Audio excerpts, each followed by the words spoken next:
The world only moves for those who take control and force it to respect them. If you're not building, you're declining. If you're not growing, you're shrinking. If you're not winning, you're losing. Every man has two choices. Be the hunter or be the hunted. Be the man who writes the checks or the one who waits for payday. Success is not given, it's taken. Wealth is not stumbled upon, it's built brick by brick, with discipline and vision. The time for waiting is over. The time for hoping is gone. Now is the time to move, to build, to dominate. A man without money is a man without options. He settles for scraps instead of commanding the feast. The weak begin. The strong take. The poor complain. The rich strategize. The ones who hesitate get left behind. The ones who act become legends.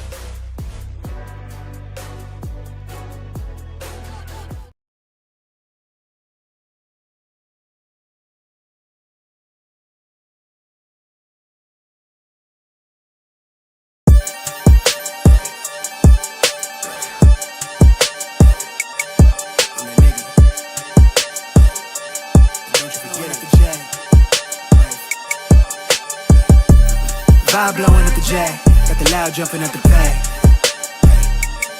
Everything I'm on slack. Everything I do is got the bands jumping at the bag. Vibe blowing at my J, got the loud jumping at the bag. Everything I'm on slack. Everything I do is got the bands jumping at the bag. Another milestone, look at that. Paper boy, got my paper route till I'm 6 down on my back. I'm an old soul like my dad. My old girl still a fan. And yo girl at the live show, so don't act like I ain't the man. I'm kicking my feet up, get frank like Aretha. I'm calm, but I'm teed up, just flip me a stack. The Rio just doubled up off of the muscle, I stuck to the task. They see me, I'm troubled, I'm bubbling up till it's stuck, and they want me to stay where I'm at. I'm good everywhere that I'm stepping, my presence is crucial. You know that this shit I don't trend.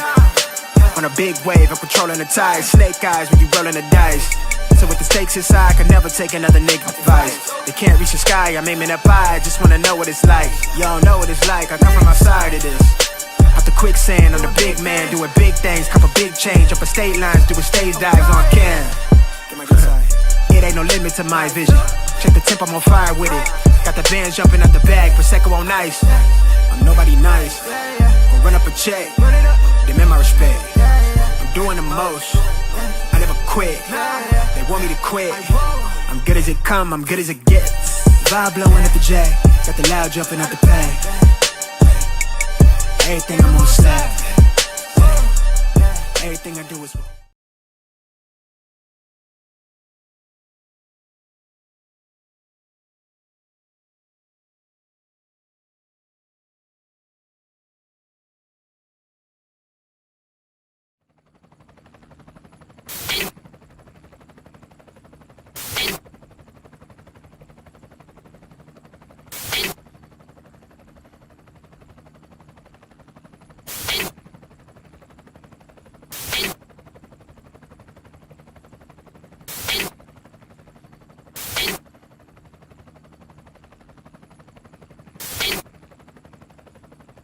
and you're in the Desert Storm bunker with Hollywood CGA.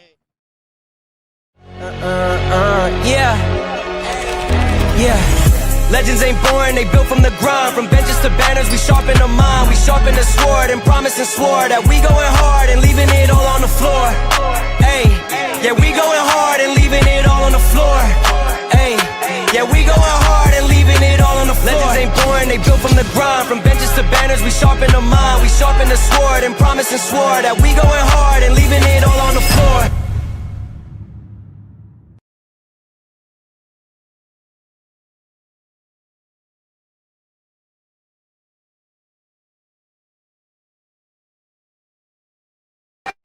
What's going on, everybody? It is Coach Greg Adams back in here with another YouTube live stream. Shout out to the Coach Gang. And that's you. For being in here, being involved, and being active on this YouTube channel. And welcome back to the internationally known and recognized symbol of YouTube excellence and edutainment. It is the Wake Up Show, part of the Free Agent Lifestyle podcast here on the Free Agent Lifestyle channel. You in here with the Bruce Wayne that is ish. New world order. the king of kings, the king of content, and the speaker of truth, yours truly, the notorious one, aka Mr. Coachellini, better known as the prognosticator, Coach Stradamus. And you're in the Desert Storm bunker with none other than Hollywood CGA, also known as EWF. That is every woman's fantasy and the whole fucking show. I'm the CEO Niggero of Fixes Binds LLC, the unbinder, the undebatable, the undisputed best edutainment here on YouTube. You can call me Senor Gregorio Graybeard. The ladies love to call me Mr. Third Leg. Your Greg. third leg was just phenomenal. Also the man with one trabajo.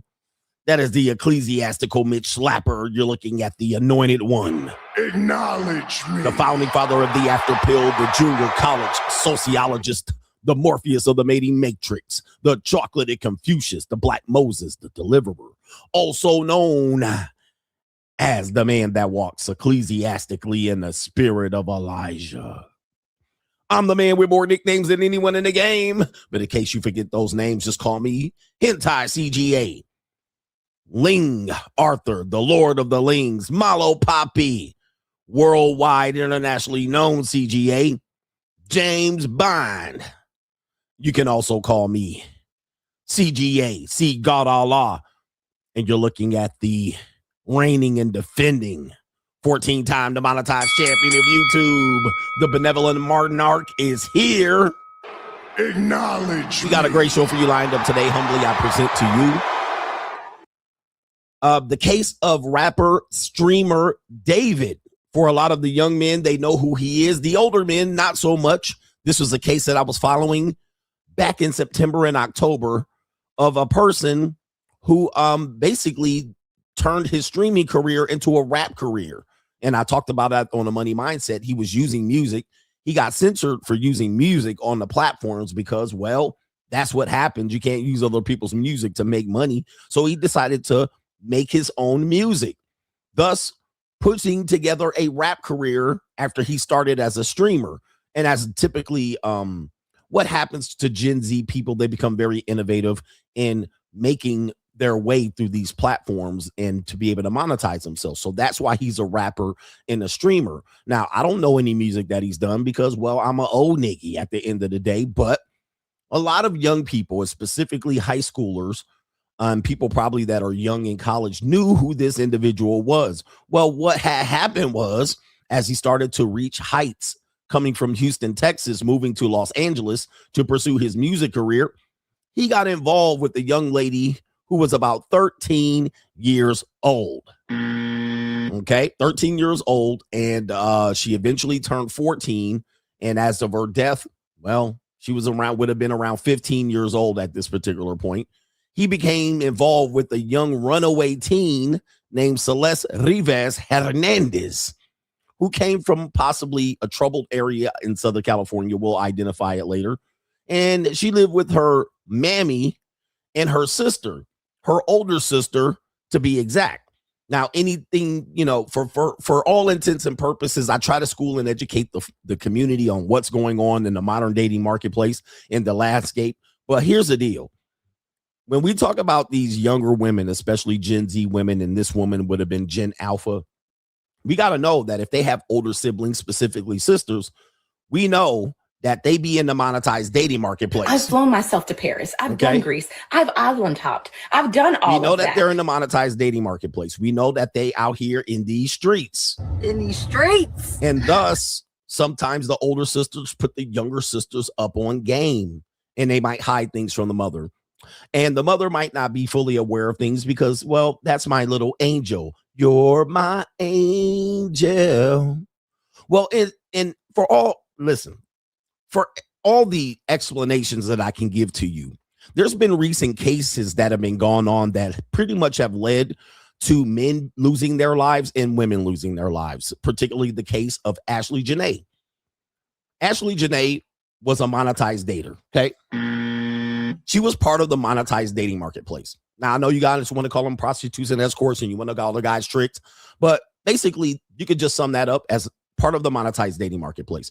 For all intents and purposes, I will say this is relatively close to that because even younger girls who are minors are participating in dating high status men, mostly on the monetized dating marketplace. So these aren't just regular relationships, and people are trying to bring regular relationship conversation to the monetized dating marketplace. It is what it is. So Celeste was probably educated and trained by her older sister to participate in this type of lifestyle. Now, that's neither here nor there. I'm not putting the blame on anyone. And listen, you can call it and take it for what you want, but I'm just trying to explain what's going on. And as a result, this young lady got in over her head with the man who definitely going to get probably beat down in prison. His name is David. So they finally arrested him for the death of this young lady. Now he's a suspect, the suspected death. He's innocent until proven guilty.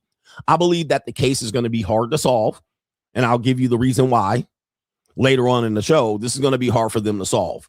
It's probably going to be hard for them to convict him, but they're probably going to convict him basically on the court of public opinion and basic information that they can find out. Okay. Because juries they don't have a soft spot to try to let men off the hook who openly dated 13-year-old girls. Right. So I'm pretty sure the charges are going to even be trumped up for him even having a relationship with them. Now, here's the even further thing. They were hiding it, but they were hiding it in plain sight. You know what I mean? It was like they were hiding it, but they were kind of showing it. They were showing it, but they were hiding it. So we're going to show you some clips and information, even from them when she was alive, of them actually showing and demonstrating that, yes, they were not completely hiding it. Not only that, they weren't even hiding it from their friends and family, the people that were on the tour, the people who were the managers. It was an open secret. Like they were literally trying to shuffle her behind the scenes and keep her behind the scenes. But unfortunately, sometimes some people want to be all up in the video, all up on the record, dancing. Sometimes the person wanted to come up front. And there was many times that we're going to show you that this woman did not want to be behind the scenes. She was trying to be up in front. But of course, she can't be up front because she's a minor. We also have David allegedly trying to pay off some of the students at her high school to try to go hush hush. He's paying hush money to students to try to keep it quiet. All right. This is a very, very, very interesting story, and it has a lot of layers here. So if you have young people, all right, you have young people in your life, I always tell you, man, watch your nieces, watch your nephews. You think they're not doing stuff out here. The mother of this woman's, she thought her daughter was innocent, meaning that she would just disappear and come back. She would always come back. We didn't think she was missing, even to the point she knew she was dating the older man. Okay. Which is somewhat typical for Mexican communities, if you will. All right. Mexican communities. This is a hard story. Hispanic communities, especially on the West Coast, typically turn a blind eye when it comes to older men dating their minor children. All right. Now, the times have changed, but they do have a history of this. And I actually will bring up a case where I can prove this, especially if the man supporting and financing the household, they will look the other way, AKA Cassie and Diddy. All right. Now, she's not completely Mexican, but she see Mexican. All right. She definitely see Mexican.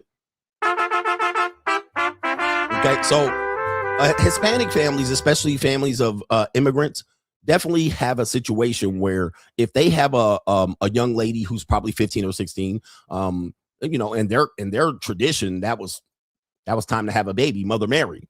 But what happens is if an older guy is supporting the family, not just the woman, but the family itself, and they can give some pesos to the family, they'll look the other way.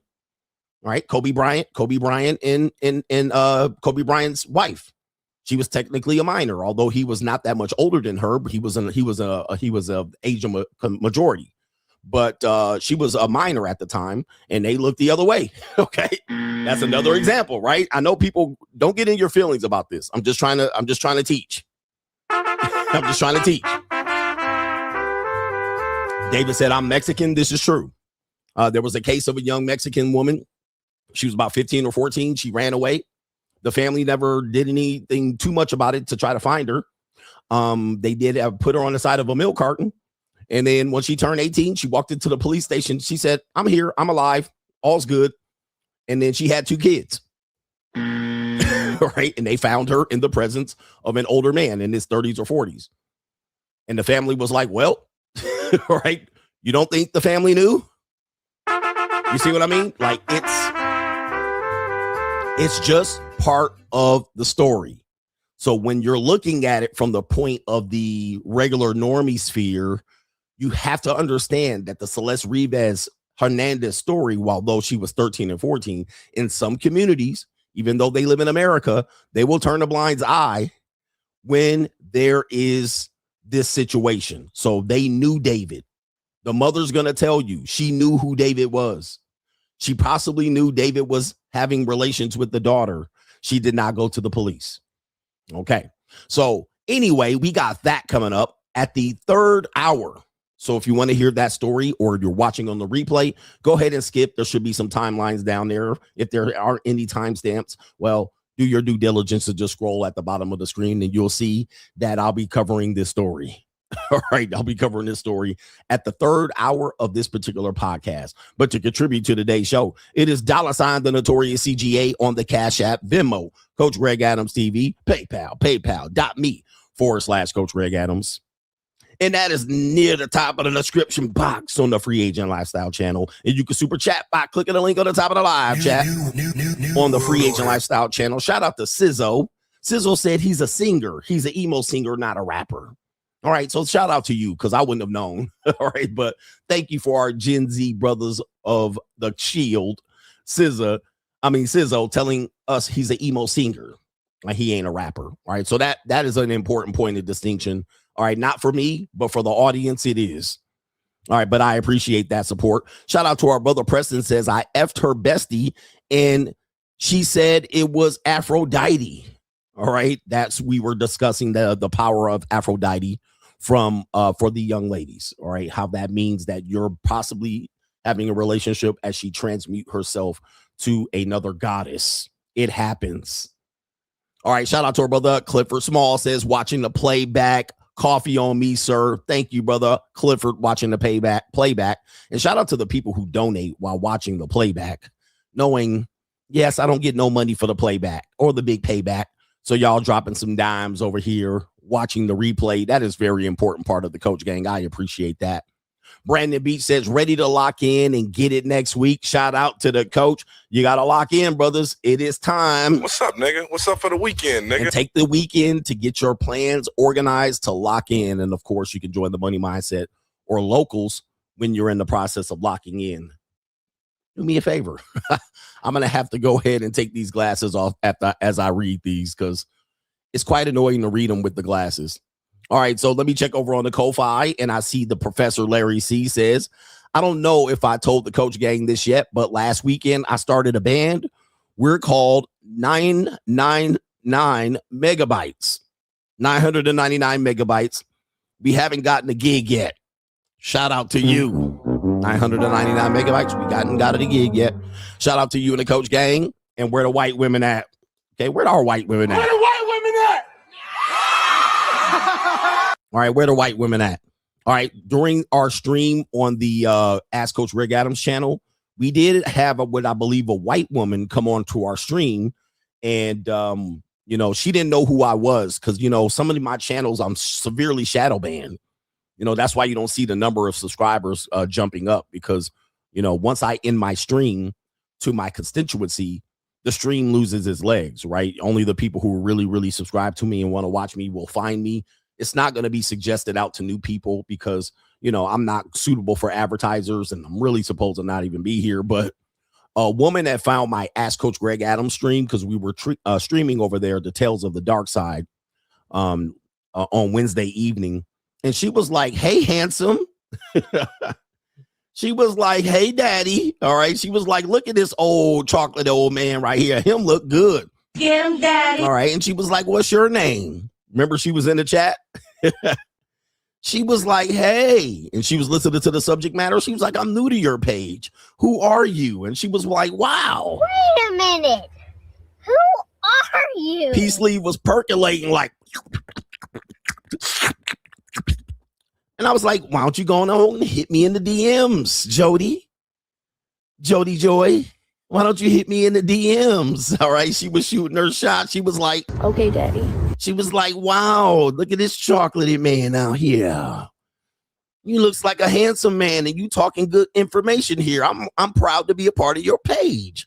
And I was like, go on and hit me in the DMs. And she's like, what? Where should I go? Hit me on the gram. Yep, she be on the gram. I said, all right, look, here's my gram. Hit me up. So she went over to Instagram and then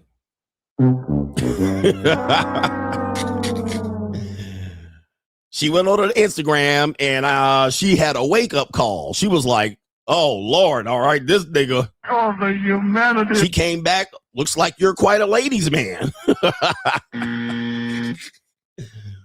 Woo-wee. She's like, whoa, look at all these hoes you got in different area codes. Area codes. I got hoes. She said, you got hoes. She was like, Lord, I don't know if I can compete with that. I didn't get a DM from her anymore. I don't know, man. I didn't check my DMs, but I'm pretty sure she got up out of there. She was like, because when it comes to women, competition anxiety, when they got to compete, they don't want to compete. She was like, nope. Nope.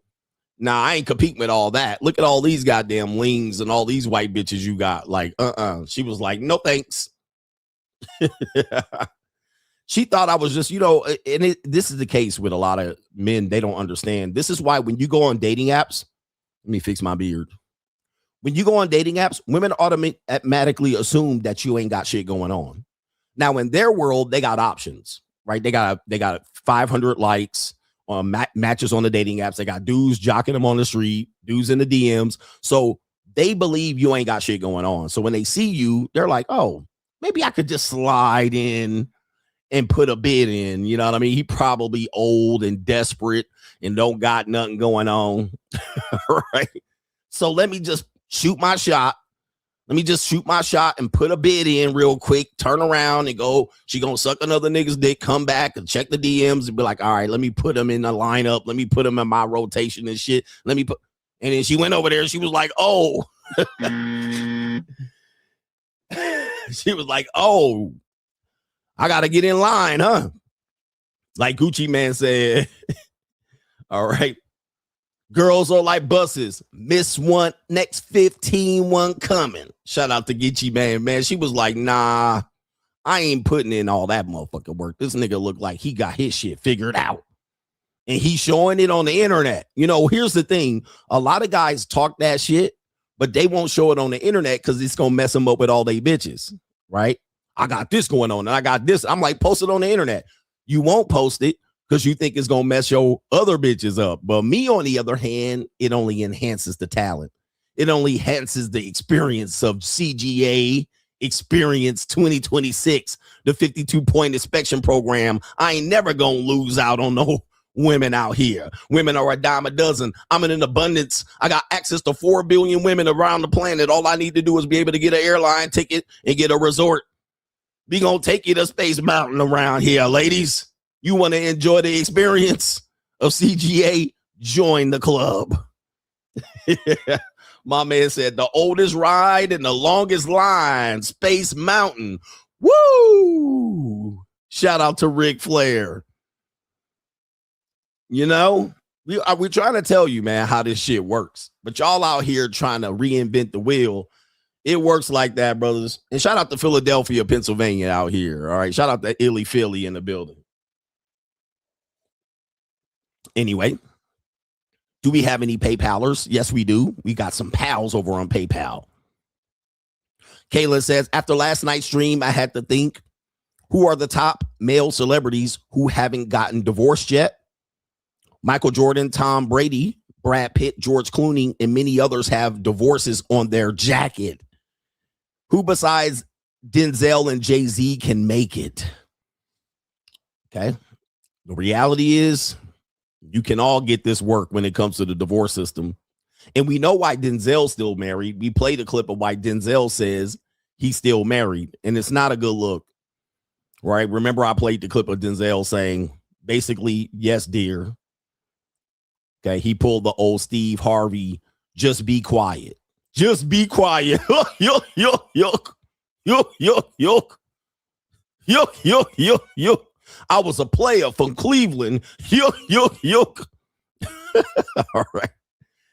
All right. Anyway, that's crazy. And shout out to DG Seymour says, why is the wedding ring always on the left hand? Because marriage is not right. Shout out to you. We got dad jokes coming in recently from DGC Moore and Larry C. Because marriage is not right. Anyway, thank you for the earlier contributions to today's show. And I'm hoping I can get into this. Let's get into it. It's Straggle and Sniggle Theater. Like, ride with me if you ride with me. You can slide with me if you feel like 550 on the 5 sticky. Come get high with me. That's a deal, right? Straggle and Sniggle Theater, do me a favor. Just give me the likes. Don't pass or scroll. We're going to have a good show for you, man. And all the young people with a short attention spans that wants the David conversation again is going to be at the end of the stream. So go ahead and chill and relax, or go do something that Gen Z people do and come on back. But I'm pretty sure you're going to forget. But that's neither here nor there. I'll try to get my editor to put a clip out for you people that is short form so you guys can pay attention. But you're probably not going to, you're going to not forget. You know, you're not going to come back. But anyway, Straggle Sniggle Theater, we have the Manosphere. All right, we have counterintelligence program for the Manosphere. I don't know if you guys know, the Manosphere is really a shit space at this particular point. It's a shit show. It doesn't have the legs that it used to. There's some great Manosphere podcasters that haven't gotten their shine. All right, so shout out to them. But the Manosphere is a shit show because it's been infiltrated by the New World Order, but that's neither here nor there. All right, and fake Fugazi lame individuals, but that's neither here nor there. But also, you don't realize that the platforms have been doing counterprogramming of the Manosphere.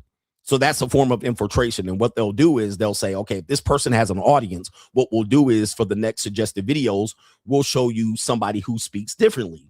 Right. So if you watch Fresh and Fit, the next video suggested would be Abner and Preach. Or let's say you're not subscribed to Abner and Preach, but you're subscribed to Fresh and Fit. Well, if they make a video about Fresh and Fit, that will pop up on your suggestion box. And that way, then now you get a little bit of counter programming. Same things that as if you were watching CGA and the platform says we want to institute counter programming, which they did.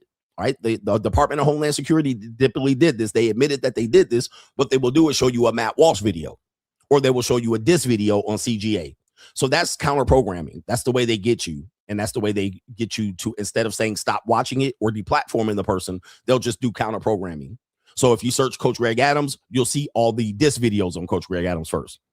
Right. You won't see you'll see Tony Gaskin's diss videos, counter programming, instead of seeing my videos. So instead of clicking my channel, you're going to see 8 videos of people talking about me, and then you'll click. That's counter programming. So that's done intentionally. And this is another proof of this on Straggle and Sniggle Theater. And the reason why it's Straggle and Sniggle Theater, look at this. All right. It says right here, Maria Sharapova takes on the podcast Manosphere. Huh? Oh, the humanity. Maria Sharapova, if you guys don't know, she's a flatback tennis player from Russia, part of the OVA program, the KOVA, Bossa Nova. All right. What? Okay. It says right here, retired tennis stars, new show, Pretty Tough, focuses on interviews with powerful women. What? Okay. It says, and this, I don't have the entire article because I don't even know. I do have Wall Street Journal. Let me see if I can sign in to the Mickey Ficky. All right. Let me see if I can sign into the Mickey Ficky real quick, because I do have a Wall Street Journal subscription. All right. But I got to go on over here and see. I should have done this. Should have done this in real time. Let me see if I have it. Should have the damn thing. All right. Signing into Dow Jones. See, I knew I had it. I am signed into it. All right. So we'll go ahead and share you the screen real quick of the Wall Street Journal. I'm signed into the Wall Street Journal here. It says Maria Sharapova's podcast. Maria Sharapova says there is room for more female podcast hosts. Oh, okay. It says right here, podcasting is dominated by men, and rightly so, because we're going to put in the work. Maria Sharapova wants to offer some counter programming. The tennis star's new podcast, Pretty Tough, debuts on April 22nd as an alternative to what has become known as the Manosphere. What? This is an alternative to the Manosphere? Maria Sharapova's podcast is counter-programming alternative for the Manosphere. Bruh. Who thinks so? I'm going to just tell you what's going to happen. Let me just tell you what's going to happen in advance. She's going to record 8 episodes. And it's going to be over she's not going to be able to keep up with me. She's going to record 8 episodes in about 16 weeks. She's going to see how tough it is because she's got to do makeup and hair. She's got to get the audio production team. She got to get a script. The shows ain't going to be longer than 45 minutes because she can't talk about shit for 45 minutes. She's going to be sitting there stunned. And what is she going to say other than what she's fed to for a script? Okay. And then she's got some people on there. She's going to bring some feminists up to actually debunk all of the Manosphere talking points, which I would assume. All right. That's what I'm assuming is going to happen. And she's going to record 8 episodes. They ain't going to be able to keep up. The production cost is going to far outweigh whatever they brought in. They ain't going to get the views initially until they start talking shit about CGA. And then what's going to happen is she's going to be like, man, bro, I ain't flying all the way to LA to record this goofy ass podcast. I'd rather just sit on the beach and train tennis players. She ain't going to make no money from it. And it's going to be gone. All right. But that's basically what's going to happen. And it says right here, the Tennis Stars' new podcast will be given an alternative to what is known as the Manosphere, created with Vox Media. That's the New World Order. New World Order. It aims to highlight ambitious women. In an Instagram post Wednesday, Sharapova said the focus is to pursue the pursuit of excellence without apology. She joins a crowded field of celebrities hosting podcasts. Yep, the celebrities have invaded podcasting. I warned you of this many years ago. And most of them are washed up, retired celebrities, but that's neither here nor there. Though audience has continued to grow and diversify in recent years, we're going to skip that. Podcasters have become political and cultural power brokers with a cadre of men, including Joe Rogan, Theo Von, Sean Ryan, earning large followings and hosting prominent guests. President Trump appeared on their shows during the 2024 presidential election, reaching young male audiences. Now, that's where the problem is right there. You see that? Now, here's the problem with this. They never ask what the men want. They just say, we're just going to counter program you. Right? Why don't you find out what the men want? But they don't care what you want. What they want is to counter program you. So they're watching people, men. Remember, they said the Manosphere decided the election for President Trump. What's coming up in 2 years? The election. So now this is what you're seeing here. So not only are they rivaling talking points about the Manosphere, but you can see this is politically motivated, and she's probably sponsored by the New World Order. Okay. New World Order. Now they're trying to set up to actually try to get a little bit of political sway away from the conservatives, specifically younger men. All right. And it says right here, I consume some of these as well, Sharapova says, adding that she listens to All In. I don't even know what that is. And it says, there are phenomenal women doing it, but there are certainly not enough of them. So this kind of reminds me of when people talk about there's not enough women CEOs, there ain't enough women head coaches. Well, the reason why is because women typically ain't going to put in the long hours. We know this. It's not a gender pay gap. It's a gender work hour gap. They get distracted. They start thinking they don't want to work as hard. They're not going to put in that many hours. They're just going to do kind of the mother schedule, and they're going to want to go shopping and get their hair done. Their hair and makeup takes 3 hours, whereas I can jump on here and clean that coal out my eyes and brush my beard and jump right on here. Y'all don't really going to care about my appearance, whereas Maria Sharapova, is going to need 3 hours of hair and makeup to jump up on the internet. Then you got editing on the back end of the programming, then voiceovers, then commercials, and then doing the back end editing work and uploading and downloading, coming up with content without scripts, provocative thoughts other than talking about your old pussy. And then what happens is they fall off. So this is why men, and I talked about this on the Money Mindset, this is why men dominate YouTube. This is why men dominate podcasting. And a woman once said this, and it was funny. She said, when women pursue social media, it's the equivalent of men pursuing SoundCloud rappers. So when men are doing SoundCloud rapping, when women join social media and they say, I'm going to become an influencer, what they're trying to do is do the easy job. They're trying to think it's easy. So I'm going to just make a couple of videos, post them up on TikTok, and then funnel them to my subscription service, and then wash my hands and collect the money. And then they'll try to go into sponsorships. This is kind of like when women start a business, they go try to get grants instead of raise the funds themselves. I'm going to fill out thousands of grant applications. All right. And then they'll fill out all of these grant applications to try to, bro, just go ahead and raise the money. Use your own investment. Find some investors. That's too hard. So they'll jump on social media, and then they'll want to do what? They'll just be like, oh, I'm going to get all of these. I'm going to get all these companies to sponsor me. So much of their income is sponsorship. Now, it does work for a lot of them, and that's part of the game. But what they're doing is trying to take the shortcut instead of learning how to provide valuable content. to consumers, they'll just start to provide content to run commercials to people. But that's neither here nor there. And it normally doesn't work. It normally falls apart. It normally doesn't work. There's not enough money out here, or it's not consistent, or they don't want to put the consistent work in because they make a couple of thousands of dollars a month and then they go shopping. All right. All right. So anyway. All right. And it is what it is. But anyway, that's Straggle Sniggle Theater. Just look out for her podcast for people who want to view an old washed up tennis player talk about issues that are counter programming to the Manosphere. I guess she's going to provide us content for us to talk about. But I typically, what I do as a content creator, what I do is I'd never feature those shows. Right? You know why? Because it's actually advertising for them. Don't you know this? I'm a smart content creator, although, you know, in terms of being a smart content creator, providing the truth, I'm a smart content creator. Me responding to her actually going to give her views. All right. So that's why I never really advertised that, but I advertised that one. But of course, they ain't got no damn shows yet. Anyway, Straggle Sniggle Theater press is on. We're in Da Nang, Vietnam. All right.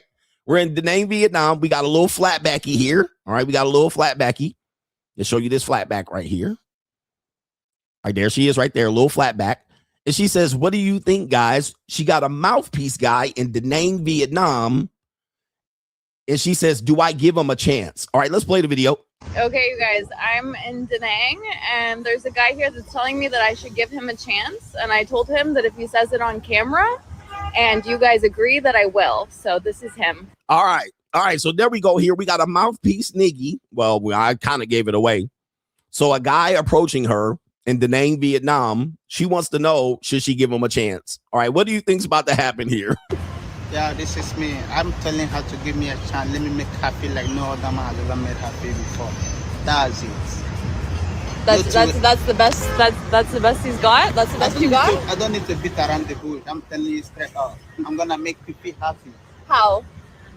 You have to tell them. In so many ways. I don't need to explain much. I've told you what I'm gonna do to you.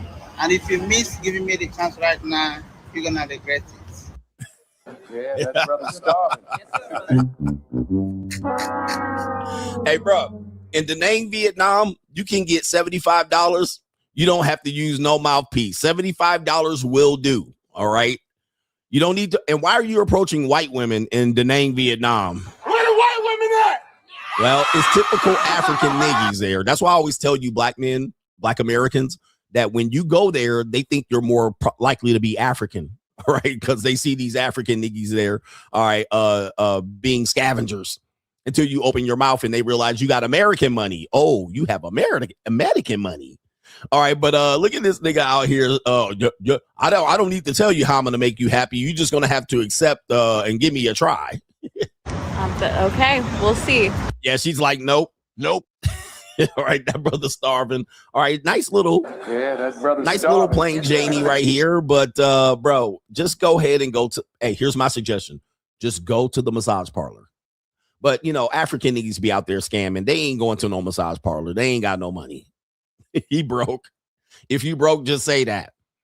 Straggle Sniggle Theater, we got Sucker for Love ass nigga out here. I feel bad for putting him on Straggle Sniggle Theater, kinda. Because he out here trying. We got a man that says he just looking for a wife. He just looking for a wife, and he figures it's getting hard out here and hectic, and why not throw his little, you know, information out here for everybody to see, and maybe there's be one woman out here that give him a chance. Oh no, let's listen. Looking for a wife. Please hit me up. All young ladies encouraged. DM me right now to apply. If you want to go to Applebee's tonight, hit me up. I just got paid. We could go to Applebee's tonight. Love you. Yeah, that brother's starving. Yes, sir, brother. Oh, the humanity. What the hell? Oh my God, no way. Having a recessed chin will make you, recessed chin, nigga, is bad news, bruh. What I would suggest, this is my suggestion, and hear me out. I'm going to give you a suggestion. You're not tricking on Applebee's. That ain't going to do it, sir. and people are not going to hear me. People are going to think this is weird. But I'm going to tell you, grow a beard. All right? That's what I'm going to tell you. Grow a beard. Let's start right there. Now, I'm looking at your beard right now, and it's a little patchy. So if you got to get a weave beard or something to hide that chin, go for it. All right. But whatever you do, nigga, get a patch, something. All right. Let's start right here. Let's get your beard game up. Hide your chin. All right. And then we can start from there. Even that hanging lip. This definitely looks like a Minnesota Somali in the building. He does look like a Manosphere content creator too, but that's neither here nor there. All right. But yeah, man, let's start with the beard, homie. Tape the beard on, get a weave beard. Let's start right there and come out fooling these motherfuckers. Then the next thing you do is get a baseball cap. A baseball cap and a beard, and then you know what I mean, put some muscle on that bird chest. Cause see, here's the thing, brother. People ain't even trying. Y'all not even trying out here, man. When y'all sucker for love niggas come over here and start talking to me, I'm like, y'all not even trying, bro. Like, put some muscle on your chest. Go boss up. You just want a wife for what? Applebee's? I'm looking for a wife, and you got Applebee's to offer.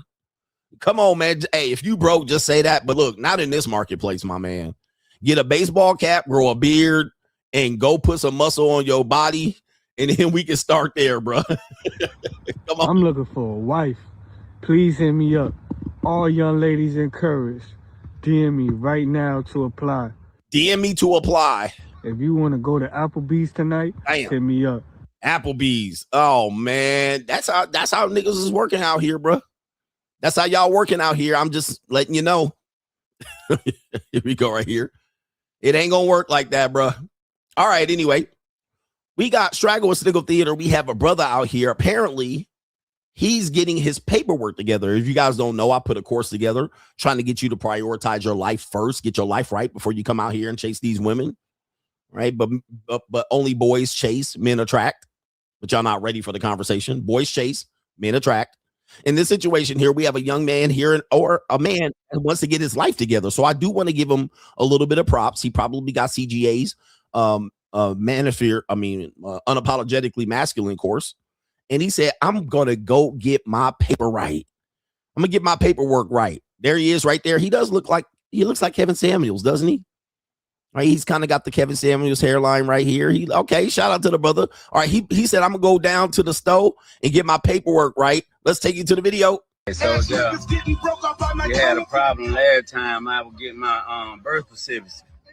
Now, guess what, motherfucker?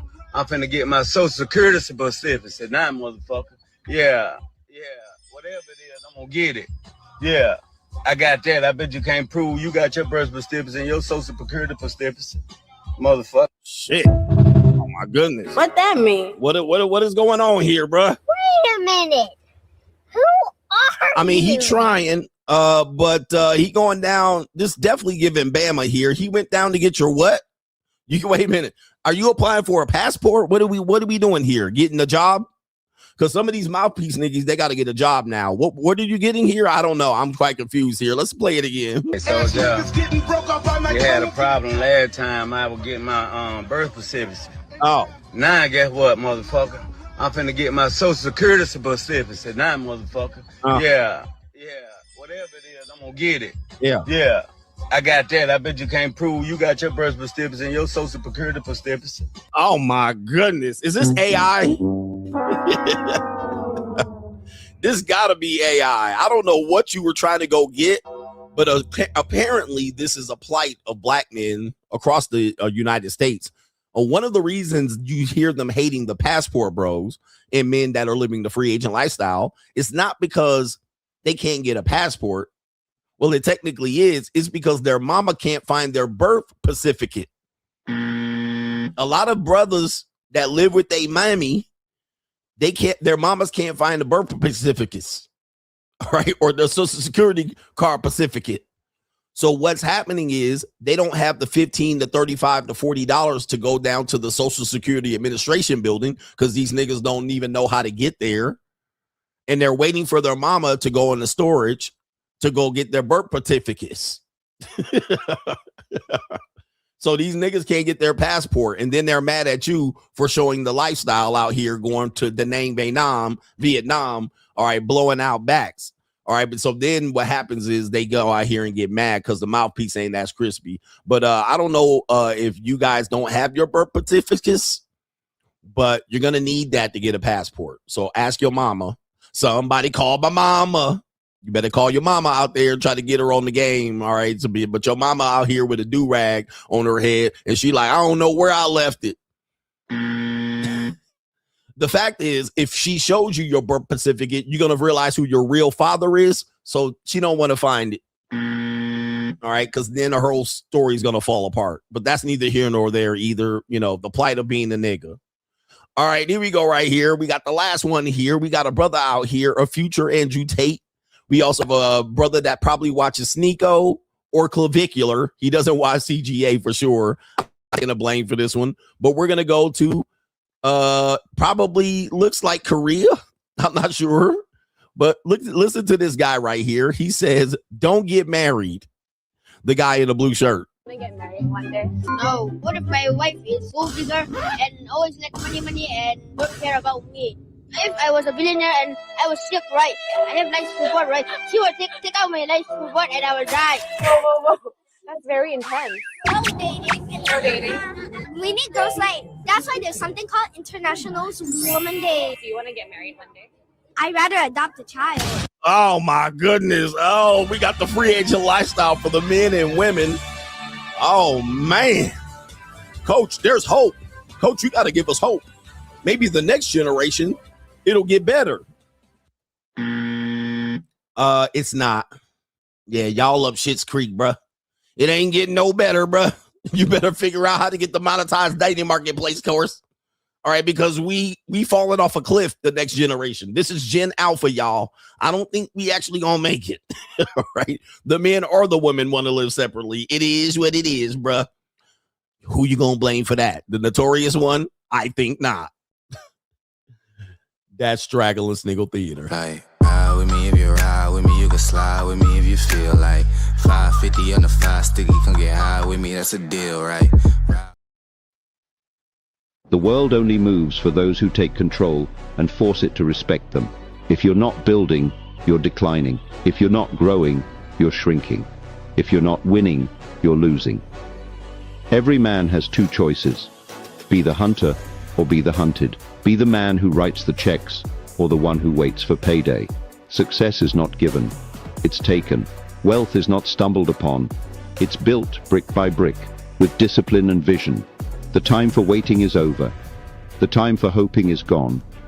Now is the time to move, to build, to dominate. A man without money is a man without options. He settles for scraps instead of commanding the feast. The weak begin. The strong take. The poor complain. The rich strategize. The ones who hesitate get left behind. The ones who act become legends.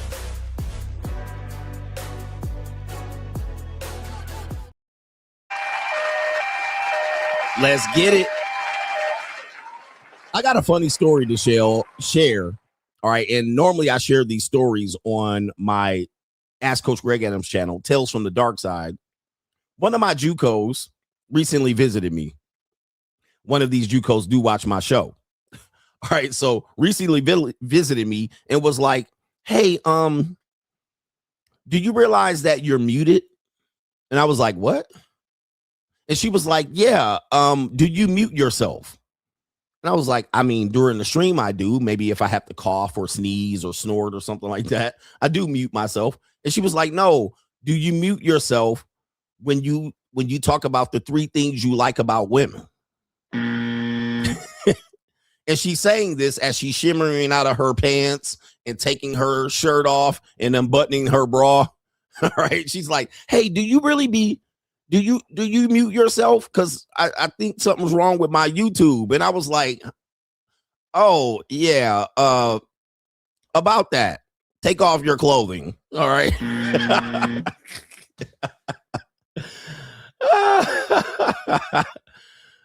She was like, I kind of can read lips, but are you muting yourself? I was like, sure. grab your ankles. All right, now pull your legs back, open wide. All right. New world order. Oh man, I was like, yeah. Well, it's kind of a joke that I've been doing for like 6 years, but sure, take off your clothing. All right. Anyway, I'm gonna have to clip the take off your clothing from Eyes Wide Shut. Anyway, true story too. That's a true story. It just happened this week. I was like, some people catch on slow, but I'm glad you're watching the show. She probably watching like, here, man, why you doing that to me? Why you do me that? Why you do me that?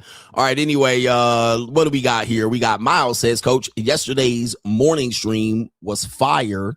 He says women are only as good as the rules allow. Yes, in the 1950s, she was good because she had to be. Today, society gives them a range of options to win, so they abuse their power. The bait and switch is inevitable when leverage is given up.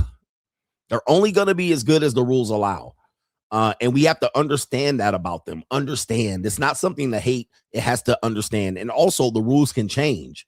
Everybody has sisters, right? You ever play a game with your sisters and you start beating them? What do? They either turn the board, flip the board, quit, cry, or change the rules in the middle of the game. And if they win, they brag about it forever, right? Because they didn't anticipate winning. They kind of shocked that they won, and then they won, and then they'll never let you forget about it. And you're like, I beat you 99 times. You beat me one time. So what happens is, and this happens in school too, right? Because schools reward good behavior. Women typically deal with pressure socially, and they understand the game. They don't want to be the one person that sticks out. This is also shows why they don't start businesses like men do, because they're not going to be the one to take the risk and stand out and stick out because they don't have the thick skin. So what happens is in the classroom, 3rd grade, 4th grade, 5th grade, who are the best behaved kids? It's the girls, right? They're the best behaved because when the teacher jumps up there with the ruler and says, now class, be quiet. Then what are they going to do? Sit down Indian style, crisscross their fingers, sit there looking like this. Yes, teacher, put an apple on the desk. I'm listening. All the girls will be quiet. And all the dudes in the back of the classroom talking about how they turned in a triple double outside during the goddamn recess break. Okay. And they're over there at the water fountain, sipping water, talking, not paying attention. And then what does the teacher say? Class, look at the girls. And then everybody will stop. They'll look at the girls. The girls will be like, right? They'd be like this. And then we all look around. See, boys, you got to be more like the girls. And we're looking around like, damn, them bitches get in shape real quick. They ship up. Now, we also saw this during COVID. When COVID came around, guess what happened? All them strong, brave, and independent women got scared. They's the first one to whip on their mask, the first one to tell you that you can't go up and down the aisle with the arrows. They're the first ones to tell you to stand 6 feet apart. They're the first one to call you a granny killer should you walk in the exit door as an entrance.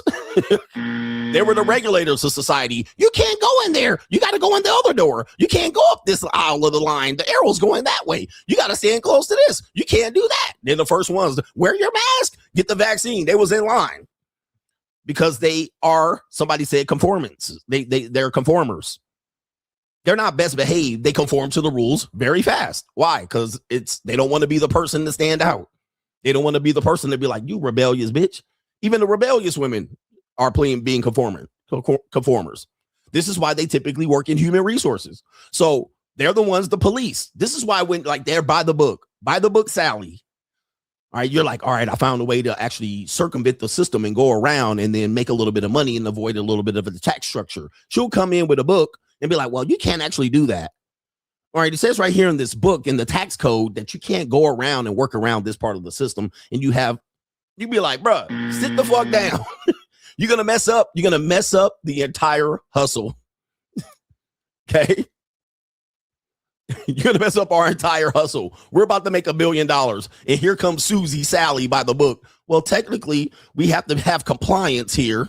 You're like, oh my God, fire this bitch. All right. She about to mess up our whole goddamn scheme. We about to be richer than rich. But here she come. Here she come by the book. Well, what you're saying is they're always only as good as the rules allow. So they're always going to conform. And somebody said conformance, like performance conformance. That's what they're doing. They're doing it to look like they're the do-gooders, the Sally do-gooders. Right? Get your reward. Put a star on the chart for you.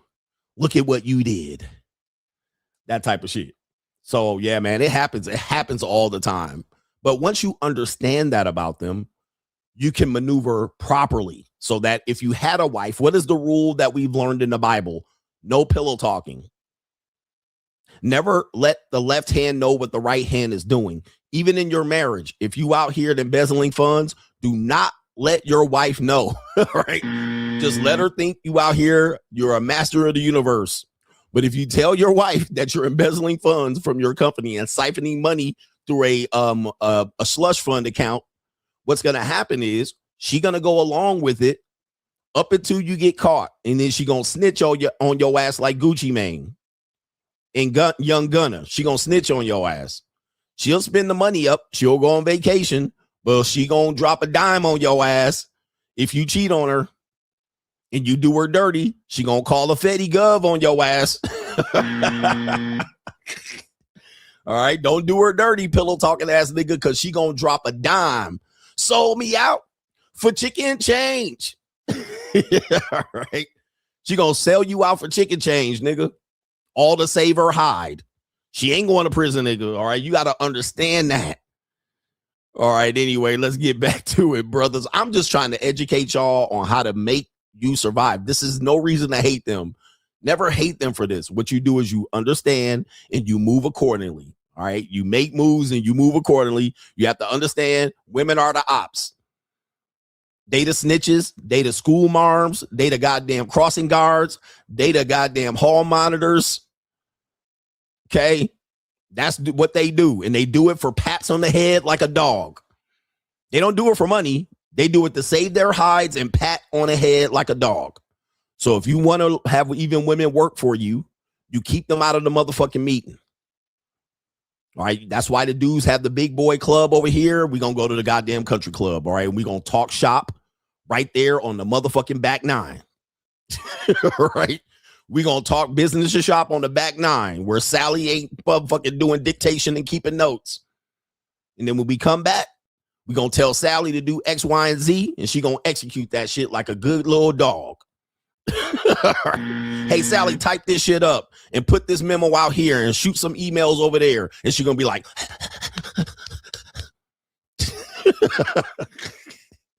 just don't tell her how the bread is motherfucking made.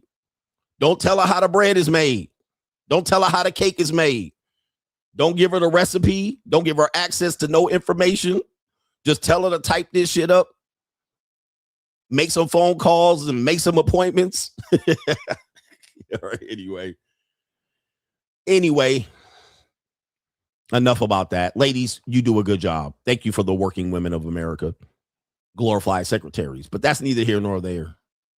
Shout out to Mexican Trash Man says, shout out to the coach and the coach gang. I speak 3 languages, English, Espanol, and female language. Every word matters. Thank you, coach, for teaching us the female language, teaching us to listen to the words between the words, focusing on bossing up. Hit me with the boss up ninja. Shout out to you, our brother Mexican Trash Man. Every words matter. Every words matter when you're talking to women. There was a funny clip that I might feature on another show. But I when I see these clips, I'm like, dang, these are straight out of the teachings of CGA. And what happens is people don't understand because they don't want to understand. They just want to, be emotional about it. Let me see if I can pull it up. And let me see if I can pull it up. This is just an impromptu session here. There's a video going viral, and it's women in the comment section going crazy, which I call normies. Is this video in here? Oh, damn. It's gone. But it was a woman going on a date. It was a skit, though. The woman was going on a date, and she's like, this is men when you go on a date in 2026. And so what the woman was doing was she was asking the man questions. Okay, she was asking the man questions. I think I can find it in the comments over here. Let me see comments, likes. All right, let's see here. Oh, yeah, I'm going to find it right here. All right, so this is the video, as you can see. In a second here, as I share the screen, I want you to think and look at this, and then I'm going to give you my CGA-ism. POV, you're trying to have a conversation with a man. Okay, here we go. Hey, it was okay. Any plans for this weekend? Not much. So what did you think of that movie? It was okay. What was your favorite part? I didn't have any.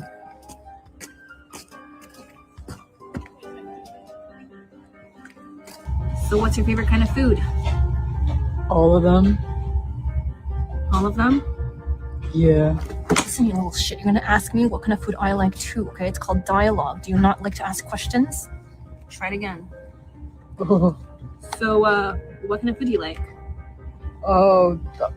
What kind of food do you like? I like sushi. Thanks for asking. Was it so hard? Okay, so Silence, you fool. So this is a CGA-ism. This gives me an opportunity for me to teach. Can you shut the fuck up? All right, it's not just about her shutting up. It's just not her shutting up, but that would help. Silence, you fool. What is my CGA talking point on this? Hey, young incel podcasters, listen up, because I'm going to teach you, and then you're going to repeat it. And then when I say you stole it, you're going to act like you don't watch me. And then I'm going to have to defend myself against high school incels in my comment section telling me I'm jealous. But that's neither here nor there. I'm going to teach you what's going on. She kind of hinted toward it at the end of the video. Since I have relationship experience, I'm going to tell you what she's doing. What they're making it seem is that the men are not engaging in the conversation. But what actually is what she's doing is, instead of her just blabbermouthing and talking and then sounding annoying, what she wants you to do, and take note, your women do this, your wife does this. What women do craftily, they're very much manipulators. What they do is they ask you questions about subject matters that they want you to ask them questions about. So she really wants to talk about what she wants to talk about. She ain't really interested in what you gotta say. But instead of just saying, I like this part of the movie, she wants you to say, what part of the movie do you like, ma'am? Hey, honey, what part of the movie did you like? What did you do with your day? I'm going to play the video back. Every question, and shout out to Donovan Sharp, because he talked about this in this course, women is whatever he had, is whatever that course he had. But all the questions she's asking is what she wants to talk about. Everything she's asking, she wants him to ask it to her so she can talk. All right. Otherwise, if she starts talking, you're going to say, Silence, you fool. Yeah, womenese. So she's right here. So let me show you again. And this is what you have to understand. It's not that you're boring. It's that what she wants to talk about, she wants to initiate, but they initiate it by asking you first. They do this on dating as well. And this is why I say people are bad at dating, but particularly where the women are bad is that they're trying to engage in a conversation that she wants to engage in, but she's going to lead by possibly asking you, but she wants to talk about that. That's what she wants to talk about. And she even admits it in the video here, but let me play this back. Here it is right here. Watch this and I'll break it down. So how was your day? So how was your day? So she wants you to ask her that. It's kind of like what they call projection. All right. It's kind of like when they say, I'm a strong and independent person and I'm ambitious, and she's describing herself. What Donovan Sharp said in Womenese is this is what she wants in a man. She wants in a man. All the things she describes about herself. I'm a go-getter. I'm a bulldog. I do this. I'm do that. I'm career-oriented. I'm family-oriented. That's what she wants in a man. It's not necessarily her. It's what she wants in a man. But she can't say, I want this in a man. Let's continue here. So how was your day? She wants you to ask her, how was her day? So she can...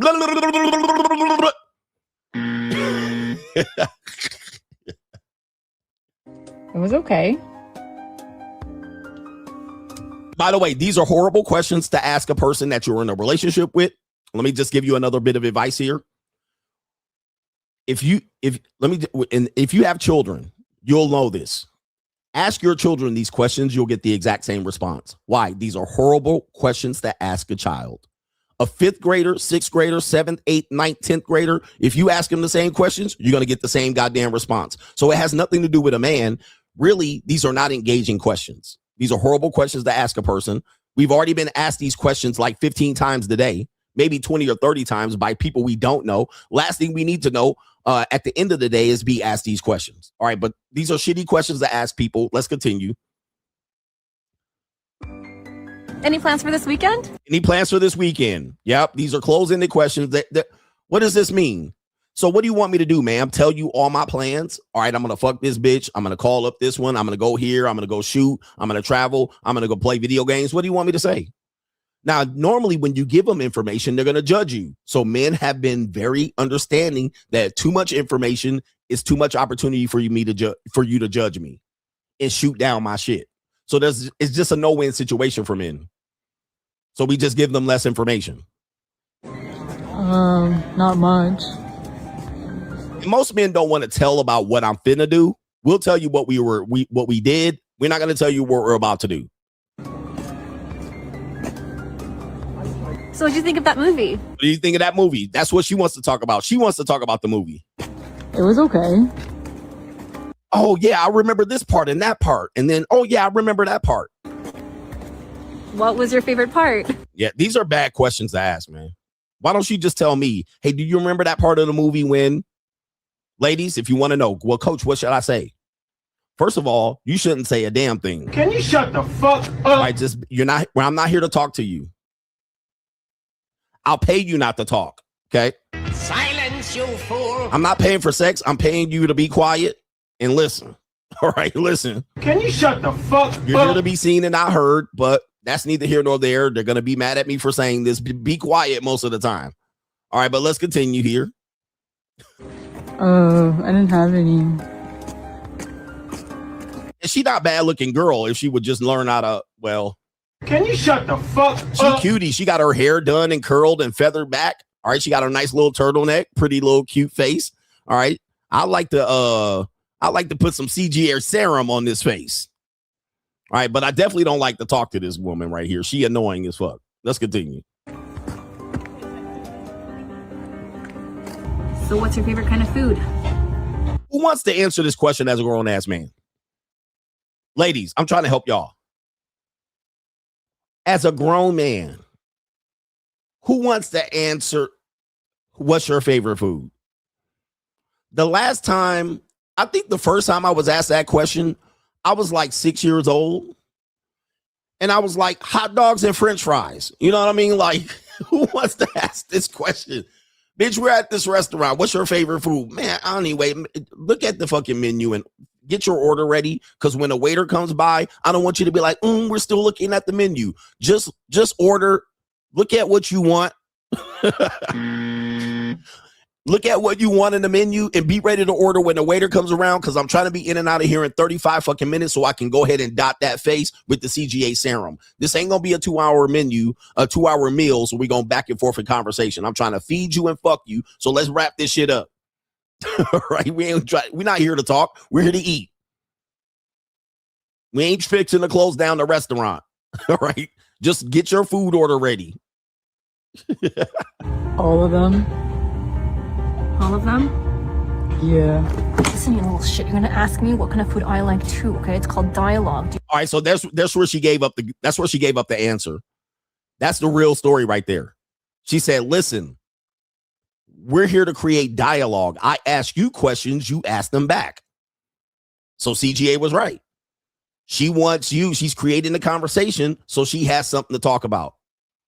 And this is typically how women do. They'll ask you first. They know you're going to be short with it, and then you ask them back, and they're going to talk for 30 minutes. And then they're going to be like, well, you asked me. You asked me the question. All right, so I just went off and started running my damn mouth. But, you know. Can you shut the fuck up? Anyway, Just teaching you some game out here. This is the real game. Shout out to our brother Mexican Trash Man for allowing me to get that conversation out, because that was a very important point for men to understand. Shout out to our brother Super Stoked says, Coach keeps spitting facts on how high school girls dating older guys in the early 90s. He says, when I was stationed in SoCal, I was 20. I dated this young sister who went to Redlands High School. I met her parents. We go on dates. I pick her up at school and even went to her graduation. I was that guy. You were the guy. And now I'm not going to admit that I was doing any of that, because the internet is full of weirdos and they start clipping shit. But I was around in the 90s. All right. I'll just leave it at that. It was not hard to do. Like, parents didn't care about it as much. They might have a concern about it, but as long as you weren't 30, right? But, you know, people were different. We just live in a different time where if you're like 19, 20, people look the other way. As long as you weren't 30. And look, I went to high school prom and homecoming, and girls brought dudes that were in college to the prom and homecoming. This is a fact, Super Stoked. Shout out to you. I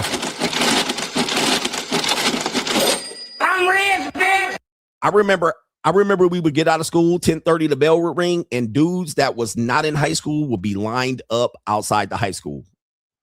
Oh, by the way, you know what didn't happen back in the day, in the 90s?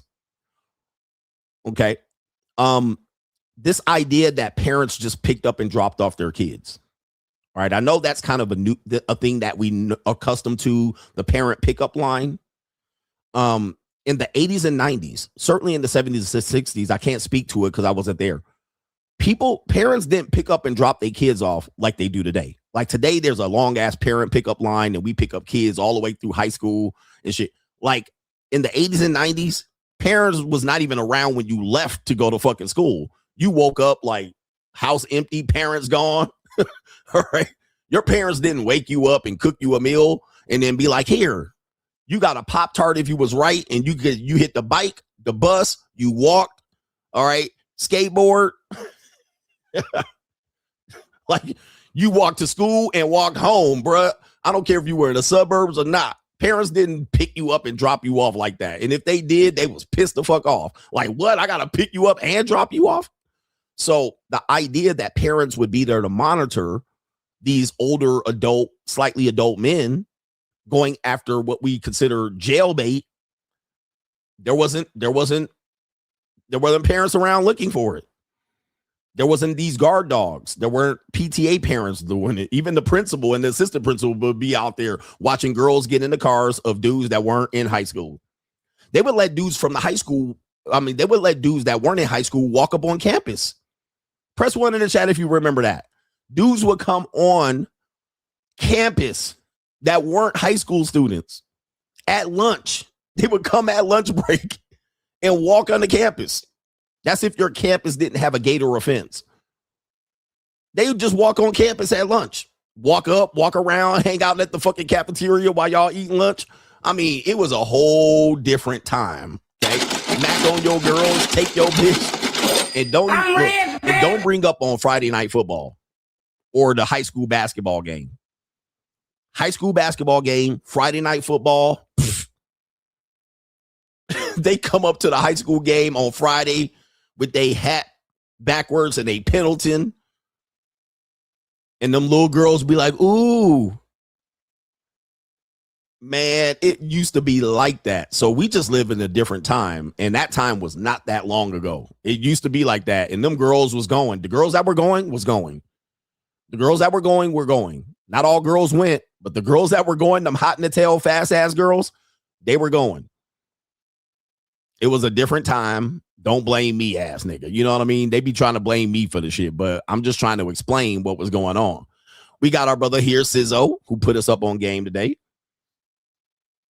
And Sizzo says right here, live from the Yob Mob, I'm locked in. And he says, I'm locked in stepped with this David situation. He has songs, One More Dance, showing a bloody corpse in the trunk of a Jetta. Buddy is cooked. Well done. Our fellow free agent Maury has a great video on this topic. Shout out to you and shout out to Maury. I do have a video of another guy who's similar to Maury breaking it down, but I think I did play Maury's clip in the original clip. Yeah, he's got an interesting story here. He actually showed you that he was thinking about what he was doing before he did it. Mark Muhammad says, TGIF coach, thank you for all the great teachings. The IG shorts are off the chain and fire. Shout out to my brother Kev G and Larry C, who reminds something of the bubble gum that had a joke on the inside. Was that Bazooka? Yes, it was. The jokes remind you of Bazooka. Happy Friday, Coach Gang, Money Mindset, and Locals Gang. Hashtag The Shield. And I'm going to start promoting the videos that have been going viral over on Instagram, over on YouTube. They're going to start making their way, migrating over to YouTube. And what I do is I have this campaign going. And then when I get done over there, then I'm going to bring it to YouTube. And once it's done to YouTube, I take it to TikTok. Once it's done to TikTok, I take it to Facebook. Once it's done to Facebook, I take it to Snapchat. Therefore, I get some life out of this. So it's going to be literally for the next 6 months. Y'all going to be seeing these clips. The Jimmy ZTT, shout out to the pursuit of excellence without an apology. Maria Sharapova, he says, I look forward to you joining Sally, Jesse, Raphael, Wendy Williams, and Ricky Lake, and the host of others. If you're not in the money mindset, you're probably not ready to be a free agent. What's good for the weekend? Shout out to you. What's up, nigga? What's up for the weekend, nigga? Shout out to the money mindset gang here. You're right. Counterprogramming. We've seen this already. Ricky Lake. And then I'm going to do a couple more. Snap Tech Fix says, bro, got a negative chin. LOL, I'm dead. A negative chin. Sheesh. Shout out to Chris Mack. Again, he says, women podcasts are just, I can do what these men do. Shout out to you. That's a sponsorship. I think there's a stat that says 80% podcasts are men, right? This is why they always say things like, we need to get rid of podcasts. We need to make podcast equipment $8,000. What happens is podcast has a low barrier of entry. It's not what it used to be. All you need is some equipment, some mics. I mean, you can spend $1,000 or less. You can get a podcast going.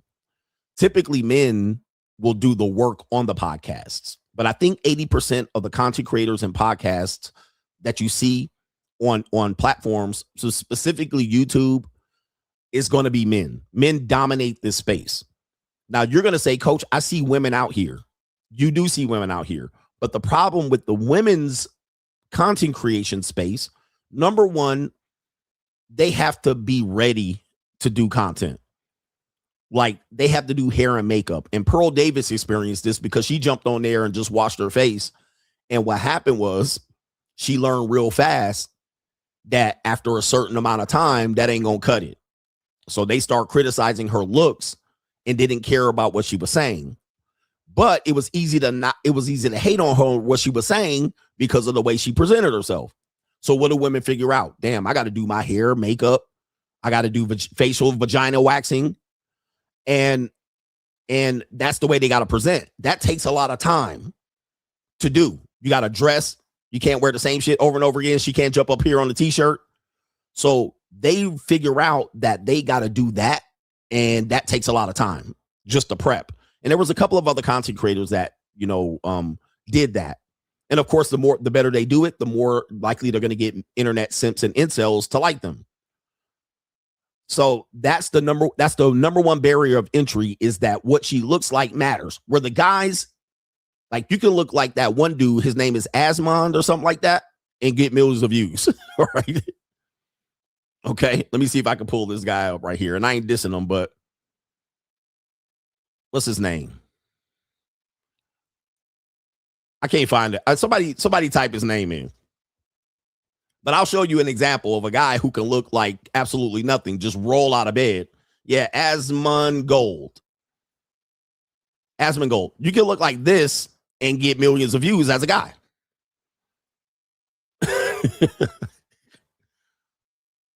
You know what I mean? Like, you could blow up, number one, because a lot of guys look like this.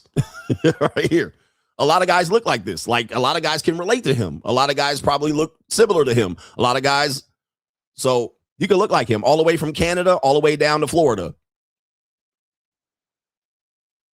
You don't got to clean your room in the back, nothing. You can just jump up here, don't even brush your teeth and comb your hair and then make a lot of money real quick. So that's number one barrier of entry for women, is that over time, they're going to have to realize that their presentation matters, whereas the men don't. Number two, the back end part of podcasting, editing, booking guests, having something to talk about without being scripted, having conversation, being able to talk about something that's engaging, and you not sound annoying. Then the editing, the clipping, and then putting it all over the internet, your RSS feed. What you will find is a lot of women have editors and people who set up their lighting, people who set up their room, people have to carry the equipment, people have to book guests. What they'll do is they'll have a team right from the beginning. So they're splitting the money and dicing it up right from the beginning. They'll have guys out there setting up the lighting. They're setting up, they're controlling the equipment in the background. Okay. And then when they're done, they got to wipe off all the makeup and go shopping at Sephora. They'll have dudes clipping up the stream, putting it up on the RSS feed, putting the thumbnails together, dicing up the clips, putting the timestamps in. All the shit that I did for 8 years by myself, the one-man band. And for some nigga to jump up here and say, Coach, you forgot to upload the podcast. Man, go fuck yourself, bro. I was doing 100 other things. So women typically do, from the beginning, dice up the money because there's a lot of work to be done. And that's a hard barrier of entry. And what typically happens is they'll choose the easier route. What's the easier route? Shake your ass on TikTok, put a 8-second clip on Instagram and funnel them to Fansly, right? That's easy. All right, I could clip myself doing like this, 8-second clip, get 60,000 likes, send them to this place. This nigga upload my shit to Fansly, and then I rake in the dough.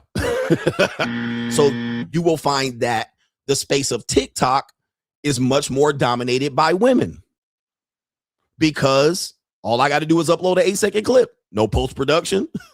I can just use my phone. All right. I can get dressed.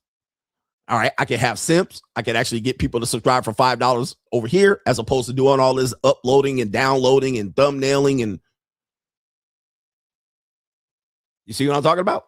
That's why you see podcasts dominated by men, not because it's some sort of gender discrimination. Is that women's barrier of entry to YouTubing and editing is just way too difficult.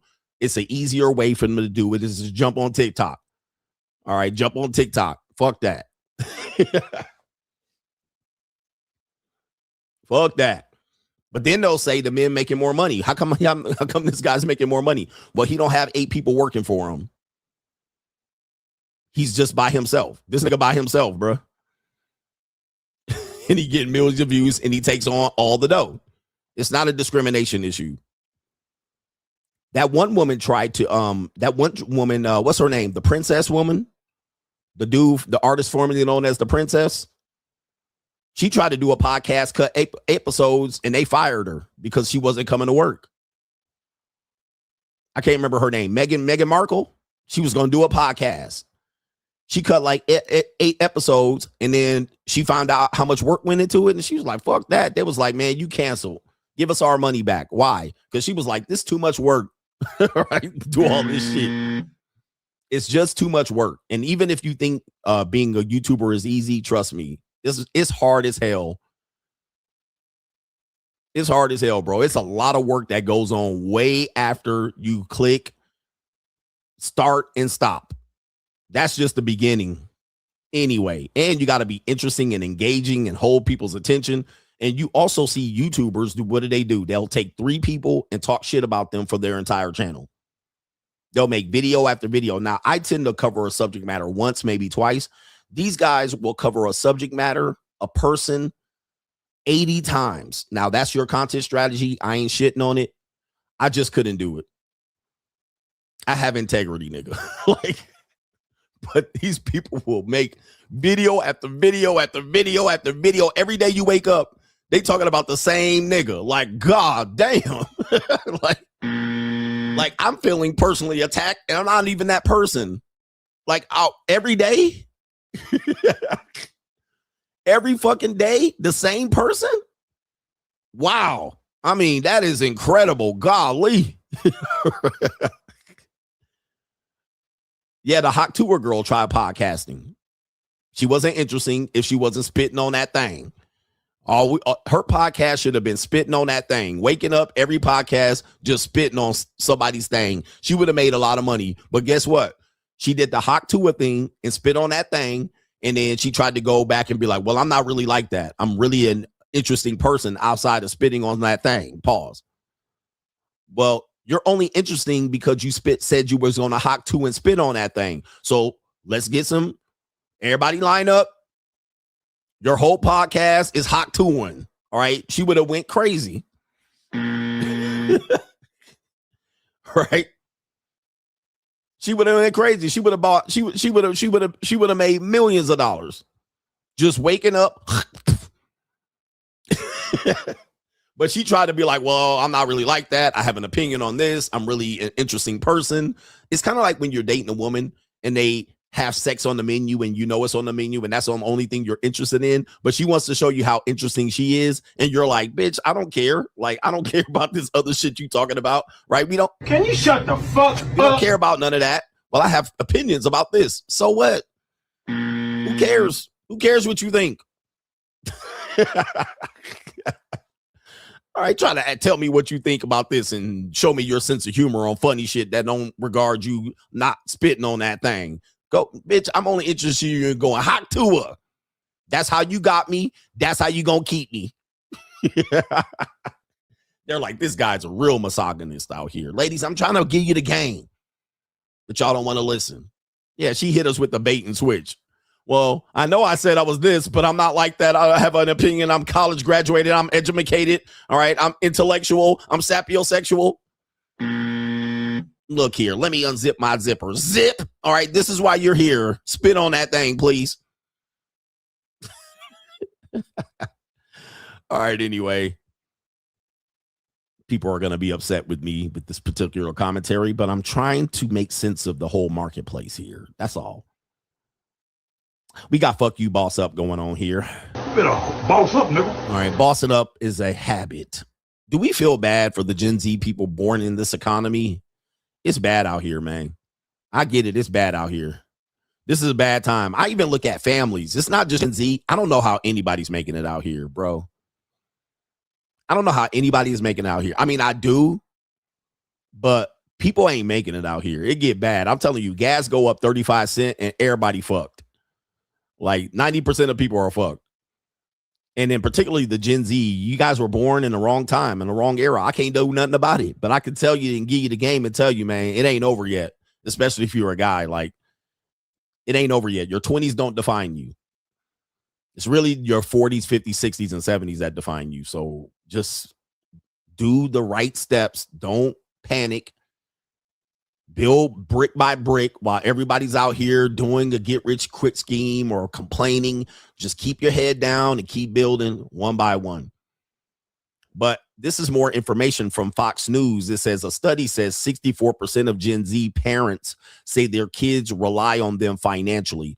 We have to understand that Gen Z is set age 17 to 29 at this point, roughly here and there, give or take a year. But 64% of Gen Z parents say their kids rely on them financially. We also have the idea that these kids stay at home longer. We have them not marrying because people will say, well, and you're going to see this later, women shouldn't get married till 30, brainstem develop. They should live at home. Parents should live. We got a problem here. We got a problem that's going to affect us for the next 30, 40, 50 years. These people are not being adults. They're calling them an emerging adult. They're not entering into the adulthood properly. I'm saying, man, just go get roommates. You got to move from your parents' house. You got to grow. You got to spread your wings and fly away. You got to get the birds, got to get out of the nest. And people will say it's hard out here. Well, I lived with roommates all the way up until I was 25. 25, I lived with roommates. Okay. I actually, right up to 25, I actually rented a room from a woman's house, but I lived in San Jose. And if you know anything about San Jose's marketplace, even old shitty houses are $1 million. And that was in 2002. And then I finally got my own place again after having my home place a year before living in Louisiana. But then I finally got my own place the next year, and this shit fucking literally bankrupted me. So what's people doing is crazy, man. So it says right here, let's play the video and break it down. This is also leading to young men's dating strategies to either go 50-50 for women, which is not attractive to a lot of women, or live off the woman, being the stay-at-home boyfriend. Here's a headline for you. The stay-at-home boyfriend is now an economic trend as more women than men go to work. And the reason they found is that fewer young men, Maggie, are entering the workforce than their fathers, their parents were. Is this a trend that you are noticing personally? And what do you think about this? Yes, well, on the internet, we call those men NEET, so they're not in education, employment, or training. I think a lot of men feel really comfortable sitting online all day long. That's a very comforting space for them. And if they're being financially supported, whether by parents or a girlfriend, God knows why that woman chose them, then of course they can continue to do that. I think that's very disturbing. I would not have a stay-at-home boyfriend. All right, so listen. I know a lot of people, even liberal, particularly liberal people or progressive people, will say that's no problem. Women can lead. Women can be the head of the household. This is counterintuitive to nature. You're going to find that a lot of women either going to grow out of that or feel like they got taken advantage of in a situation, or eventually she's going to break that guy's heart and cheat on him. So there's a lot going into that. Conservative women definitely ain't playing that game. Certainly conservative white women ain't trying to play that game. And they want to keep it status quo, or what was previously status quo. But here's the problem with this. This is a trend that was already created and set up for us. We're already on this track. The train that left the station. So since we promoted women to be better people and we segregated them and gave them their own instruction on how to build businesses and be entrepreneurs and bad bitches, right, and boss babes. And then what we did was ignore the men, all right, and told them to suck it up, buttercup, and these girls and girl power, and girls can do it, and they can do everything you're doing. Well, we lost track of the men, and then the women went over here, all right, and they went up to a certain level of the glass ceiling where they still kind of need men. So now you have the glass ceiling where they reach only so high, and then they're like, oh, I need a man to still take care of me, if you will, and lead and protect and provide. But the men then found podcasts, dating coaches, incel shows, MGTOW, video games. They found another comfort zone. And then they're operating in that comfort zone. They also know I'm not going to get women's attention anyway, because dating apps were destructive. Hookup culture. We also saw these same women in the same time frame fuck the top tier guys. And now this guy wants to, the provider has to clean up. And guys are like, I'm out of it. So we've been doing this for way too long, and this is just unintended consequences. This is not something that was created overnight for Gen Z. I've been trying to tell you this.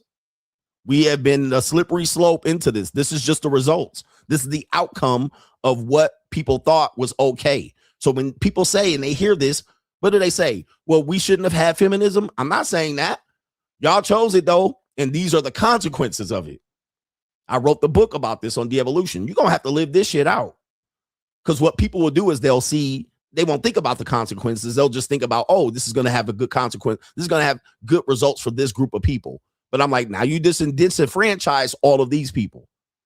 Okay? You disenfranchise all of these men. You disenfranchise all of these African-American men by trying to boost up the education of the black woman, boost up the job employment of DEI and affirmative action of black women. And then DEI actually benefited white women and gay people. And then the black man was completely disenfranchised, and they've been disenfranchised for 100 years plus going. Black men prevented from education, prevented from entering the job marketplace through gatekeeping by white men and white women and black women in human resources, recruiting, and so forth and so on. Edged completely out. Disenfranchised, given nothing but drugs, disenfranchised, kicked out of the home. Hundreds of years, disenfranchised the black man. Now when these black men are running around here in the street, they pookies, they figuring out how to pimp and live and mooch up under all these women. Now they want to fix the problem. Well, can't fix it. So when I jump up here and I say, you can't fix this shit, Andrew Wilson wants to do what? Give us solutions. And I'm sitting up here like, bro, you can't fix this. Not only did you disenfranchise the black man, you kill all of the black men that came up to step up and represent him. Martin Luther King, Malcolm X, any of the Manosphere podcasters. Anytime a black man latches on to a man to listen to, Kevin Samuels, y'all killed him too. Anytime a black man finds a black man to listen to and get motivated, they assassinate him or his character and say, don't listen to that man. Oh, y'all don't want to hear me though. Y'all been doing that for 50, 60, 70 fucking years. Any black man that step up and tell a black man that he is somebody, y'all kill that nigga or corrupt him or make him an agent. Y'all don't want to hear this shit. So now you want me to fix the goddamn thing. You platform him. You demotivate him. You demonetize him. You humiliate him. You let outsiders come and cut videos on the nigga and make him look like a piece of shit. Y'all don't want to hear me though. What y'all want me to do is solve the shit. Well, I ain't solving the shit. What I'm going to do is I'm going to take advantage of the situation.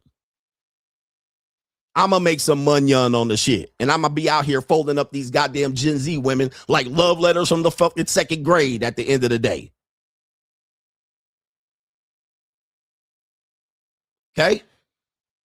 So at the end of it, what I'm saying is y'all got to live with this shit. It's too late. These are the unintended consequences. This is collateral damage. This is the bull in a china shop. This is the selfishness that you guys promoted and you forgot about these men. Now they're demotivated. This is the same thing I tell you about Marxism and socialism. You're going to demotivate the people who you're going to benefit from by giving crumbs to the losers, by trying to make it fair for the losers. You're going to demotivate the winners. Y'all don't want to hear me though. So why does a man want to be able to provide when the woman makes just as much as him? He don't see no fairness in that. How is that fair? You make just as much as me, if not more. How's that fair that I'm the provider? And you get to use your money and keep it and save it and use it as a slush fund.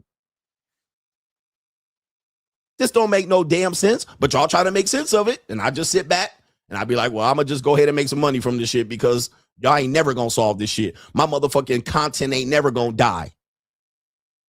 It's just going to move around from another platform. Why? Because y'all over here kicking the can down the road to ignorance. But I'm the fucking bad guy. Y'all ain't solving this shit. You can pile people in the churches. It ain't going to solve this shit because y'all fucked up. And when you fuck up, you got to live out the consequences. When you fuck up, you got to live out the consequences, or dare I say, you actually have to provide a legit solution. Or dare I say, you got to take accountability and say, oh, it looks like we fucked up. What they're not doing is taking credit. They're not taking accountability. They're not providing a legit solution. So I'm going to be here forever, nigga. I'm going to be here forever. Somebody said, bite the hand that feeds them. Facts. I wrote the book, The Evolution, about this.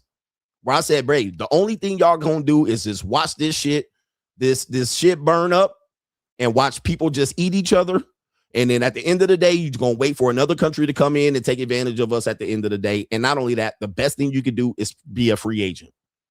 Just remove yourself from the situation, focus on yourself, travel, do whatever you need to do, build your own fucking empire, protect yourself from these low quality, low frequency thinking ass people who are basically just the dog eating its tail. Sit back and watch the shit burn. Okay. That's my only solution. Okay. Does it have trade-offs? Yes. But me fixing it and me falling on a sword ain't going to happen. This is where we're going. Good fucking luck. The only way we can do it is save ourselves and boss up. Okay. That's the only thing left out here. Better boss up, nigga. Anyway, that was that segment out here. Whew. Somebody clip that. Somebody clip that. That's about 12 clips. Then people get mad at me, be like, well, you're giving up. Bro, let me just tell you. Let me just tell you. I was left for dead out here. I'm not going to get emotional, but I'm a man just like you. I was literally left for dead at the end of my marriage. This is why I don't give a fuck. That's why I don't give a fuck about you. I don't give a fuck about y'all's solutions. I don't give a fuck about the black community. I don't give a fuck about marriage. I don't care about none of this shit. I fuck y'all. Not only was I left for dead, I was left for dead with people who just saw me out here left for dead and did nothing. They blamed me. They left me out there languishing. No one tried to help me.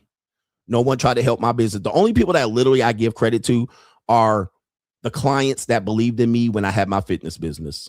Now, most of them didn't know the situation I was in. Some of them did. Most of them didn't. But I provided value back to these people, and these people literally got me out of the fucking hole.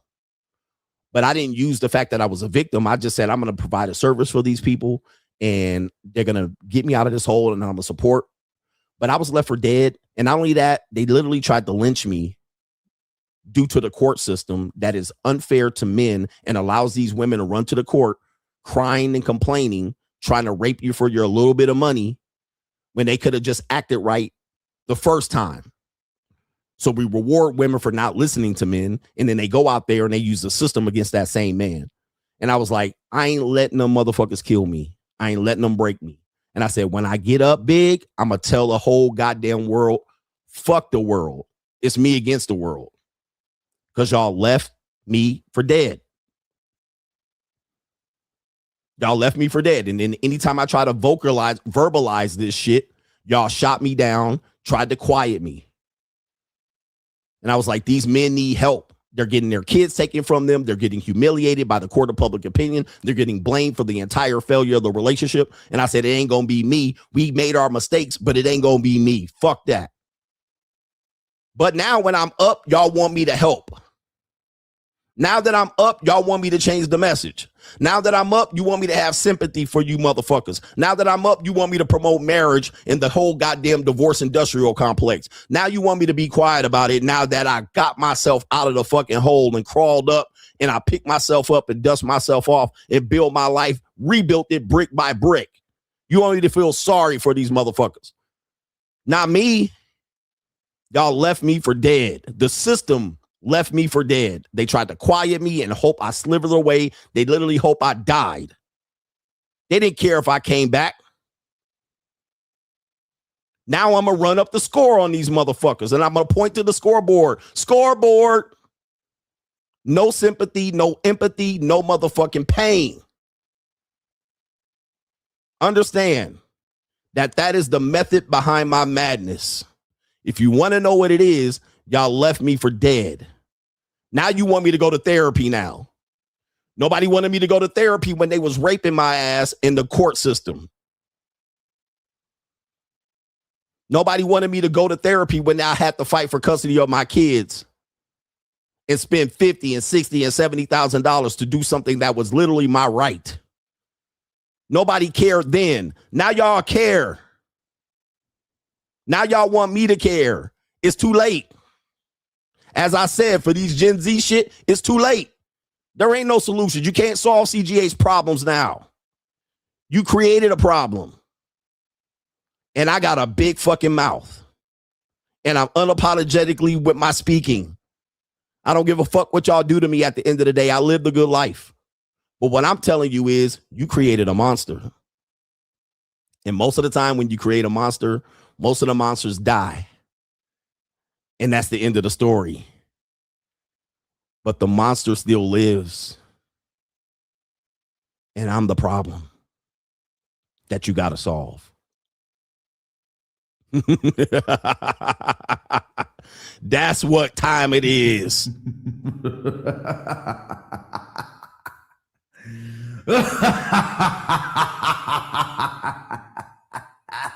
And now I got millions of men that are going to be listening to me. You could have solved this 10, 15 years ago, but you didn't.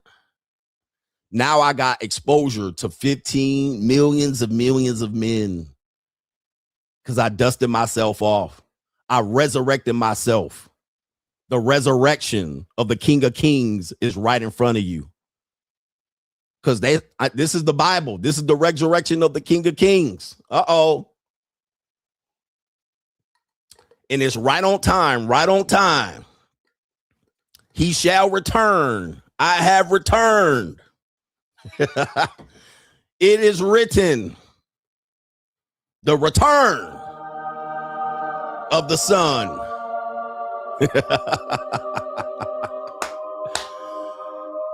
Y'all crucified me and put me up there now and left me for dead. But now he is back. The prodigal son, S-U-N, is back to shine on y'all. They told you he would return, and now I'm here. Hello.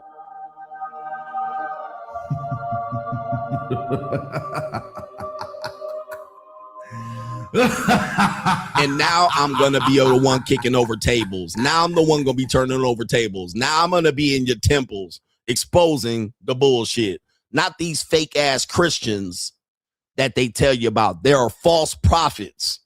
You're looking at the one and only King of Kings here. Anyway.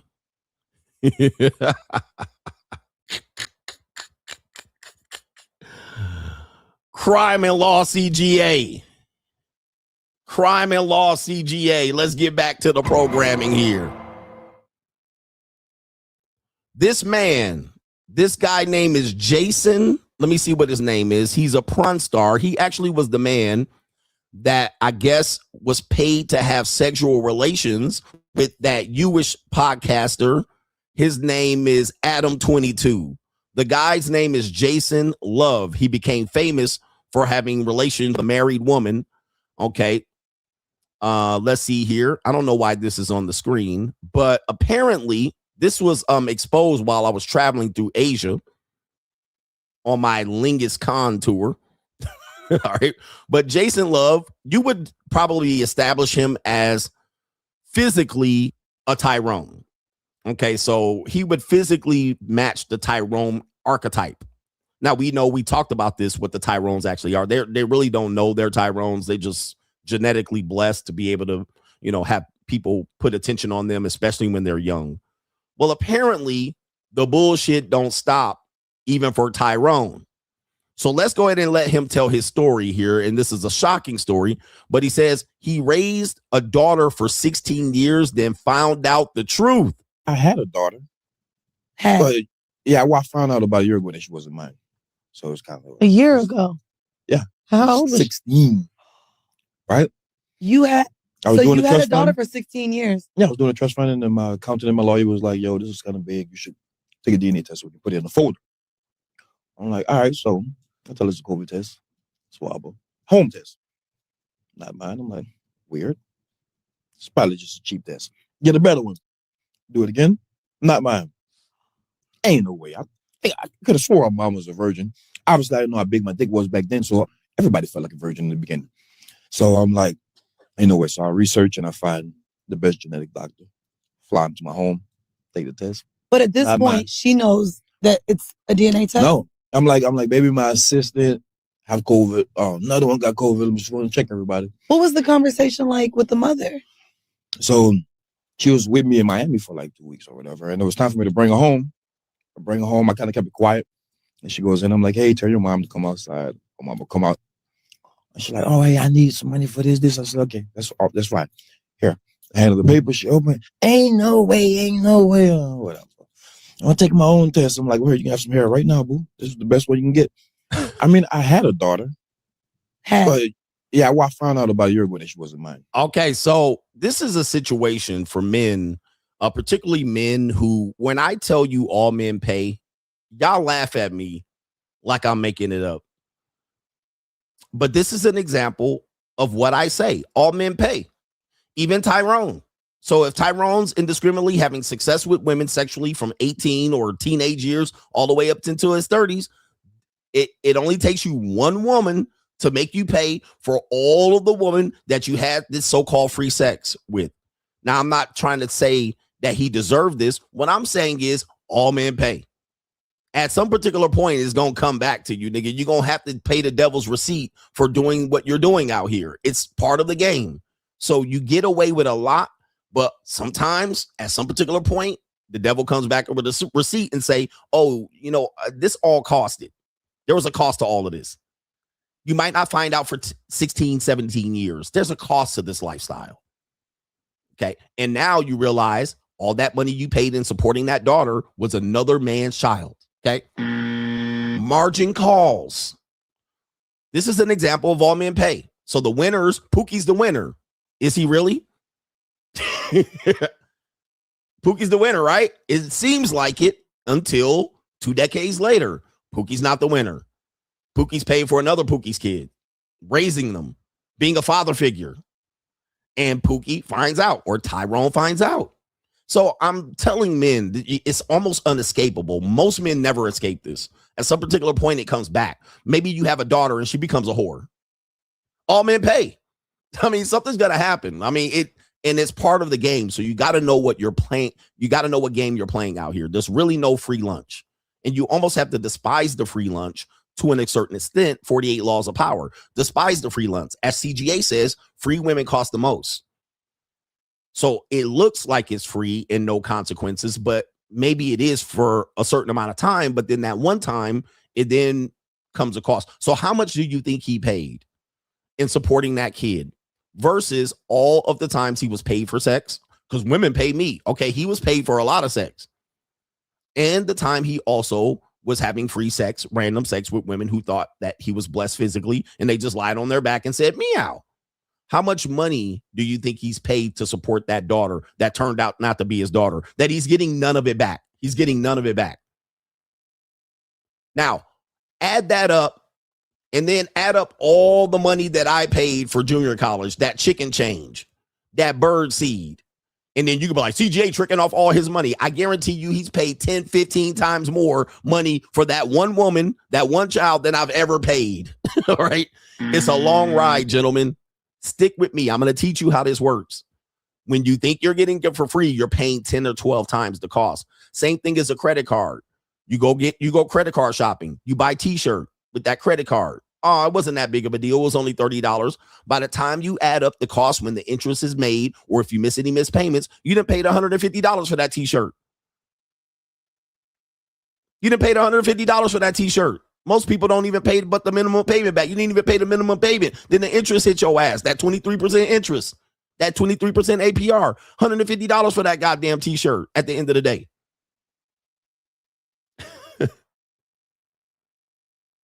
Crazy. All right. Look at this loser right here. How come you're not covering the Mike Vrabel, Diana Rossini saga? I'm disappointed. Is this a bot comment? Because I literally covered it 3 times. And you're distracting the show because you can't keep up with the content. Keep up with the content and stop distracting my show, you dumbass. I literally covered it 3 times. I mean, look, keep up with my content. I covered it 3 times. Go back, leave this chat, go back and watch my other streams. I covered it 3 times. Now, moving forward, stop interrupting the show. This is crazy. All right.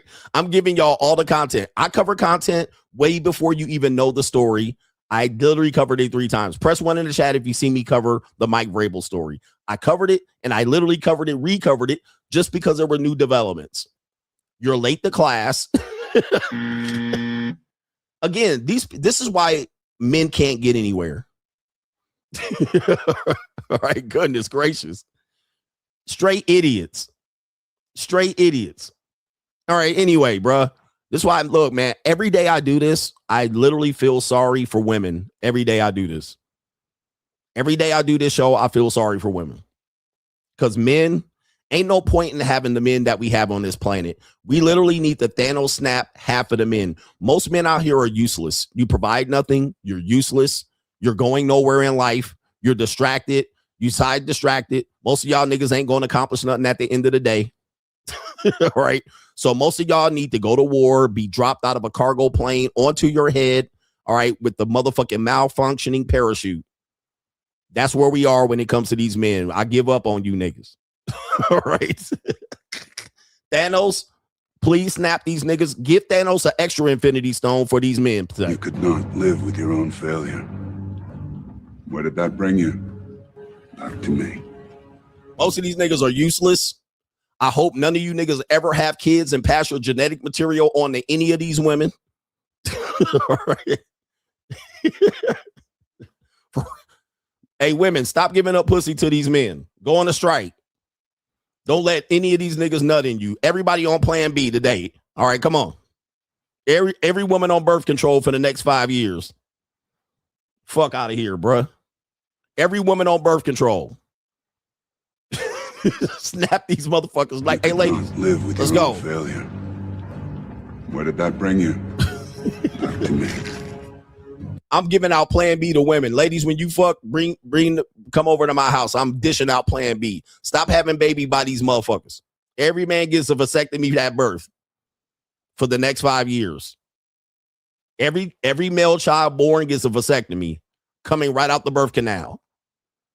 You're going to have to pay thousands of dollars to reverse the vasectomy. All right, right now. And I ain't kidding, nigga. I ain't even kidding. Next 5 years, we going to solve this shit. Make me the president. I'm solving this shit.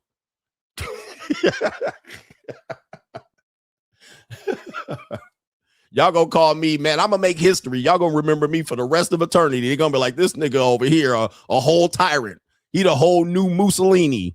That's why they call me the great Coachellini, by the way, because I got solutions, but y'all ain't going to have it. It's pretty lethal, but I do have solutions. But it ain't gonna be pretty. All right, anyway. Oh, my goodness. Oh, my Lord. Men can't have good things. I'm a tyrant. I mean, if y'all elect me, I'm gonna solve the problems within the next 20 years, but y'all not gonna like me in the process. It's gonna be very, very, very ugly. But I'm gonna be remembered forever. I mean, it's gonna be one of those things. All right, round some of these niggas up, too. We need to put more black men in jail, okay? We need to put more black men in jail. People going to say no. People going to say no, but let me just say, let's go to Zone 6, South Central Los Angeles, Watson, Compton. We need to put these niggas in jail, like right now, and don't let them out. Lock the key, throw away the key. These niggas out here going to nightclubs, all the free parties and shit, shooting up the place. Put all these niggas in jail. They don't need to be out. They need to be locked up. Because they come to the fucking nice thing. They come to the party and the cookout and the whole marathon t-shirt handout party and start fucking shit up with they gang banging. Hey, man, bro, lock these SRT driving ass niggas up. All they doing is causing a problem. Lock them up. Y'all think I'm lying. Look, I'm trying to help y'all out, bro. Hey, look, I'm not taking no prisoners with my solutions. Y'all want solutions? Let's do it. Coach, man, what's the solution? Okay, lock some of these niggas up, man. Come on. They out here running wild and free. All these YNs, old block, look them niggas up. Lock them up. Come on, man. Don't play around. All these goddamn niggas, these bisexual ass niggas, lock these niggas up too, bro. All these niggas, look, they bisexual and got wives and claiming they Christians. Lock their asses up too. Come on, bro. Round their asses up.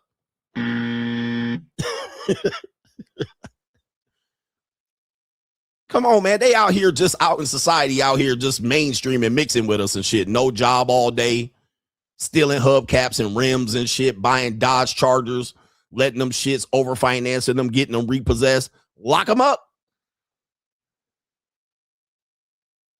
Got them out here running around here. And then they got the nerve to be trying to bully you with this. In the streets, we do. Anybody that say in the streets, lock they motherfucking ass up right now. Anybody that claims macking, pimping, in the streets, street code, snitching, they need to be locked up immediately. Put behind bars, nigga. Right away. Soon as you say, well, in the streets, if a nigga say, well, I'm from Detroit, they need to be locked the fuck up right away. Lock they ass up. Throw away the key, nigga. I'm telling you, this is going to solve some problems overnight. Motherfuckers going to be able to come outside and enjoy a goddamn event. But people mad at me. I'm telling you, I'm solving the problem immediately. Because they are the problem. They think they're not the problem. Well, in the street code say you can't snitch. They should go to jail immediately. If a dude say, well, this ain't macking, and the dude should be macking and pimping, and I got the ism, they need to be locked the fuck behind bars. Like immediately. Soon as they say macking, pimping, P, pimping, real P, real G, lock the fuck up. They should not be free in our society. Running around here, pandering and pushing this bullshit on the internet.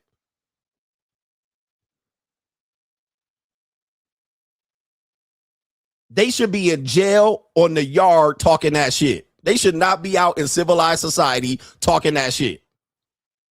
If you got a tattoo on your face, you need to be locked the fuck up. For real, bruh. Like immediately. You put a tattoo on your face, you need to go behind bars. And you need to be interviewed one by one to see if you could get out.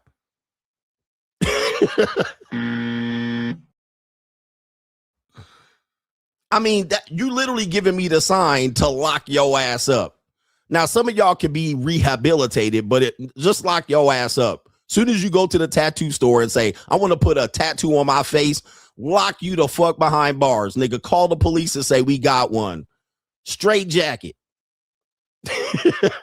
Chain gang. All you doing is picking up trash on the side of the road with chains locked around your ankles. That's the immediately. Because you can't walk around a civilized society with a tattoo on your head and face.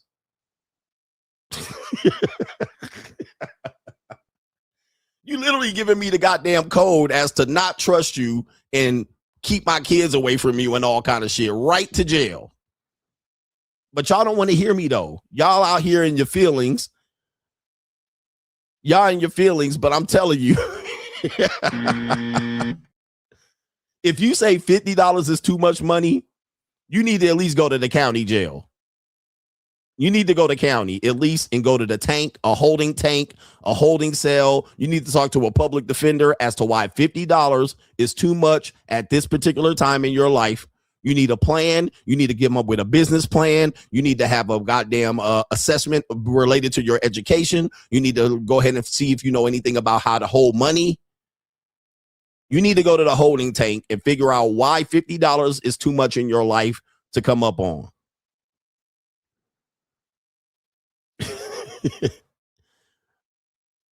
But,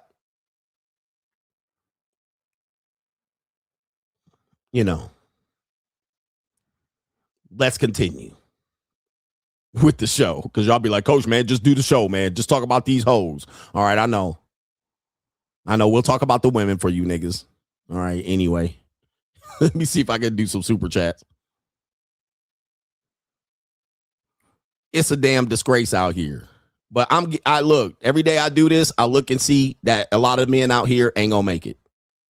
And we used to have reasons. We used to have things for you to do for you to not make it. You know, we used to have a military, jail, shit that y'all was scared of. But y'all ain't even scared of jail right now. Job training.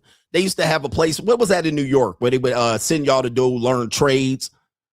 I think it was called Work Corps, Job Corps, right? We need Job Corps to sweep these niggas up. All right, you go to jail first, vasectomy first, jail, Job Corps. All right, or vasectomy, school, jail, Job Corps. That's your fucking path. That's it. Yeah, the Peace Corps or the ROTC. Them the fucking that's your plan. All right, what you gonna do with your life after high school graduation?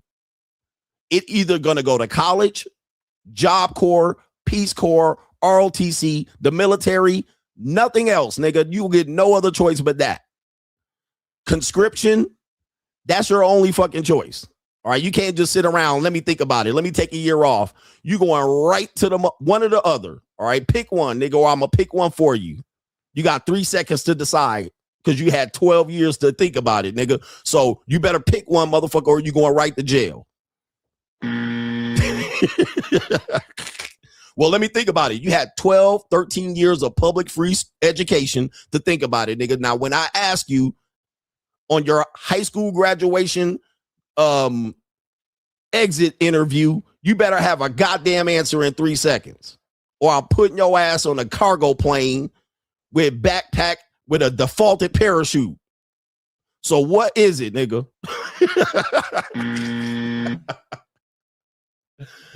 Oh man. What do you want? You better pick wisely. You better have a plan. Well, I got a business started. Okay, all right. You a YouTuber? Okay, I'll let you go off.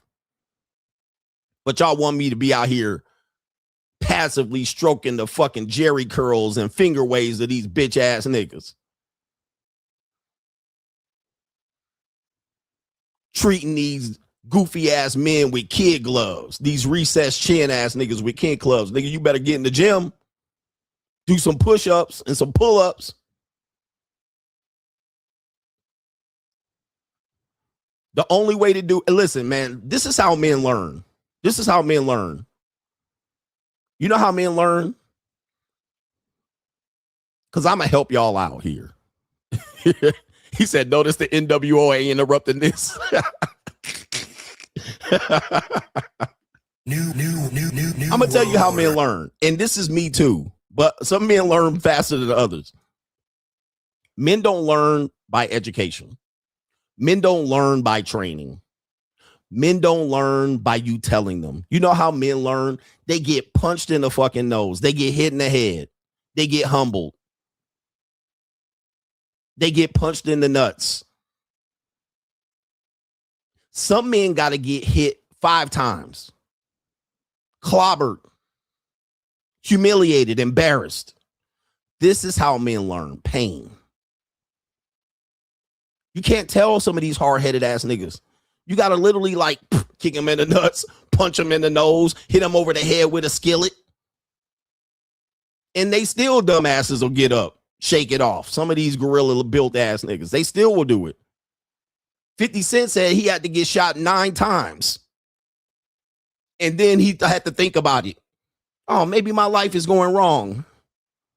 Maybe I need to change the direction of my life. I got shot 9 times. You didn't learn before then?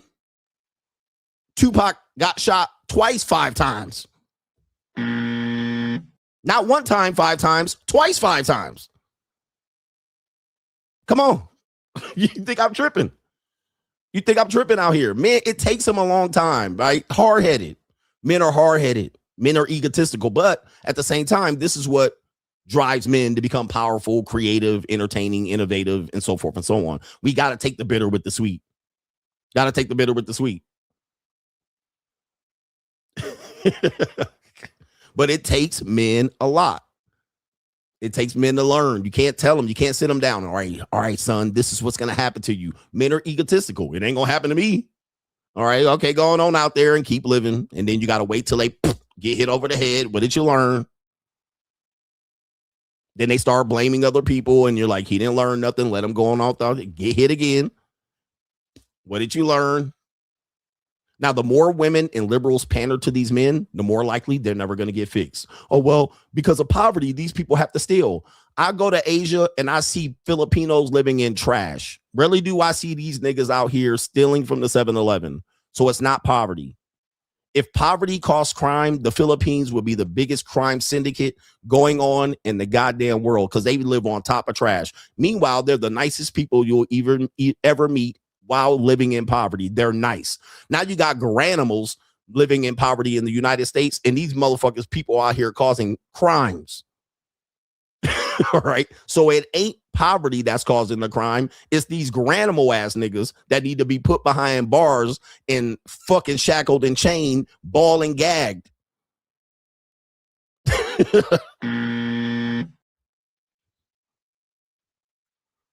So what I'm saying is fuck the excuses. Because excuses allow granimals to run the fucking street and cause more problems if you don't know the Communist Manifesto is being lived out right in front of you.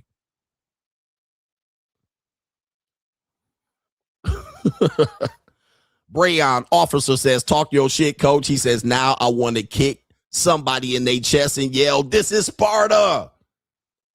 We need some hardcore strategies. Even Thanos said, even if he has to die, and the good people have to die when he snaps his finger, he was ready for the solution. What I'm telling you is people want to provide solutions where they don't get a hair harmed on their head. And that's not how it works. You got to be willing to say, I'm going to go out there too and put my nuts on the motherfucking chopping board to solve the problem. It's easy to solve the problem if I just say send Gen Z to war, because that's a solution, unless your ass willing to go to war too. So if you send Gen Z to war, you better put a fucking helmet on and grab a canteen in the backpack and grab a magazines, a faulty gas gun, and go take yourself out there and bust a cap. But you just can't say send them out there while you sitting back watching Fox News and watching these niggas get blown up. So you got to put your nuts on the line. You can't just solve problems from your desk on YouTube. All right. That's how people are trying to solve problems. They ain't trying to be harmed. I ain't trying to be harmed in this situation. Nah, you got to put your fucking shit on the line too. You got to put some skin in the game too when you're solving a problem. This too much for YouTube? New world order. This too much for YouTube? It is. So let's get back to the ignorant shit. We got inside of the mind of the modern woman out here. We had a guy, I can't find the video, but let me see if I can pull this up. He was a old school dating coach. Yeah, RSD Tyler. Let me see if I can find his Instagram. RSD Tyler, also known as Owen Cook. I actually had a funny video about him. It was pretty funny, of him talking about how he failed in the relationship with a woman who was a stripper. It was kind of funny as fuck. But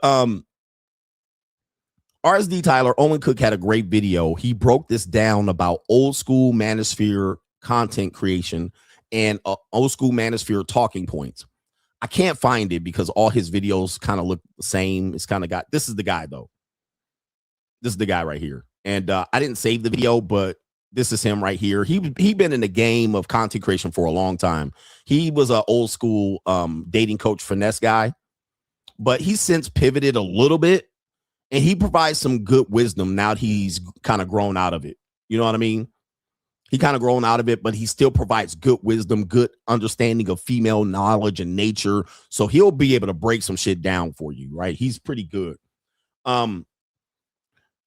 But he said the old talking point, and he was brilliant on this one. I wish I had the video saved. He said the old talking point that women are going to hit the wall at 30-something years old, and they're going to have to marry, or they're going to lose value, and they're going to lose the ability to find a partner, and even lose the ability to have a baby. He said that's old talking point.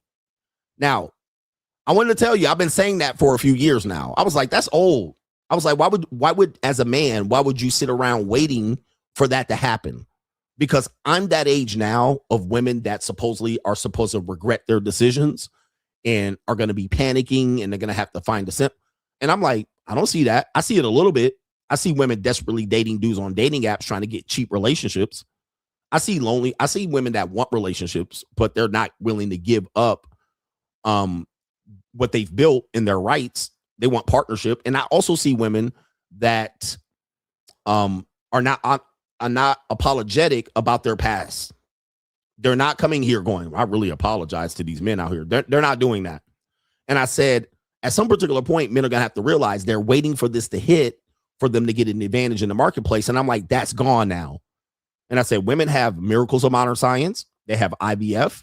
They have Botox. They have breast implants. They got BBLs. They're able to beat it.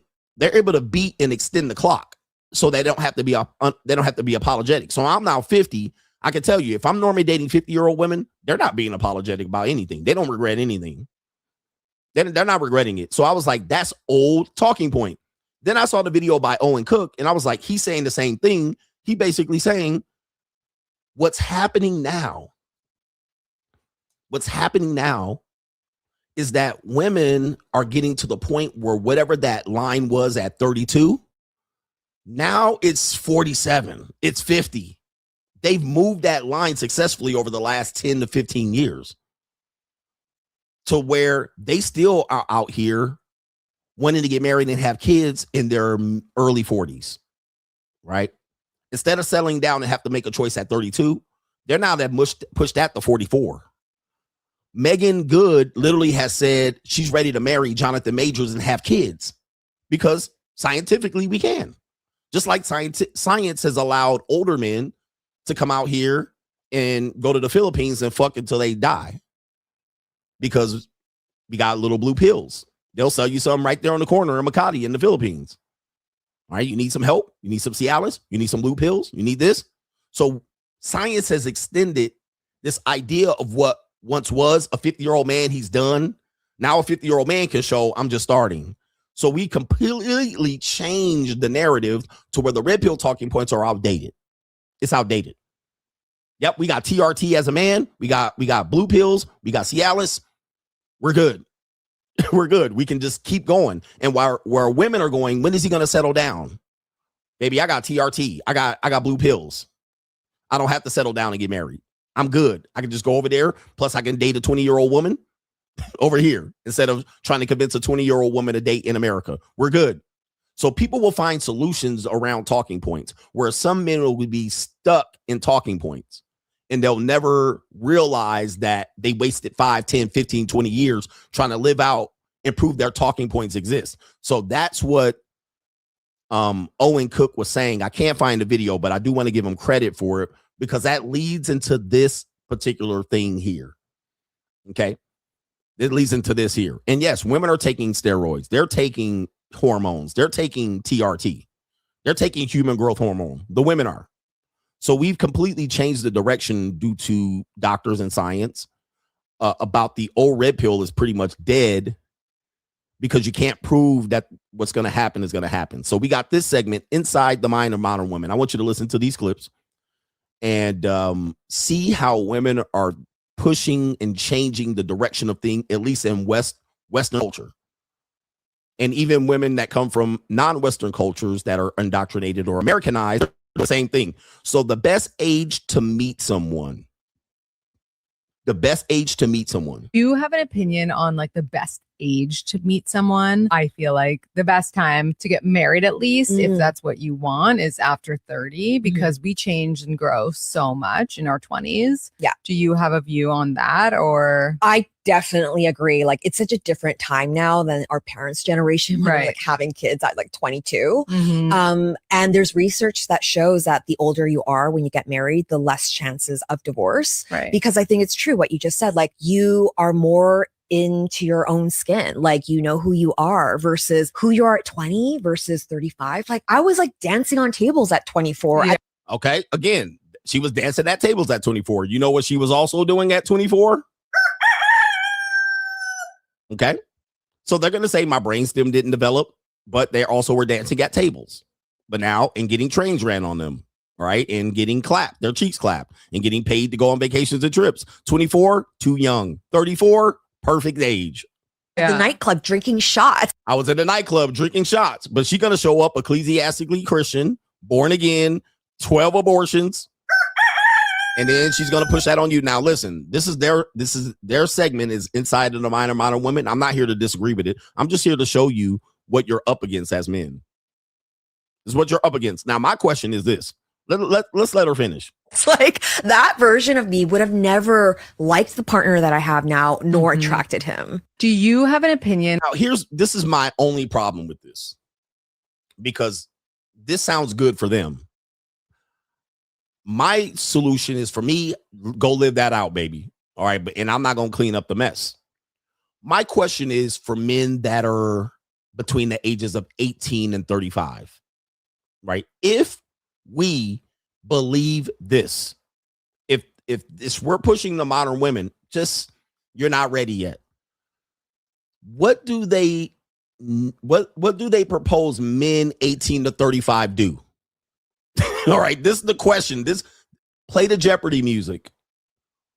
What are the men 18 to 35 supposed to do in the meantime? Not the men that you're dancing on tables with. We're talking about the 65% of men between 18 and 35. What are they supposed to do with themselves? Just sit around, wait on you? We tell men you need to boss up, build it brick by brick. But what are they supposed to do while you're fornicating and getting trains ran on you? These men are not touching pussy. What are they supposed to do between 18 and 35? Because you're not going to be ready till 35. What are they supposed to do? participate in the debauchery? Because it seems like when the men try to verbalize this and say, well, word was, so they find an alternative. Passport. Don't get a passport. Date younger women. Don't date younger women. You're manipulating them. Anything the man 18 to 35 does, become an incel, drop out, they criticize him for it. They're like, well, no, you're not supposed to do. You're supposed to be marrying people. Who are they supposed to marry? If the women are waiting till 35, who are they supposed to marry? This is my question. Like, what I'm telling you, this type of mindset to me is completely screwed. I get what she's saying, but I think it's ass backwards. I provided a stream solution for this 5 years ago where I said the women should just do it up front and then they can leave the guy on the back end. And then now the damage, now we at least got what we wanted early on. But if that's what we're going to do, what are men supposed to do between 18 and 35? Watch you live it out and then pick up the scraps afterwards? Anybody got a solution? I'm all ears. Even if you're waiting for the show to end and put your comment in there, put it in the chat. What are they supposed to do? Waiting on these old skeezers. I mean, we get it. They're going to boss up, but they supposed to be incels and virgins until then while you racking up a high body count. What are they supposed to do? They're supposed to wait for almost 2 decades to clean this bullshit up. Now, we know what I'm telling them what to do. I'm talking about what the society, because when I tell them to go to the JUCO and travel and be a free agent, that's my solution. They obviously don't like that solution. That's obvious. That's obvious. That's what I tell them to do. But if a guy's going to wait for 17 years from 18 to 35, what does society have as a solution for what the men are supposed to do? They don't like my solution. What is society going to tell the men to do in the meantime? Or do they care? They don't care. They don't care. That's the answer. They don't care what's going to happen to you other than you come clean up the bullshit, Boyce Watkins.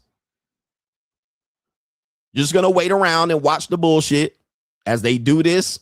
And then guess what? Boom. You come clean the bullshit up. Anything you do other than that, they're going to shoot and criticize you. They don't care. And so when I tell you they don't care, you better do and decide how you want to live this life, because they're never going to care about what the solution is for you. They don't give a fuck. Right? That's what they don't give a fuck. We got the next one out here of, and I'm going to show you they don't give a fuck. We got another woman out here ecclesiastically kind of preaching the same message. Okay. Or they want to get an ecclesiastical marriage and marry a 2-time baby mama. And you got a man out here who is doing counterprogramming, telling you to do that as well. All right, we got, can we talk about the lie that single women have been sold, that the older they get, the worse options they get? All right, so we got another woman pretty much saying the same thing, but we'll let her speak. Can we talk about this lie that single women have been sold, that the older that you get, the harder it is to find love, and that somehow your best dating years are behind you?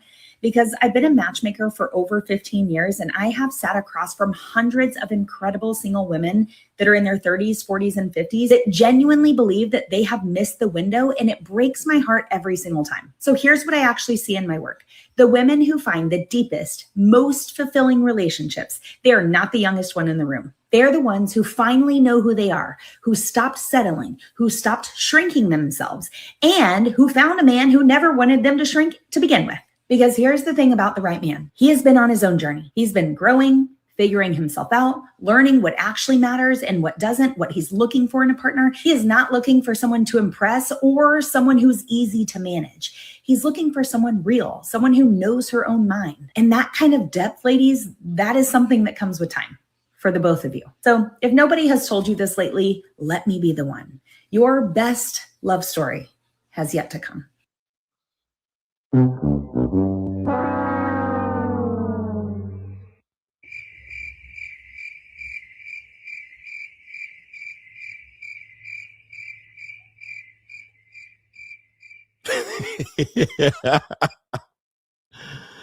See, gentlemen,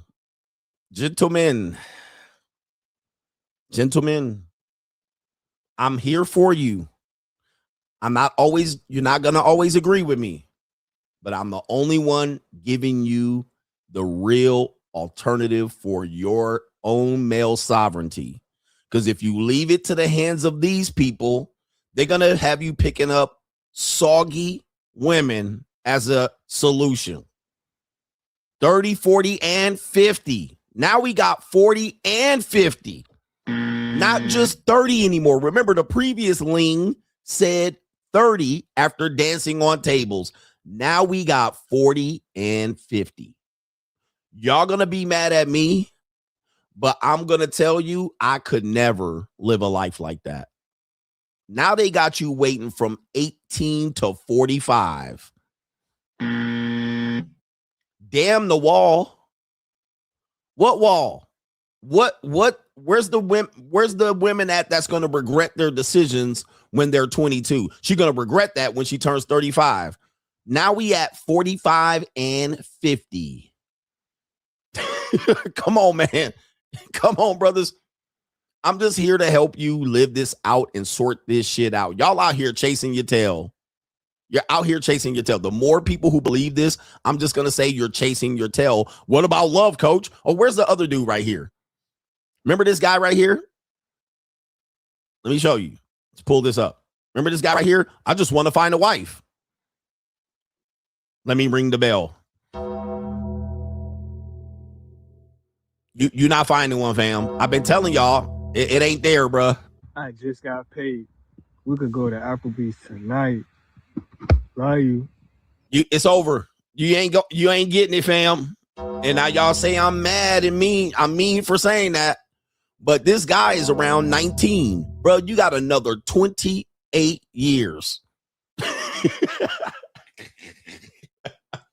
You got another 30 years, fam.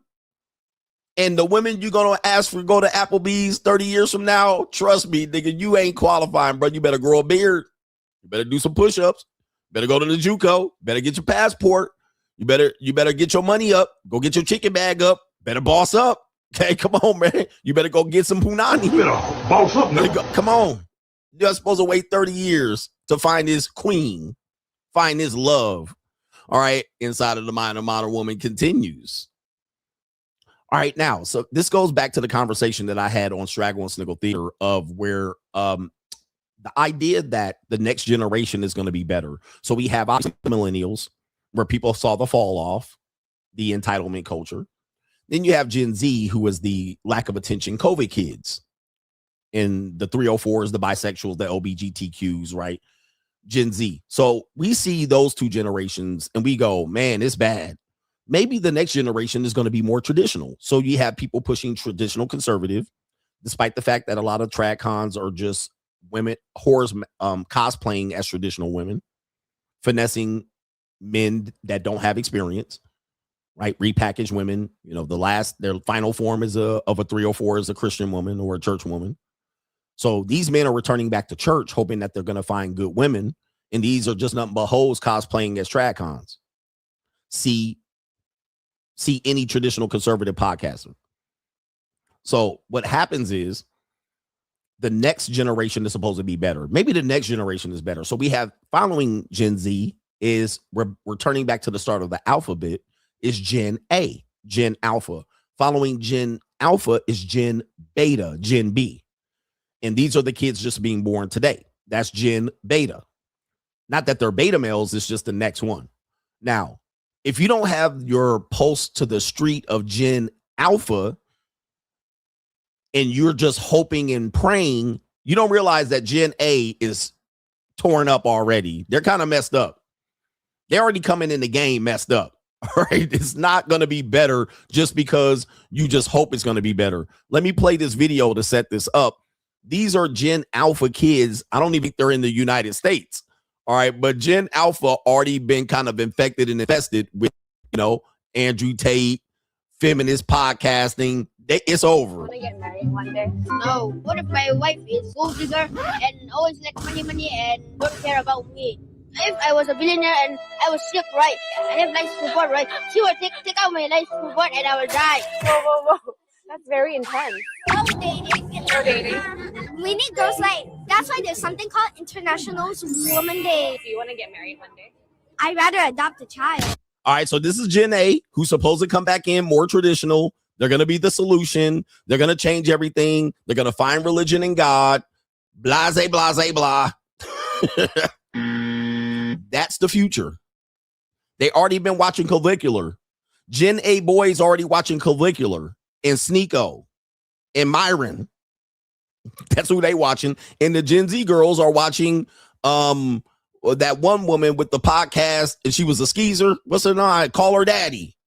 Call her daddy. All right. So Gen Alpha women are watching Lizard Wiz, Sprinkle Sprinkle, Call Her Daddy, Cardi B, Sexy Red, Icy Spicy. You see what I'm saying? Oh, Gen A gonna be more traditional and get married and then return the birth rate. Okay. I'm not being a nihilist. I'm just telling you the truth. Which means, in effect, this woman's gonna break this down. Taylor Swift, Ariana Grande. They already got it in their head. All right, so we got this woman out here who's gonna break it down for you. You think I'm a nihilist? It says young women don't like men. Who said that? I've been telling you that. And she's gonna go through the statistics here, and this is gonna be eye-opening. In essence, let me clear up what she's gonna say before she says it. The idea that there are incels are going to be the problem, the loneliness male epidemic, she said that's not true. The real problem is fem cells.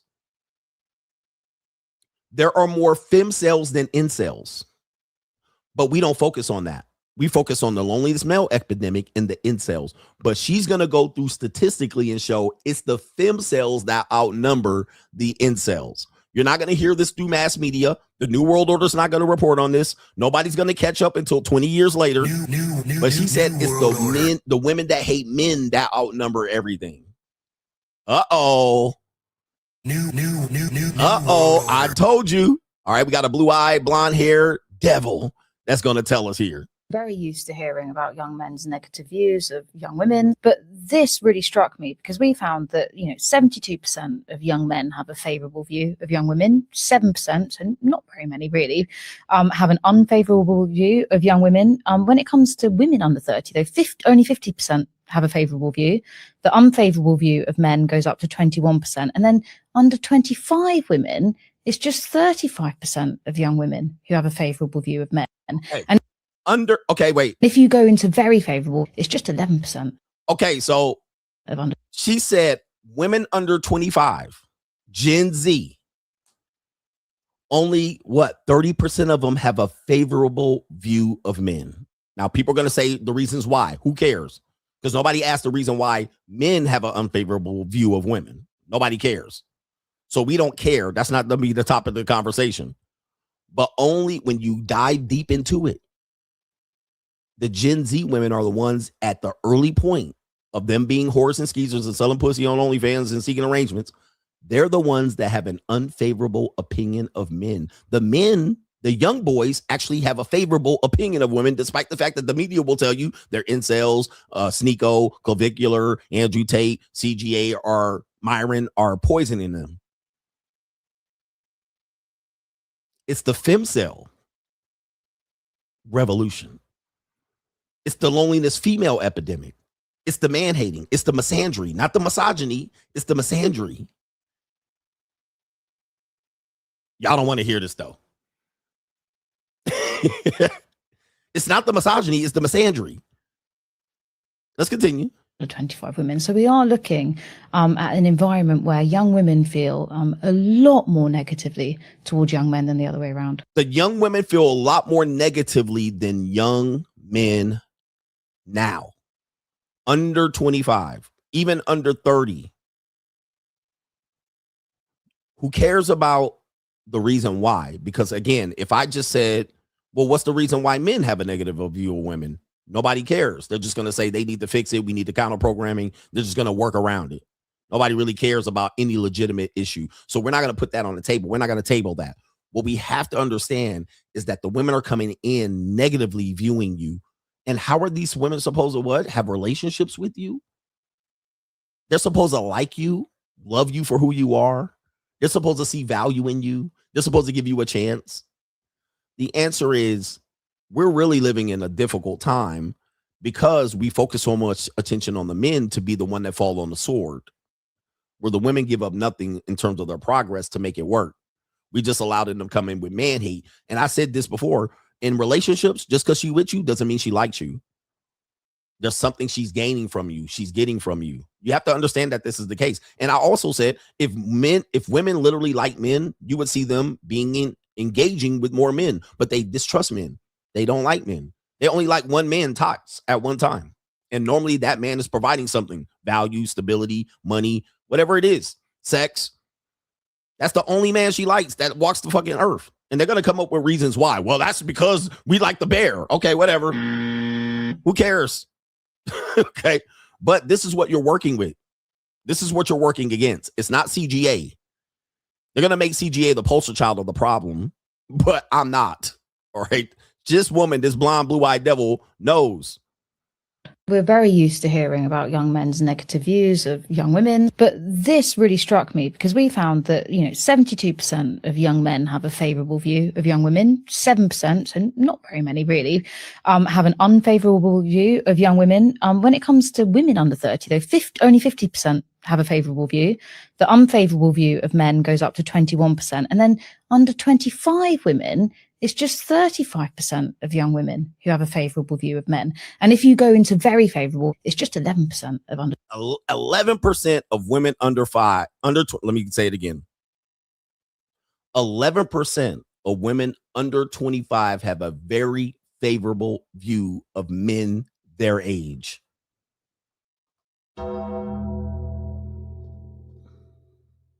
Inside of the Mind continues. We're matriculating the ball downfield. And if you want to contribute to this fucking show, you ain't seeing this nowhere, bro. You ain't seeing a breakdown like this nowhere with nobody.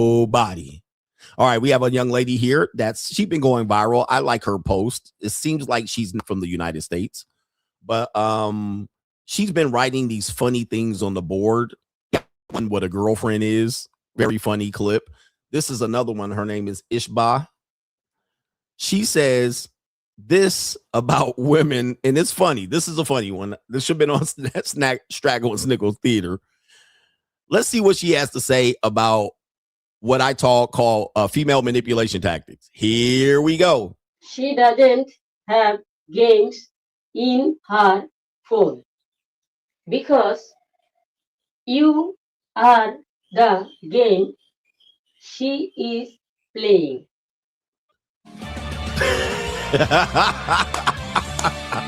Let's go. Y'all don't want to hear this shit. I'll play it again for you. New world order. New world order. Woo! But she likes me for me. Woo! New world order. Y'all need to write that in your notebook. She killed that one. Write it down. New world order. Got. Woo! Let's let her say it again. Is the matter clear? Yes. She doesn't have games in her phone because you are the game she is playing. Shit. Sometimes when I say it, you don't believe it. Sometimes y'all need a woman to say it. Sometimes y'all need a melanated woman to say it. Yes, I'm calling her melanated. Boy, oh boy, I've been trying to tell y'all. I've been trying to give y'all the game. That is some game. That's real game out here. Lord. We got Inside of the Modern Woman that's going to continue. We got 2 more clips here. All right, we're going to keep it going. All right, we're going to start with this lady here. This young lady says, apparently, I don't know if this is a skit or not, but we'll go with it. This woman is breaking up with her boyfriend. Her boyfriend says she caught her cheating. Normally, if you catch a woman cheating, you're going to hear all kind of crazy shit, right? You're going to hear some bullshit, right? So this woman been caught cheating, according to this clip, says, I caught my girlfriend cheating, and instead of explaining herself, she says this. I want y'all to listen because I can't rewind it. All right, but we see a woman with some thick thighs out there. Look at them thick thighs, all right? Them ice creamy thighs, milky thighs. Plain Jane, stock factory issue white woman, right? You can tell she's stock factory issue. Let's see what she has to say here about getting caught cheating. Listen closely. I can't rewind it. Leave me then. Leave me and see what happens. Literally, if you leave me, there are 20 other dudes waiting outside of the door to be with me. You want to sit here and act like I'm not the prize. Dude, I'm perfect. Every single person in this world wants to be with me. They would die to be with me. And you're sitting here talking about you're going to leave me, you're going to leave me. Do it. Do me a favor. Dude, all of this because I caught you cheating with your ex and I asked you to unfollow them. Dude, I don't care. It's not my fault that everybody wants me. It's literally not my fault. If she... Woo-wee. Woo-wee. Press 1 in the chat if you've heard something similar to this before you hit the manosphere. Like you caught your woman cheating and she was like, well, I got options. I'm the prize and dudes want me. I can't help it if people want. Press 1 in the chat if you've heard something. Now, this is pretty lethal. I've never heard it like that, but we've all heard some shit like that where a woman pretty much verbalized like, well, I got people out here. I got options. Like, wow. I mean, this woman literally, that's literally verbalizing it there, but it happens. Women are basically going to tell you, especially at that age, that 18 to 35, she gonna tell you that. She gonna be like, hey, I can't help it. Men like me. And of course, if she hot in the ass, she hot in the ass. She going. Yes, your girlfriend's going. All right. Yes, your girl going. And just like that, especially when you out here trying to make it work and you're trying to talk her through it. Talk me through it. Why is this the case? Well, it happens, bro. Some dudes deal with this shit. Speaking of, we got the last one here. As we're about to get to the main event at the 3rd hour, inside of the mind of modern women. And somebody's going to say, it ain't never happened to me. Here's a cookie. All right, what do you want, a cookie? Congratulations. Here's a pat on the back. Here's a cookie. Here's a free coupon to McDonald's for a Happy Meal. And that's the ego of men that I talk about. Well, it ain't never happened to me because I got, okay, yeah. Here's a coupon for a Happy Meal. Congratulations. Here's your cookie. I'm thankful for you. That's nigga. All right. 83. Anyway, 83. Yeah, here's a McFlurry coupon, nigga. Congratulations. You earn absolutely nothing.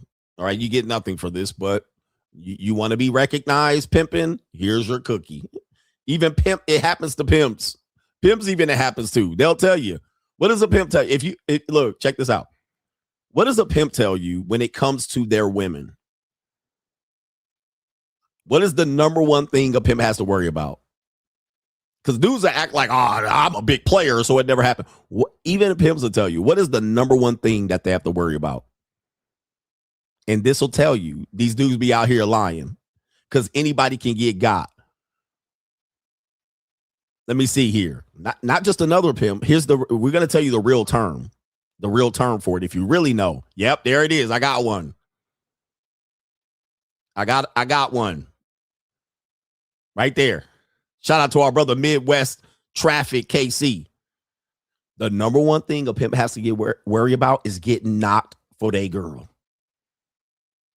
Now, dudes will jump up here and act like they ain't getting knocked. But these are the guys. Your girl can get taken. Even if you got the best knowledge of the woman, even if you got her under control, even the top dogs got to worry about another P knocking them for their girl. So when dudes get up in here like, not me, I ain't never, okay, it don't matter, pimping. At some particular point, he knows he can always get knocked for his girl. He even recognizes that.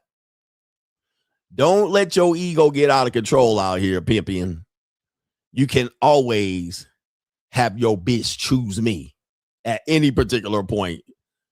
Okay. No man is off limits. Yo, you can ask Jason, even Jason, Tyrone got swindled out here. You know what I mean? You better realize what's up. Charge it to the game, right? Charge it to the game. But you can always have another colder pimp and she can always choose another one. So you can always get knocked out here. You can always get knocked. Do you have the stomach? You got to have the stomach. Do you have the stomach? You got to have the stomach. All right. Anyway, man, last one here. We have a young lady here, and this one is even some knowledge that I've given you about women that do what? They out here and they want to have fun. They want to get dominated out here. And this is I like to get dominated. When you're dealing with women sexually, what you have to understand is sometimes they go to another place, even to the point where they'll transmute their own persona to another sex goddess like Aphrodite or Venus. Women are playing a heavy game. Sometimes even you hear this, there's a regret in some of the things that they did. Sometimes they regret it 20 years later. When you're with them intimately, the way you treat them is going to dictate how they're going to feel about the situation. Because listen, they will have the situation and then they will feel a different way even immediately afterwards. And the way you treat them is going to determine how she felt about the situation. People don't understand this, and I try to tell you this, especially when you lack experience. And this is why we teach you aftercare is so important. The way you treat them after is going to dictate how she felt about the entire experience. Us, we're not like this. We can separate, we can compartmentalize these things a little bit better. And we could just say, overall, we just cared about the nut. Most of the time, we don't remember anything that went down. All right. We don't even remember. We had the feeling, and we had the feeling of the releasing. But then we don't even remember. If we can recall back and remember what happened, it's hard for us to remember. But when women have a situation, they are very explicit in details as to what happened. Then he took off my bra, then he caressed my nipple, then he did this, and then he pulled my hair, and then he licked my neck. And then she'll go down in sequence. You did this, and she removed my panties, and then he touched my toes. With men, we don't remember what we did. We cannot go back in the incident and write down what we did. We can't be like, yeah, and then I did this, and then I did that, and then I did this. The women can recall it. So that then when it's now trying to testify, do you remember when you removed her bra? How many clips was it? Was it 2, 3, 4, or 5? You're like, I don't know. Did she have a birthmark or a mole on her right nipple? You'd be like, I don't know. I don't We don't know. They will know, and they will also know how you treated them. I want you to listen to this, because this is insane inside of the mind of the woman. So this woman said she didn't ecclesiastically. This woman just got her cheeks clapped. Okay, you see it right here. Plain Jane, you know what, Chad or Tyrone came and clapped them cheeks. Okay, look at her. She probably high as a kite. She didn't took a perk or a Molly. She didn't even know it. She got that look that she done got filleted. She got it, like white girls. It looked like they got their dog ears pinned behind their fucking head. All right. She's smiling and grinning ear to ear. She done got fixed up. Niggas always gotta show they teeth. Forehead glowing and gleaming. All right. She done got fixed and dominated. All right. So she feeling good right now. I like to get dominated. Okay. She done got worn out, taken to the woodshed by somebody that's bigger and better than you. And she's going to say as much. She's going to say as much. So she's going to admit it. But you're going to see now inside of the modern women how she's going to process the aftermath. All right. And should be an interesting segment here. Let's play the clip. I went on a date with a guy last night and we had sex, and in the moment, great sex. No, had a good time. I genuinely had a good time. And then I was talking to my friend about it tonight, and I'm recounting what happened. And in my head, I'm like, uh-oh, that was kind of really presumptuous of him to come inside me and whip his phone out and try to record me. And I'm recounting things, and I'm like, it was hot in the moment. That's not good. Uh-oh, I done told you.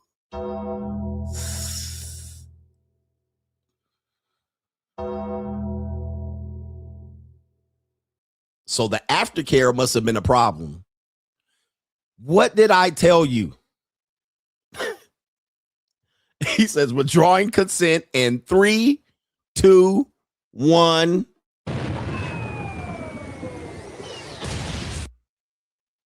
Look at this. So this is what I tell you guys. When you leave them, when you go home and you don't get the confirmation text that she had a great time and she kind of goes silent or radio silent or ghost, you don't follow up. You don't send her home in an Uber. You don't give her gas money. You didn't pay for the you made her pay for half the bill. But she said in the moment, it felt fine. Then, as I said, she talked to a friend. That's where you're going to have to understand. They're going to share the details and they're going to recount step by step by step. As you're going to say, man, I was out there hitting it. I blew her back out. She's going to tell her friend, he did this, he did this, he did this. And she's going to go, I had 2 drinks. I got dizzy. I was lightheaded. I felt weird.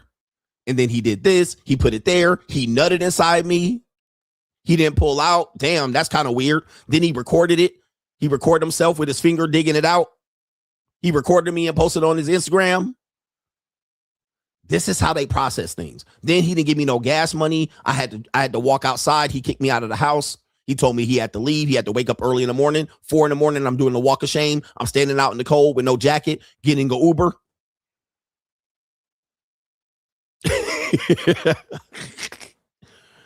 So it's now she's going, maybe I didn't want that.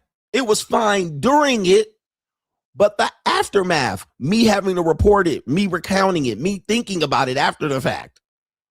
Woo! I'm trying to been coaching y'all on this for a long time. This is how they process things. This is why we tell you about aftercare. This is how we tell you to follow up. Don't assume she's going to text you first back. If she does text you back, fine, first, good.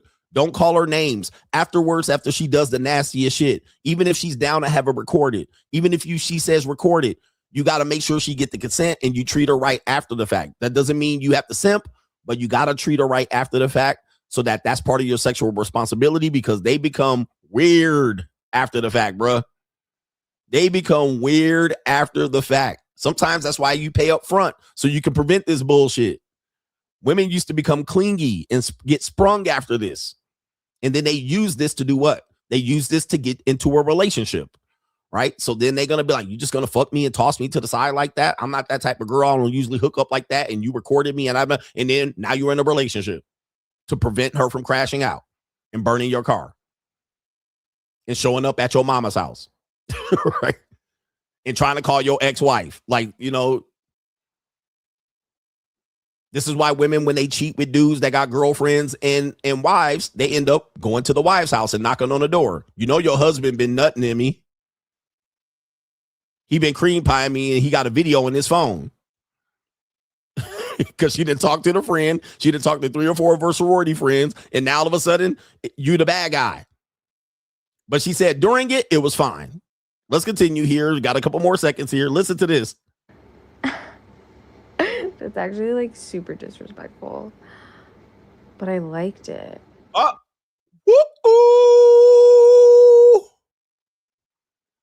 She said, remember, she was following up. He nutted in her. He recorded her. He whipped out the phone, didn't ask her. She said that was disrespectful, but I liked it. I like to get dominated. The bad guy. I like choked, whooped, spanked, told what to do. I need a man to take charge and let me just, be goofy. What's at play here is male-female dynamics. So because he was taking charge, he was leading. He didn't ask her, can I do this? Can I do that? See, let's just say this. If he asked her, can I do this? Can I touch you here? Do I have consent to kiss you? Can I caress you? Can I touch your left breast? Can I stroke you? Can I turn you over? Can you turn over? Can I nut in you? Can I record you? She would have said, nope.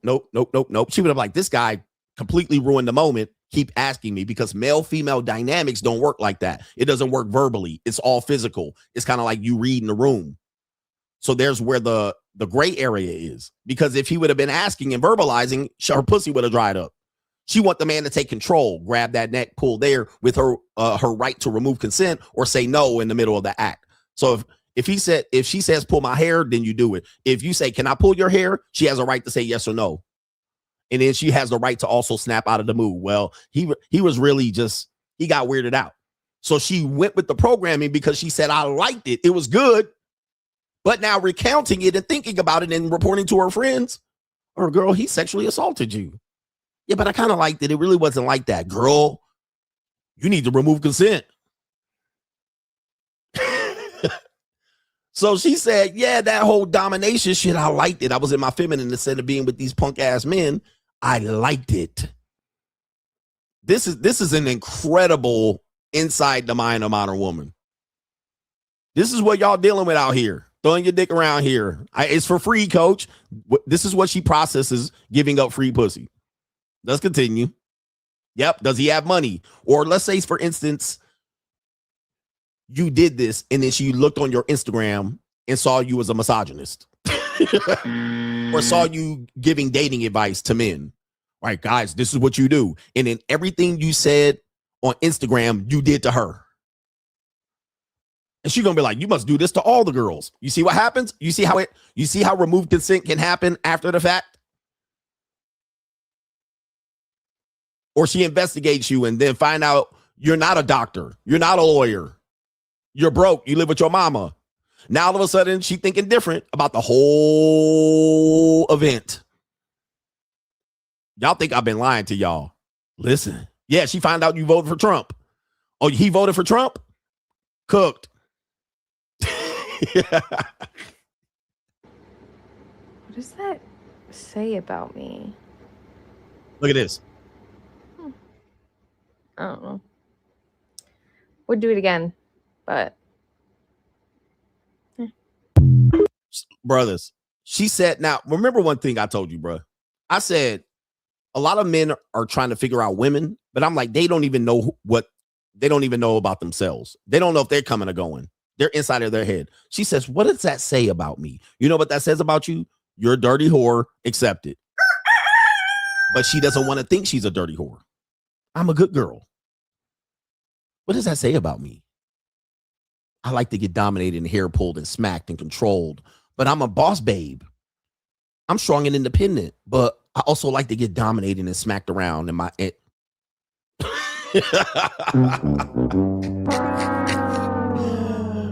inside of the mind of modern women. Join CoachGregAdams.locals.com. We give you the game. We give you the game out here, and we're preparing you pay-per-view style. She said, I would do it again, too. I will do it again. But join us over there, CoachGregAdams.locals.com. We tell you about the dark side. This is why sometimes it's just better to just pay that consent fee up front. All right, let's go ahead and resolve these issues right up from the rip so that I don't have to deal with this or deal with managing this or micromanaging this and her calling you up 3 days later having the, we need to talk. We need to talk. Remember the last time we were together and you came inside of me? I really didn't want you to do that. And you're like, huh? Because you thinking about cream pieing her again. And then she comes back, are you clean? Do you want to wear condoms now? She's not going to say that when you take her to dinner or meet her for drinks. She's going to wait till y'all about to go do it again. And you like ready to go again. I'm going to give her that animal treatment. And she was like, let's talk for a second. Dick done got soft. I was talking to my friend and she was wondering, did you have an STI test before we have sex? You mind wearing a condom this time? You mind making sure you pull out and put it in my teeth?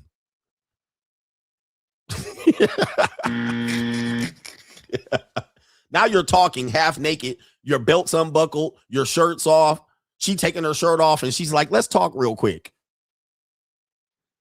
We could have talked this over the phone. We could have talked to this when we was drinking drinks and you was flirting and I was rubbing on your thigh. You could have talked about, but this is how women work. This is how they process things. This is how they do.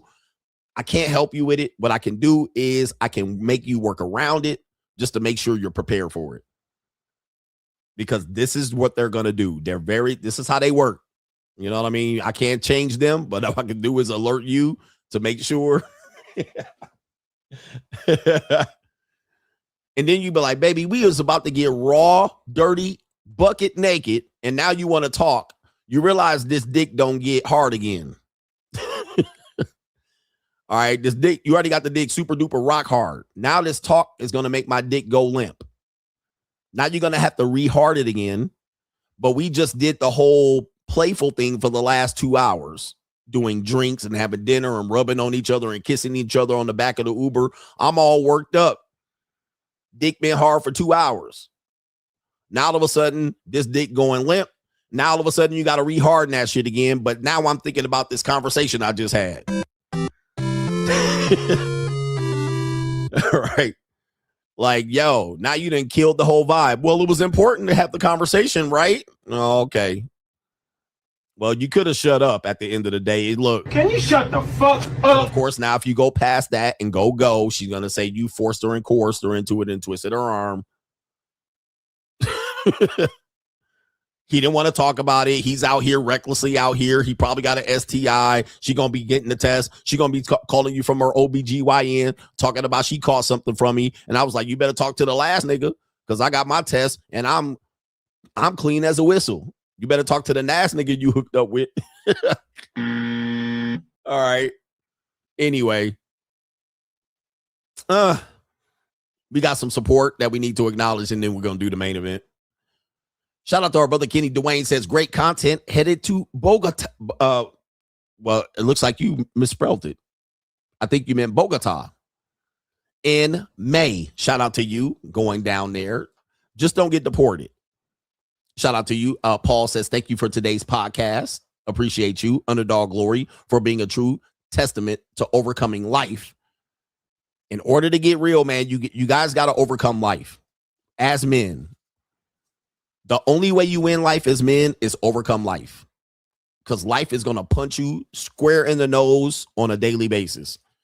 Life is going to swing on you like that nigga was swinging and punching the air in Boys in the Hood. No man gets out of this life without being penalized.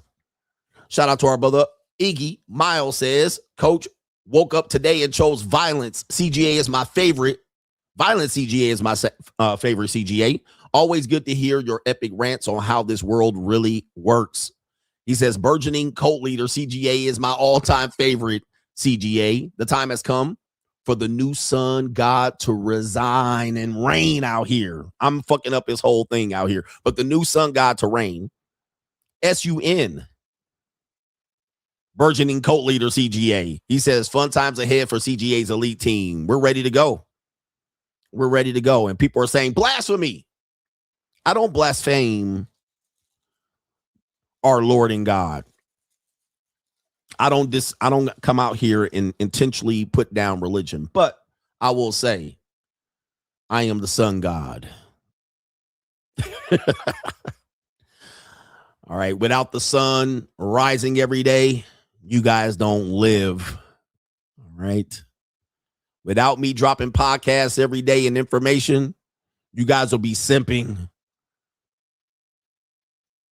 When I go on vacation and I don't drop a podcast and I don't rise like the sun, guess what happened to you motherfuckers? Y'all be out here simping within a week. If I be out here in Thailand and the Philippines and Cambodia, I'll be out here going crazy ham. 1 Cambodian, 2 Cambodian, 3 Cambodian, and y'all be out here waiting for me to show up at midnight in Cambodia to give y'all a podcast, and I'll be like, well, I'm gonna just go on and go to sleep and cuddle up with this 4'9" Cambodian chick. Y'all be out here simping within a week. Y'all be out here calling your ex. Y'all be out here chasing frat bras on Tinder. All right, just because I done slept with a couple of Cambodians. So I am the sun god. When I rise, y'all get knowledge and y'all get strengthened. Everything gets a little bit more vitamin D. Pause. Y'all be out here trying to remarry your ex-wife if I don't do a podcast. Don't know what to do with yourself. So I am the sun god. I rise from the east and I set in the west. I get you through your work day.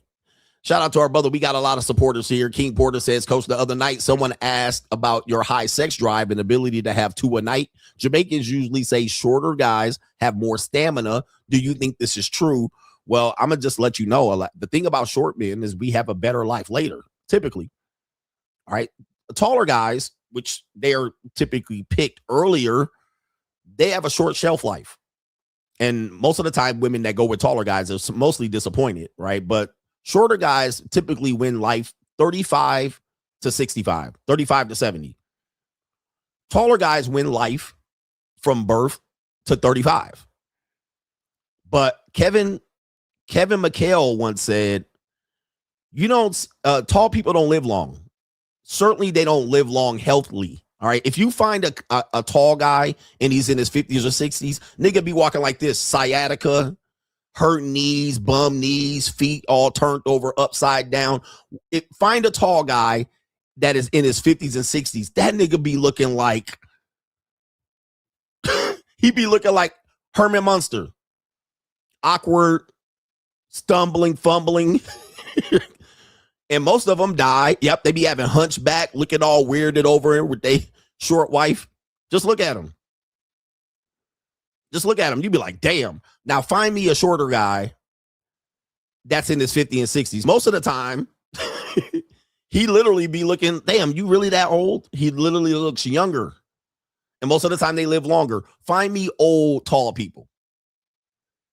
Find old, tall people. You don't find them. Even women, you mostly find older, short people, namely because they kind of shrink a little bit. They lose a couple inches. But most of the time, older people are short. That's because they live longer. They're a little bit more healthily physically. They don't take a physical toll on their body playing football and going into combat and working as bar security guards and shit. All right. You know what I mean? They ain't out here fighting and going through MMA competitions and shit and boxing. So they get to avoid all the bullshit and stay healthy longer. And sometimes they even are, perform better sexually over longer periods of time later in life. But once you get past 60 and 65 for tall people, all bets are off. All bets are off. It's hard to keep that heart pumping through tall body. It is what it is. It is what it is. All right. But hey, don't at me. Don't at me. Trust the data. And trust me, bro, I'm a scientist. Shout out to King Porter. Tall niggas waiting to die right now. Tall niggas is like, I'm dying, coach. You saying I'm going to die? I didn't say that. But somebody said Kevin Samuels was 6'4". Kevin Samuels was 6'4". So that's just an example. It's an example that is familiar with us, but just take a look. Look around you. Go to an old folks home and see if there's tall people in there. It'll be a small percentage. Tall people are a small percentage of the world already. But go to an older folks home and look at all the tall people. Most of the people going to be walking around you 5'3", even the men.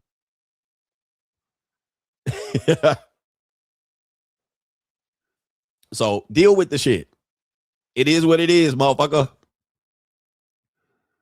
Shout out to our brother, Dinero Tranquilla says they created this monster. It was all fun and games until Frankenstein got his ass off the table. There is no going back. It's all fun and games until what? Frankenstein jumps off the table. Mikey, that speech before Crime and Law was pure fire. Hopefully your editor clips that. Let's go. And hopefully people watch it.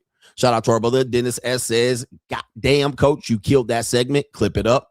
And Merck, a hater with it. He says take this little bit of change and keep speaking the gospel. Thank you for supporting based on that. JC says, what do you think? Who do you think has the worst roster? Arnold Schwarzenegger or T.I.? I'm not going to shame T.I. He been married to that woman that long. Shout out to Taylor Gang says, happy Friday, coach. And the coach Gang Yang had a big booty Latina come through for her 22nd birthday this week. Saw the house, pool, car, and neck. Got. He says, I can't go back now or ever. Also joined the Money Mindset and Locals this morning. Let the religious awakening begin. Appreciate you, coach. Shout out to you. Latina came over for her 22nd birthday, and now she's going to get comfortable. Now she's going to start doing what we call nesting. But she's not going to give up her bum ass roster, though. That is a co-sponsorship. Shout out to you. Big booty Latina, Mr. Handsome Paul says, talk your shit, coach. Black men will always be targeted if they're not tap dancing, sipping Kool-Aid, or eating catfish nuggets. Save yourself and fuck the world. Free agent lifestyle for life. That's what we do over here, and nobody's going to save you. Mikey says they ain't going to ask you for solutions no more, coach. And I ain't giving y'all solutions. Actually, I give y'all solutions every day. I give you great information every day. You know what happens? And this is why I don't give people solutions, because I'm 50 years old. I realize people don't want solutions. They want to be coddled. People don't want solutions. They want to be given things. So if my solutions are solutions they don't like, they literally will say, I don't like that solution. Give me another one. And I'll say, you asked me for a solution. I gave you one. You didn't like it. That's not my fault. I don't need to go back and think of a solution you're going to like. I gave you a fucking solution. Just because you don't like it doesn't mean I didn't give you one. Right? Sean Christopher is in the building. Shout out to you. Thank you for the support. Shout out to Gary. Says, Coach, my fine piece of chocolatey calico named China said, that is to me. You know how many men want me? I said, they can have you. 6 years later, she's asking for help under the Trump nation, laughing my ass off. And you know, they almost always gonna spin the block. Okay. You know how many men want me? And they always confuse options sexually for options that are romantic. SB57, coach, me 38, my girlfriend 22, discussed moving in together. I offered her what I thought was a fair deal. Usage of your Amex, which you would expect for a 22-year-old woman. Access to one of my cars. I would pay all her bills. On her end, she requested an allowance, which I said okay to in exchange for chores. She wasn't a fan. There you go. That's called negotiation, gentlemen. You're going to find, and I've done this before, and this doesn't just apply to women. Let's just take it to the general population so women won't get offended. Most people today do not want to do anything in return for what you are going to give them. You would be shocked at the amount of people you're going to give. Basically, you're going to hand them over the deal of a lifetime to change their life. All you're going to say is, can you clean and organize my closet? And you're going to exercise the feminist. They're going to have a conniption. They're going to be like, what? This doesn't just apply to women and young women, women in general. This applies to men. I think I heard Hassan Campbell saying this. He was complaining about this the other day. He was saying that people will beg you for the money that you're making, but you will ask them to help you. Specifically, he was talking about content creation. And I felt him on this one because I have this problem. This is one of my biggest problems. Can you hold this camera and record me? He said people will beg him for money, beg him for $1,000 because they know he got it. And he will ask them, okay, can you hold this camera and record me? They'll be like, man, what? They don't want to. He said they won't help me. They won't help me with my craft. They won't help me do this.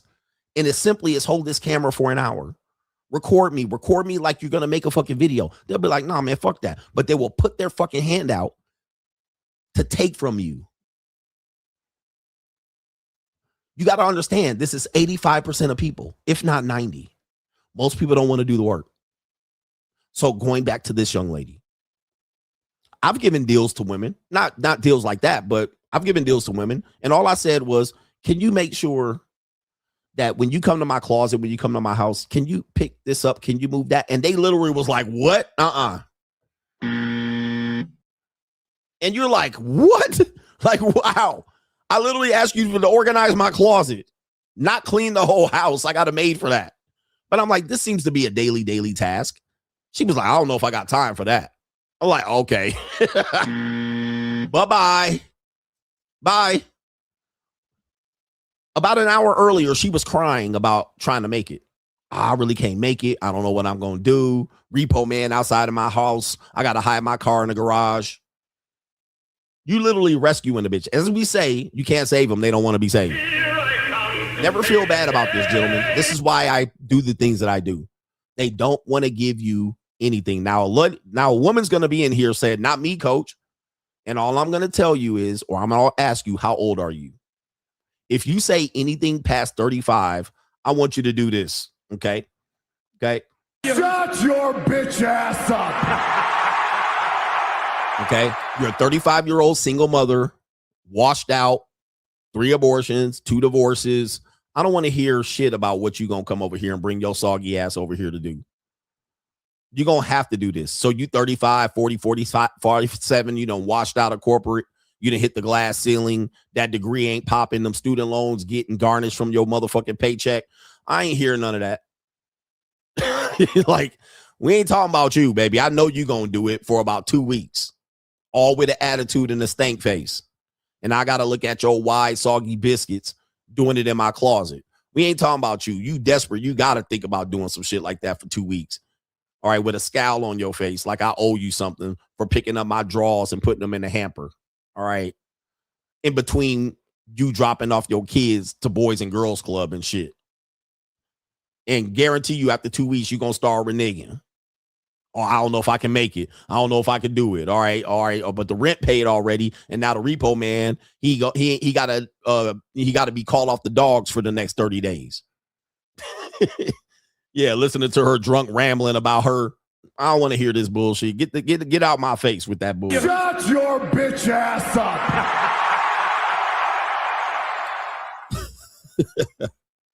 Shout out to Tonio Ocasio. Sup, coach? A lot of these pathetic betas and lover boys want intimate sex and cuddling, but women ain't doing that anymore, my brother. Males only experience love sex once or twice their entire lives. That's most men. Most women you have sex with is with strangers and escorts. Most women you have sex with is stranger and escorts. I'm thinking love sex, maybe you meant there. Okay. So, I think that's the case. And I find it interesting. I think men have a funny thing, a conundrum here. I think men have a major problem with this idea of getting what they call genuine burning desire. They feel that if they get that, that's the end all be all, and their ego is attached to it, but it's temporary. The longer you're with that woman, the less burning desire sex you're going to have. That's just going to be the case. Okay, especially if you live together, it literally is going to be eliminated from the relationship after 6 months. But it gets even worse than that. It's worse than that, because what men will do is they'll say something like, well, I just want a woman to come over and fix my meat and have her get kicked out immediately afterwards. Right. So he'll say, I just want to come over here, jump up and down, do monkey double backflips on me and leave. And I'm like, okay, right. That makes sense. Right. You just want to pump and dump her, have her come over here and do what she needs to do. No matter if she drove 45 minutes to do it, you wanted to come over and get 15 minutes worth of work and then go back and drive 45 minutes. That math don't math, but go for it. But what she wants to do is after that, she might want to hang out, have a conversation, a cuddle, a drink, maybe spend the night. We never know. But sometimes the women don't even want to do that. So then what will happen is I say, well, in order to have a little bit of motivation to leave, maybe if you offered her a little bit of a care package, give her a little bit of money, she'll leave immediately. And then you'll say, I won't pay for pussy. And then I'll say, well, you're not paying for pussy. You're paying her to leave as you asked for. You ask her to leave. If I say, here's a couple $100 for your gas tank, get the fuck out of here, she'll leave. And you'll be like, well, that doesn't make sense. Why doesn't it make sense? The next thing he's going to say is literally make him a hypocrite. Watch this. Remember, he said he wants to fuck and have her leave. I gave him a solution to accomplish that. What is he going to say? Well, if I'm paying, I want her to stick around longer.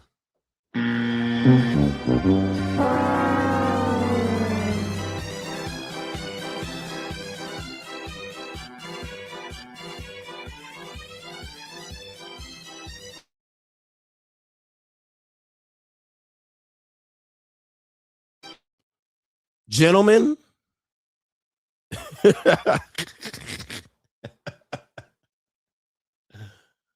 if I'm paying her, I just don't want her to leave right away.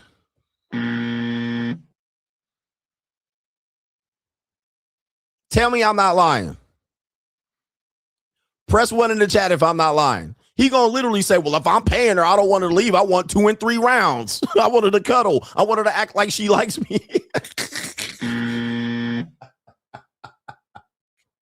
I'm like, bro, these men don't know what they want. These men are, ladies, these men are confused, bro. These men don't know what they want. You literally just said you wanted her to leave. You didn't want to cuddle. I said, give her a couple $100, she'll leave right away. Then you'll say, nah, I want the whole hour. I want her to stay 2 hours overnight so I can get my best usage of my money. Oh my God. Becky, look at her butt. Oh my God. She really don't like me if she leaving afterwards. Huh?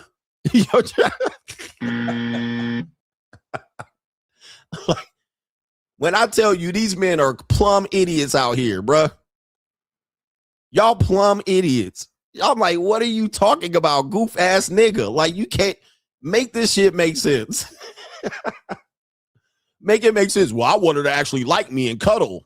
Now you want her to like you. You previously said you wanted her to leave. Now you want her to like you and stay.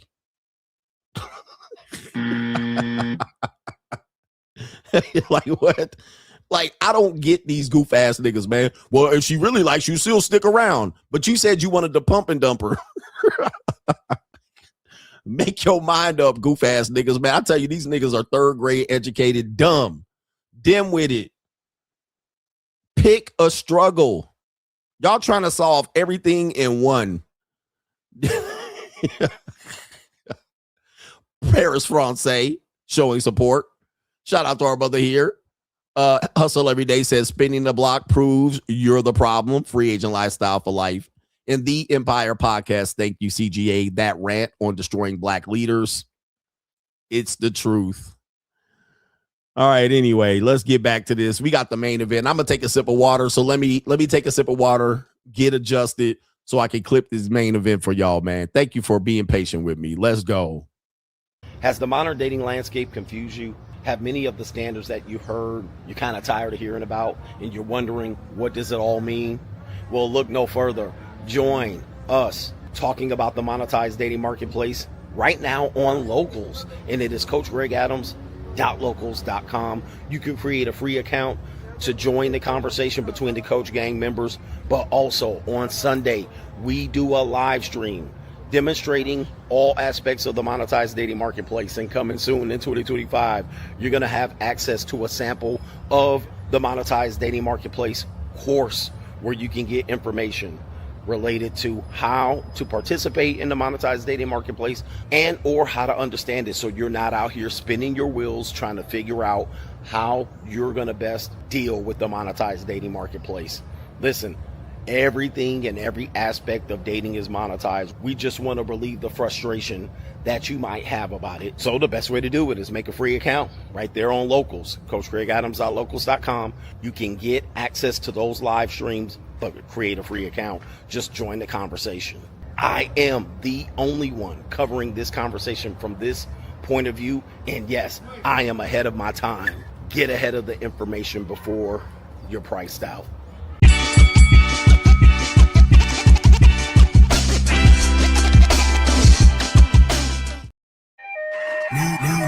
Main event. We got the main event here. You've been patiently waiting and waiting and waiting. Now you're coming around. All right, we got the main event here. We're just going to say main event here on the thing here. Main event. We got some very, very disastrous, disappointing, and depressing news to report about a situation that is very problematic. It hasn't probably never going to be solved because these young women out here, they running around here hot in the ass and also doing things strange for a little bit of change. Not blaming this young lady in this situation, but the system is failing them. They're all out here listening to Cardi B. They're listening to these women talking about they sell pussy on the internet and sell pussy on OnlyFans. And you think they're going to just wait to start at 18? You're wrong. These young women out here are going to start making deals with the devil, and you're going to have to start watching your daughters or nieces because they out here, right? They night crawlers. The parents aren't paying attention to them. One of the problems are parents are having failed relationships so far in their lives that the mothers and the fathers are in their mid 30s and early 40s, and they're out here trying to find love, dating, and romance at the same time, and leaving their kids with the belief that their kids are going to be coming home at 10 o'clock at night and ain't out here doing dirt. So the kids are being left behind. The system is failing them. The teachers don't have any power. And because the parents are lonely and codependent and they have failed relationships, they're too busy dating and fucking around on the marketplace than watching their kids. All right. So in this situation, you have a 13, 14-year-old young lady out here being presented to the world, hot in the ass, chasing around a social media superstar. So let's pull this up. It's not just a one-sided problem here. We got a lot of problems here. We have a singer named David. I mean, I'm going to call him David, but that's what it translates to, D4VD. I'm going to call him David. Singer David, as Sizzo properly told us, he's not a rapper, he's a singer. He's arrested in the killing of 14-year-old Celeste Ríos Hernández. Rest in peace. And this case, I covered it. This took a long time. It was a long time coming for this arrest. It was somewhat obvious that he was the suspect, but it took him a long time to arrest him because there's a major problem in this case. Major problem, which might get him off this particular charge. We'll tell you what that major problem is here in a second. And it's not his fault. It's not the people's fault. It's not the prosecutor's fault. There's a major problem in this case that might get him off.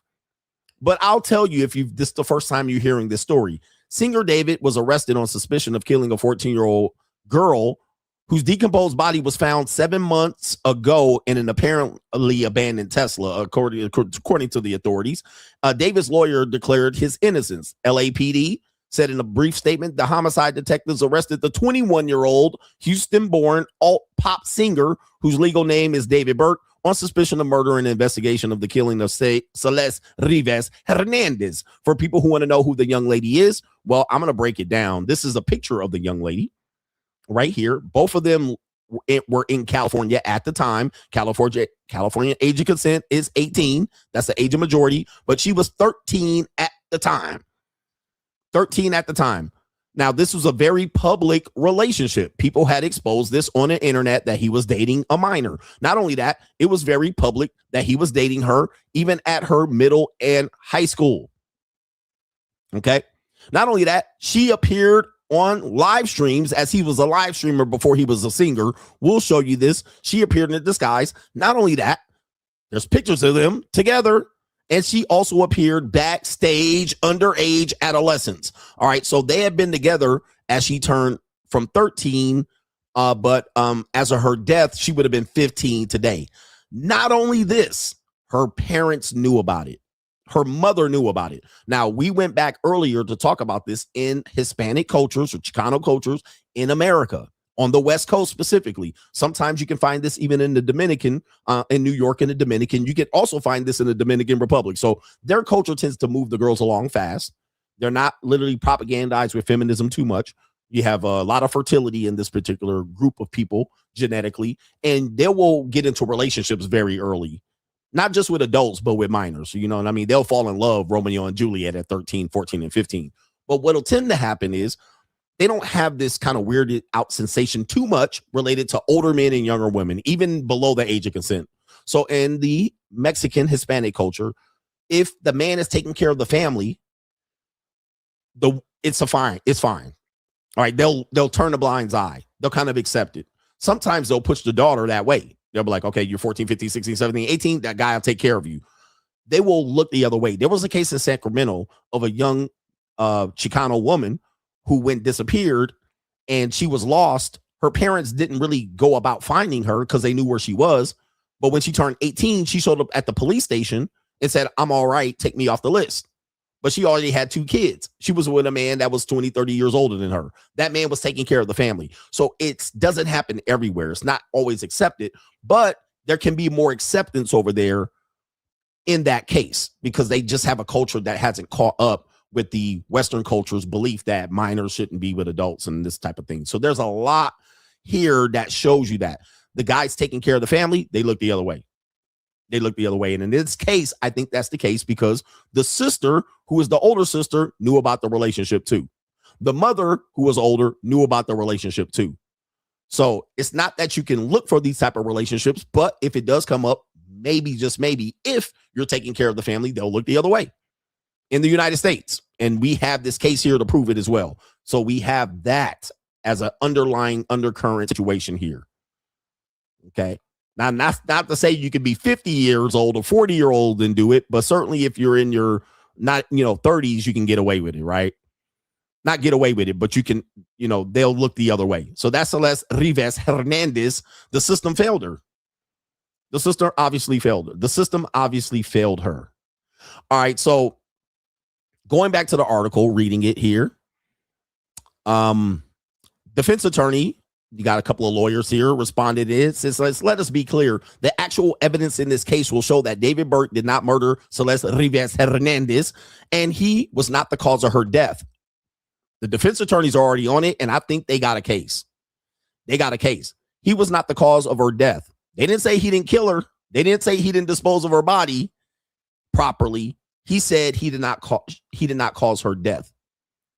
Now, again, you have to have 12 jurors agree unanimously for him to either be convicted or non-convicted. In this case, the problem is her body was badly decomposed.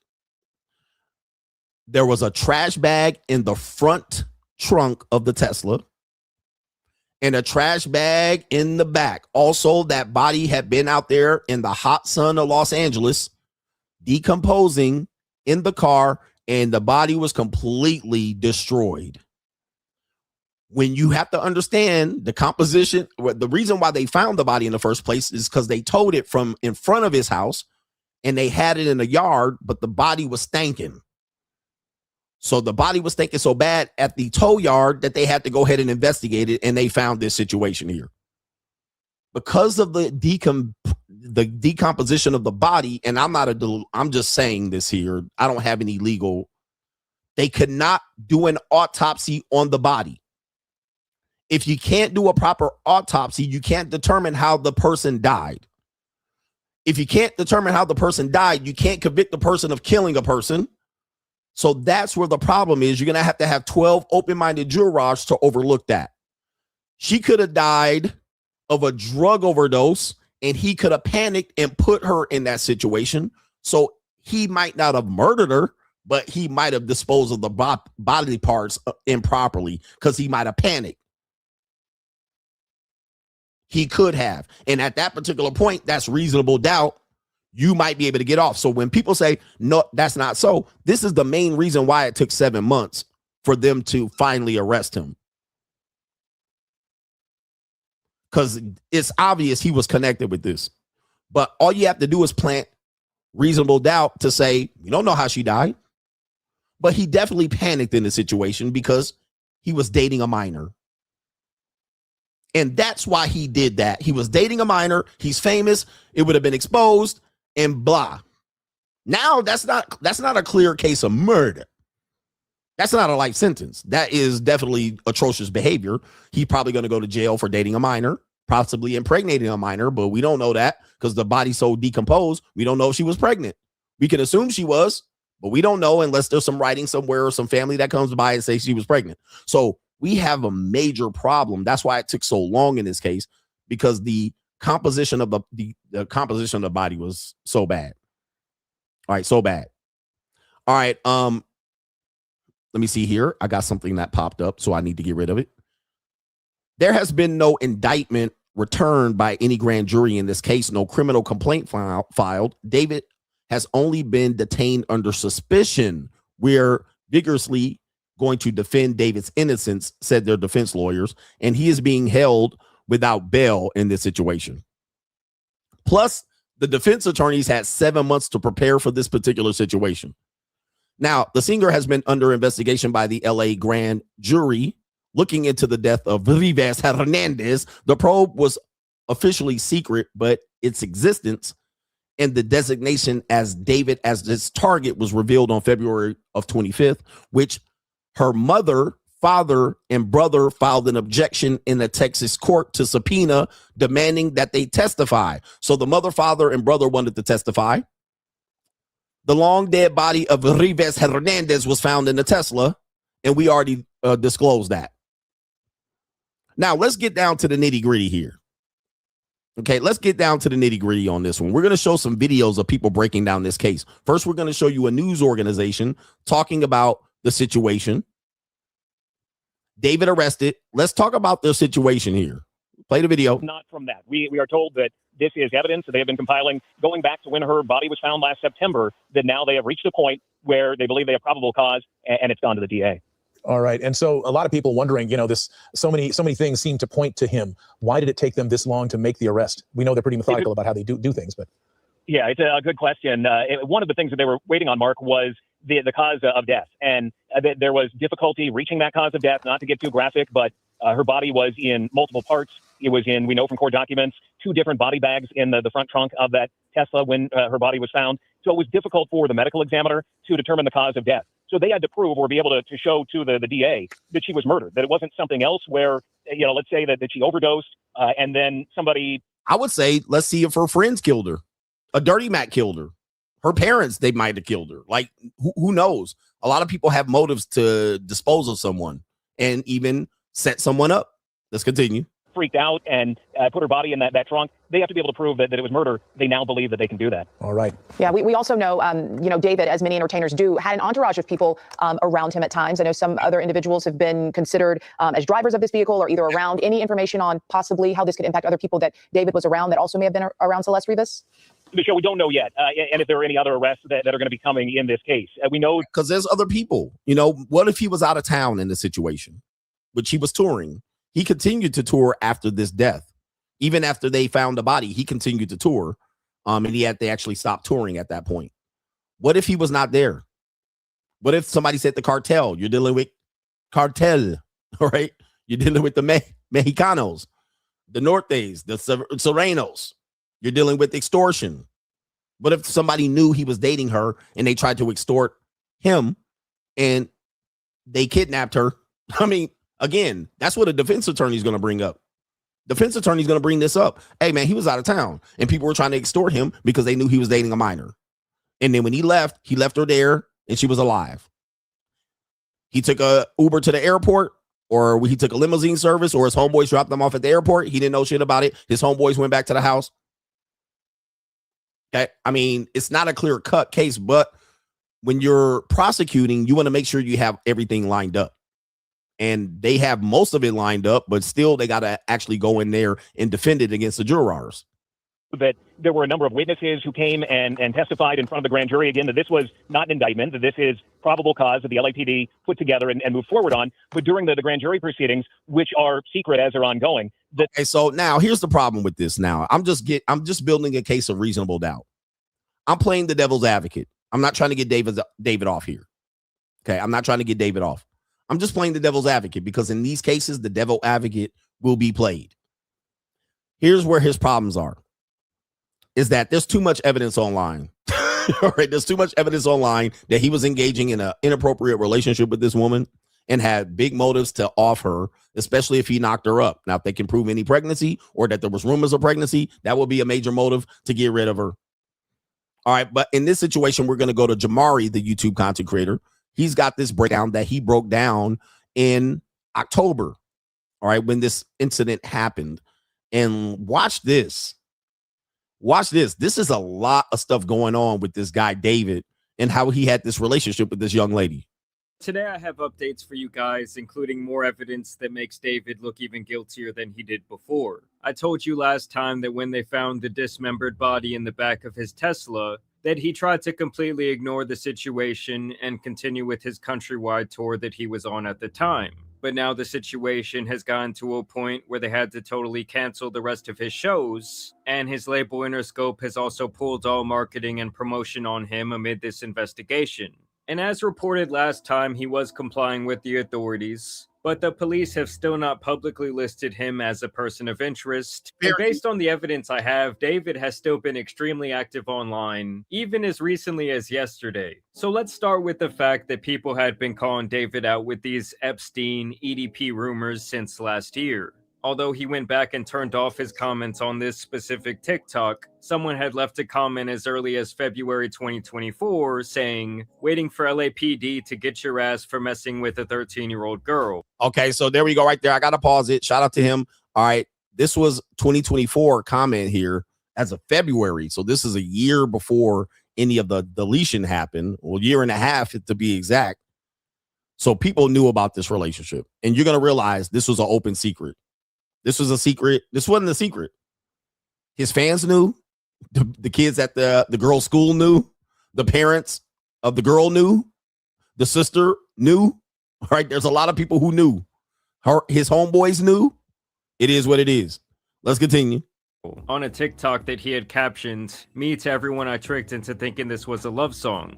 And even back 2 weeks ago when the body was initially discovered, a Reddit user had commented, "This guy is a PDF from what I've heard. My sister, who is now in 9th grade, told me that he was dating an 8th grader, let's just call her C, and she would go on trips with him to LA." Okay, so I'll read the rest. There you go right there. So this is here. The kids at the high school knew, or well, the middle school knew. My sister's a 9th grader. He's dating an 8th grader named C. Well, that's Celeste. We're going to assume that's Celeste. She would go on trips to LA. We're going to show you this. They're all in the 9th grade now. It turns out C's friends knew, and he would pay them to keep their mouth shut. This is just a comment, but he would pay the kids to keep their mouth shut.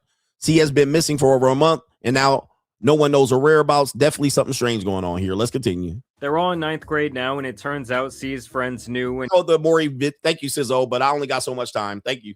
He would pay them to keep their mouth shut. C has been missing for over a month now and no one knows her whereabouts. Definitely something strange going on. Which does line up with photos of David handing what appears to be teenagers a brown bag and also a stack of cash. Now look at this, man. Now look at this. Look at this. That's crazy work right here, bruh. Gotcha, bitch. Now this video was before her death, I believe. But you got a man that's 21 years old handing out money to teenagers near and around Celeste's school to keep their mouth shut and probably some dope. And you know this is not a lot of money. That's crazy work. You out here handing out money to teenagers, 9th and 8th graders. How long you were going to do this? 10th grade, 11th grade, 12th grade? Golly. This is out of control. How about not date a 13-year-old? Let's start right there, bro. You messed up. But he's going to talk about this. This is an interesting twist here that he's going to talk about how David was going to get out of this. He had a plan on how to get out of this. He had a plan to get out of this. But what I'm going to tell you guys, watch your nieces and your nephews. Watch them. Watch these young women. They hot in the ass. They out here on the internet. They're closing their doors. They're talking to grown men. We got to watch them. You can't just assume they're not going to do it. And you can't assume a man's going to say, well, I'll wait till you're 18. It's out of control. Let's continue here. There was also a clip that resurfaced where David appears on stream with who people are saying is Celeste. And the girl in the video says something very strange. I media trained you. No, you didn't. That's controversial. It's controversial of kids. Oh, no. Woo, wait. I mean, that'll earn you a death right there. That's a one-way ticket to the Undertaker. You heard that, right? You heard that. And this is what I talked about earlier when it comes to men. We talked about this when that woman went through the processing of what happened sexually to her. See, in the moment, even with this young lady, it's fine. But now when she's thinking rationally, she's processing that it is indeed a fact that you're graping a minor. She's fully aware of it. And she's fully aware of that leverage and power. So she's not thinking about when you're dominating her and intimate with her or graping her. But she knows after the fact, she sure has a clear understanding that that's what's going on. And she had no problem to let that slip out on a live stream. She put that out on the live stream. I'll play it again. So they're saying, well, do we know that's Celeste's? Maybe it's a friend of Celeste that's going to say that. But he certainly was like, oops. That is what they call the bloody glove. That's what they call red-handed. Trained you. That's controversial. By the way, saying I media trained you to what appears to be a minor is grooming, but that's neither here nor there. Let's continue.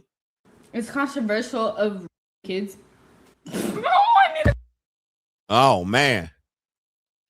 And so they really good. Okay, It's been a good one. Bye. Bye, guys. Mwah, mwah, mwah, mwah, mwah. Oh my! Delete everything. Delete everything. Everything. Delete everything. Woo wee. Everything goes. Everything goes. Everything. So he tells his moderators there to straight up delete everything. Also, pay attention to the chat, as his fans literally joked about him going on an Epstein flight. They also talk about a David and Celeste Island trip, while also saying that he is both cancelled and cooked. Someone also released a video from one of his concerts where he plays this unreleased song where David says this. About the love when I'm with you, 'cause I be breaking it all the time, and I don't really mean to cause no issue, but I need you to know that I need you to know. The people who don't hear what he's saying, he says, I don't care about the law when I'm with you, because I be breaking it all the time when I'm with you.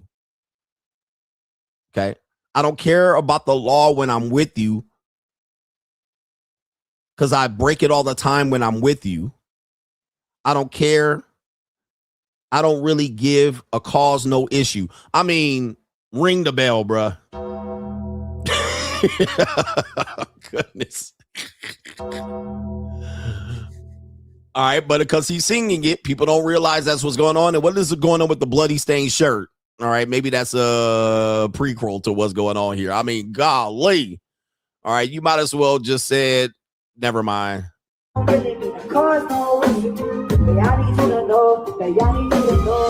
I mean, come on, guys. It was like this guy was addicted to dry snitching on himself in his songs and his music videos. And in a song called Decide that he released back in 2022, you know, back when this girl Celeste would have been 11 years old, David sings, I know what the problem is, save your tears, 7 years, I know life is complicated. When obviously in 7 years from then, she would have been of age. Where do you see yourself in the next 5 years? Okay, so the plan is hopefully this music thing takes off crazy next year. Why is he saying? Why are you saying that like you're not like up there, gang? Well, I'm not there yet, but hopefully it's like even crazier next year. And then I go on crazy year after year for the next 3 years, and then on the 4th year I retire, and on the 5th year I'm off the grid, living somewhere like on an island with this crazy crib, no social media, no digital footprint. I'm just gone.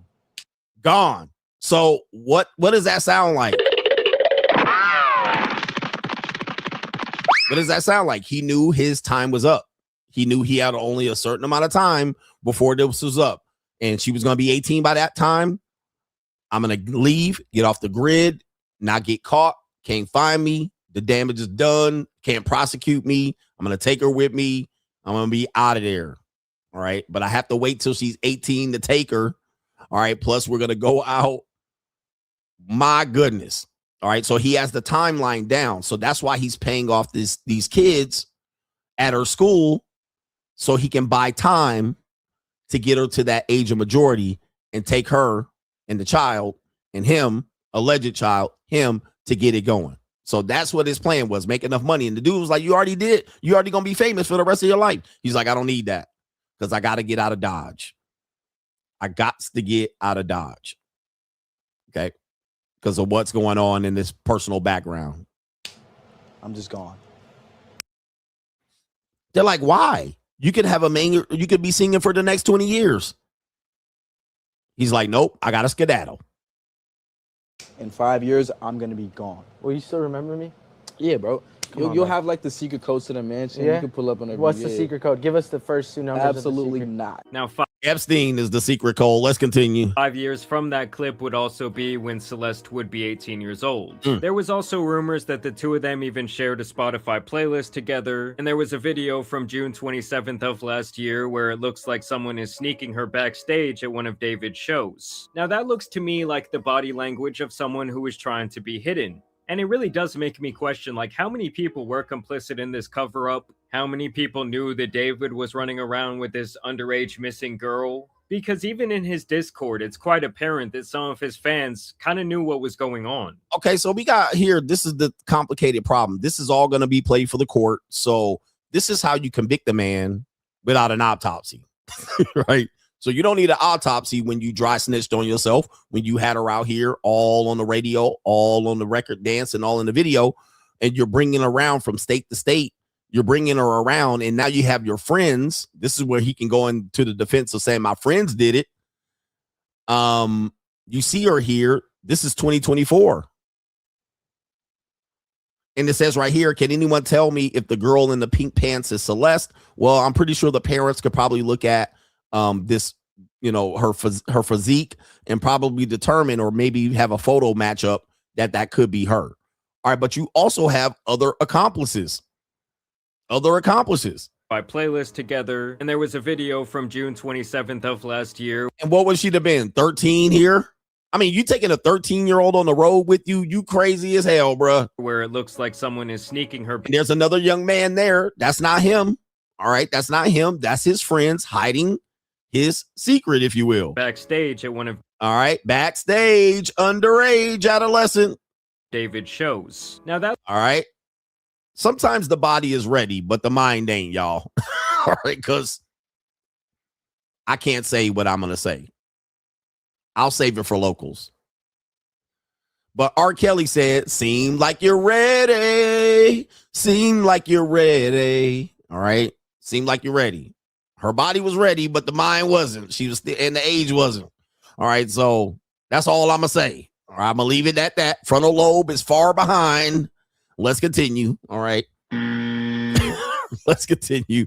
So let's continue here. That looks to me like the body language of someone who is trying to be hidden. And it really does make me question, like, how many people were complicit in this cover-up? How many people... idea to kind of make, and I had the idea to kind of make this first music video introduce a character that I had been kind of ideating for a really long time. That's why you see him with the blindfold and the bloody shirt aesthetic and the bow tie.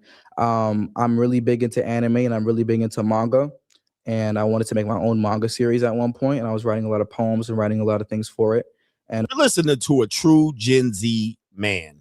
All right, this is Gen Z to a T. Manga, anime, emo, really intellectual, kind of spiritual sapiosexualism, drawing parallels to be artistic and creative. A little bit of this is Gen Z. This is Gen Z. Now, Gen X, we're hyper masculine, we're less emotional. We're straightforward. We're hypersexual.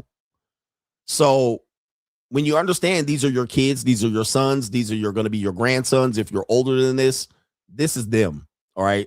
He said, not just. Oh man, they kind of gay, kind of weird. You know, now I won't call them weird, all right, because we got Gen Z people here. This is their life. This is their life. This is how they process things. This is how they think creatively. You know, Tupac was wearing ballet and doing acting lessons, but he came out here and he was thug life. So, you know, sometimes Gen X, our hyper masculinity was hidden. I'm sorry, our hyper masculinity protect our secrets, right? Because a lot of Gen Xers, I got to throw this in. A lot of Gen X were Duke shooters. Look at Diddy. A lot of Gen X used hyper masculinity and aggressiveness and muscles and guns and big cars and loud booming systems to hide the fact that they were like this, because they couldn't be out here open like this because they would get their lunch money taken. So we use hyper masculinity to hide stuff. But the truth is coming out 30 years later. Diddy can't look at what's coming out 30 years later. A lot of these guys were fugazi, funny acting niggas. Whereas Gen X were hyper masculine, Gen Z tends to be effeminate and emotional. So now Gen X, we come after the Gen Z and say, y'all weak, y'all you know, this, y'all Duke shooters, y'all emotional. But the reality is a lot of Gen Xers were the same. They just had to hide it, especially the boomers. A lot of boomers had to really hide. If you look up how many of Hollywood actors and singers and celebrities were gay from the boomers are act like they wasn't out here doing this shit either. But if you go back and look at the movie American Beauty, it showed that military dude who was hyper masculine and he was anti-gay, literally was the gay dude at the end of the video. Right? Remember American Beauty, where they, well, oddly enough, it was a father going after a teenage high school girl, which was the friend of his daughter. Hollywood got some wild shit going on. But yes, a lot of Hollywood men, even Hollywood men today, all the way gay. And a lot of them were Gen Xers, boomers, and millennials. But Gen Z just lives it out in front of us. So they wear the tight pants and they're kind of weirded out. And we could call them weird and soft.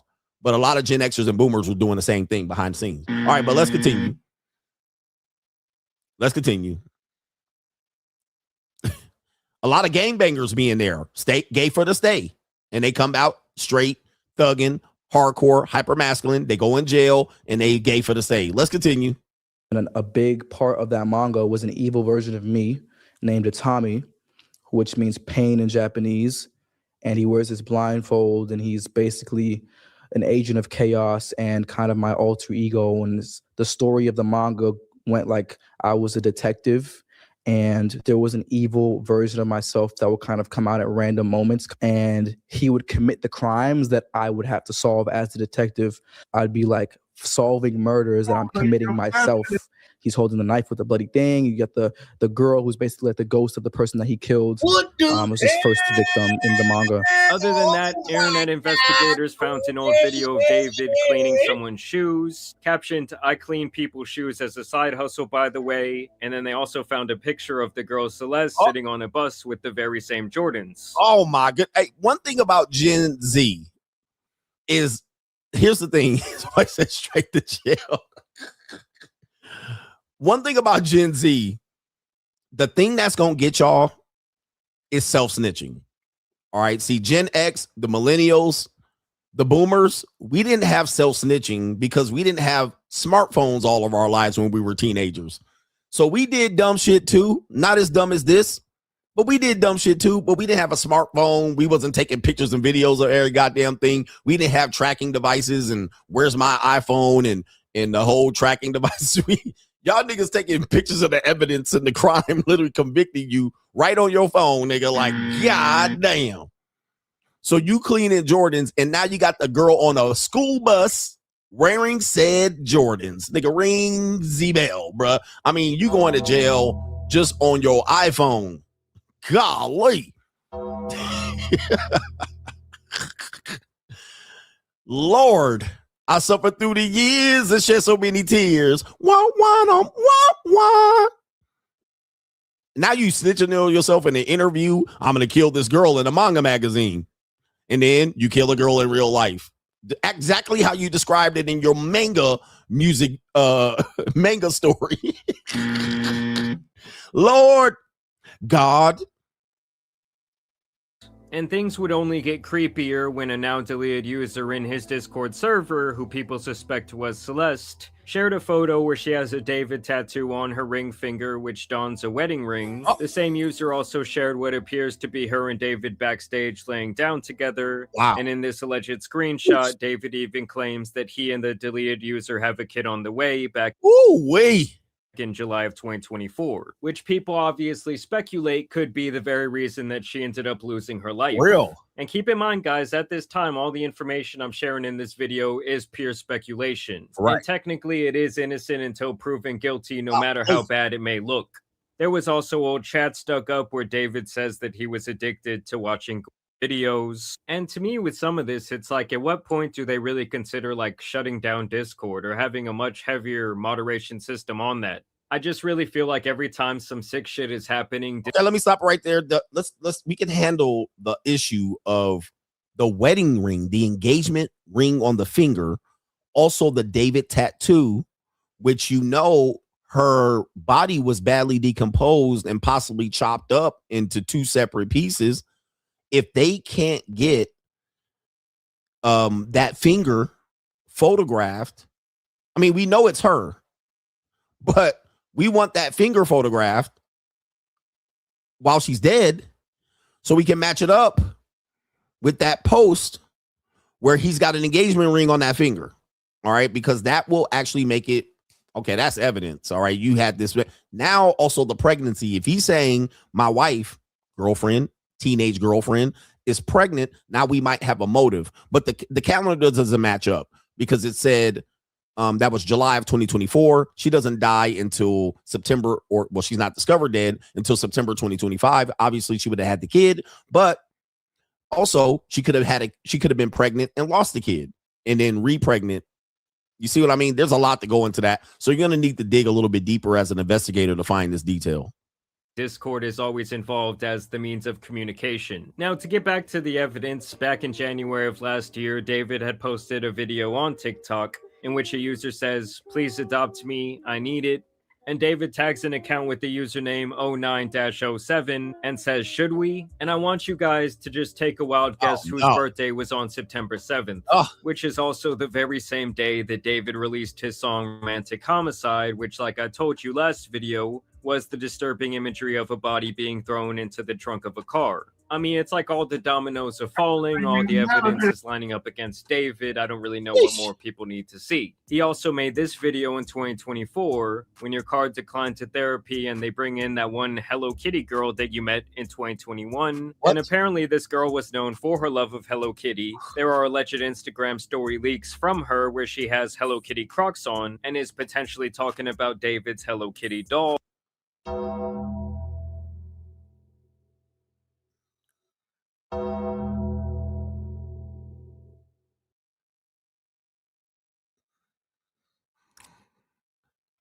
This is a lot of circumstantial evidence, right? This is a lot of circumstantial evidence.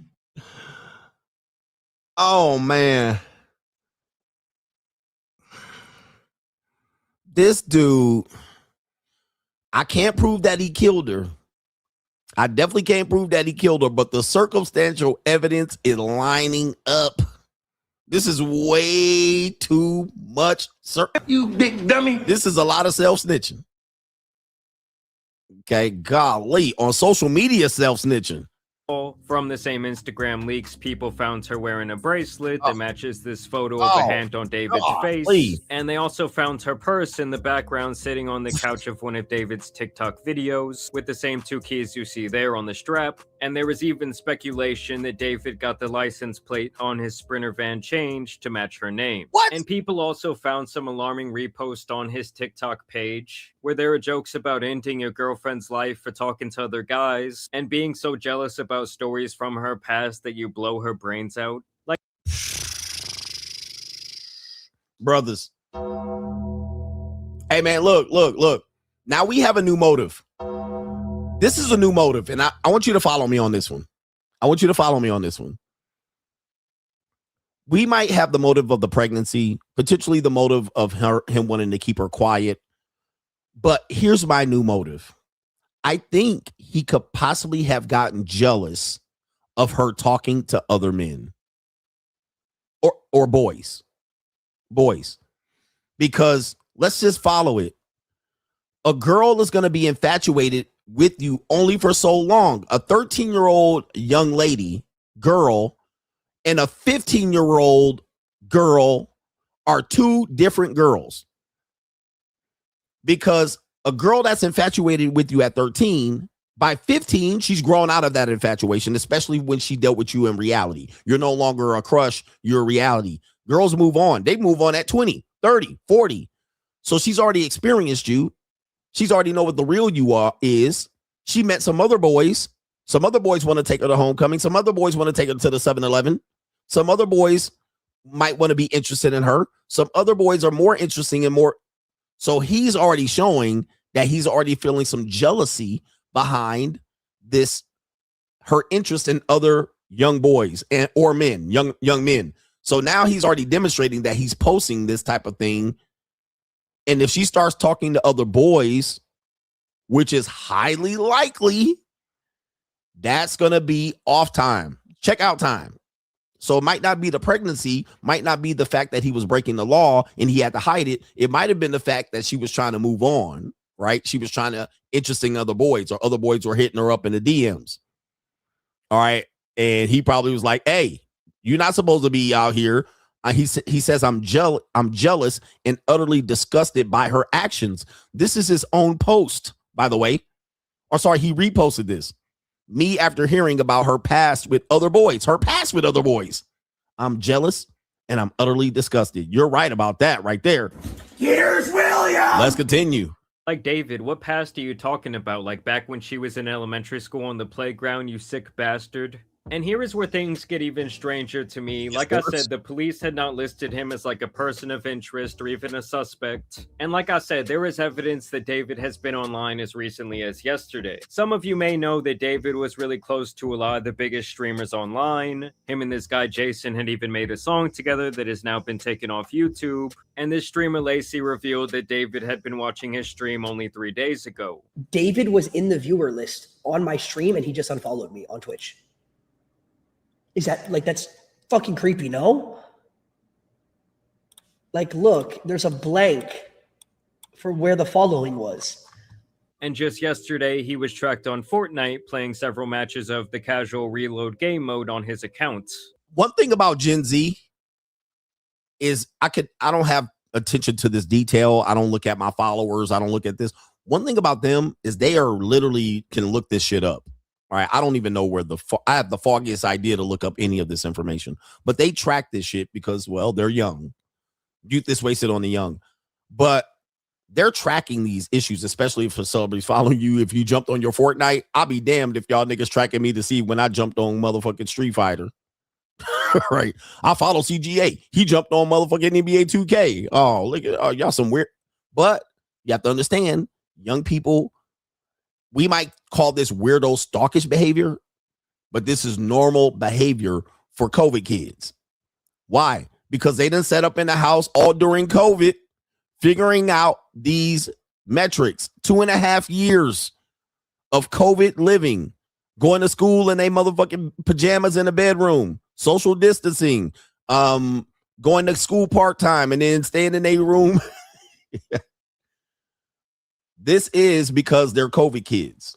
I mean, this is one of the reasons why. So they've been spent all this time not studying. They spent all of this time not in a mask. They spent all the time in their bedrooms for the better part of 3 years, pulling up these analytical datas and tracking them. So I wouldn't call this weirdo stalkish behavior. I would just say this is kind of a result of being locked in your fucking bedroom, all right, for 2.5 years. And then thus they tend to look for these things. Let's continue. Digital footprints, yeah. And just yesterday, he was tracked on Fortnite playing several matches of the casual reload game mode on his account. So I don't know, it's like the guy's whole life could be at stake and he's out here just running Fortnite, like living freely. I mean, something about that just sits so wrong with me. Like, why is this guy not behind bars? I mean, honestly, this sick might be sitting back, loving the attention. Because since this whole situation went viral, he's been breaking his own streaming records. Because obviously a majority of people had no idea who this guy was before this happened. And also people want to see the potential dry snitching that he was committing in his very own songs. Run away from home again, carving these notes into bloody arms. You know, at this point, they have held a bit of a memorial for the girl Celeste. Her brother has also spoken out thanking people for their support. And obviously the whole situation for her family, whether she had a rough home life or not, has just been absolutely tragic. Either way, the situation... Oh, by the way, her family, there are people asking, based on this video earlier that I showed, that the parents' relationship with Celeste was very volatile. Okay? And this is what I'll wrap it up with, is that they were estranged. The mom said she would come and go. I think I had an article related to that or a video, but we're running out of time. But they were essentially, oh, here it is right here. This is a video related to it. If you guys have time, I'll show you the video of this report here talking about how she ran away all the time, but she would come back. Toxicology report. First, I gave a little hint there. You have the answer, though. Why is it that we think the toxicology report on Celeste might actually be coming sooner rather than later? several cases actually on the same day, on the 8th, September 8th. Or if it's the cousin that did the GoFundMe, but the date is pretty fascinating, and the fact that it's found inside his home. This is April in 2024. The certificate. Celeste would have been 13, and again, Esmeralda might have been about 15 or 16. But this likely puts Celeste inside David's home, doesn't it?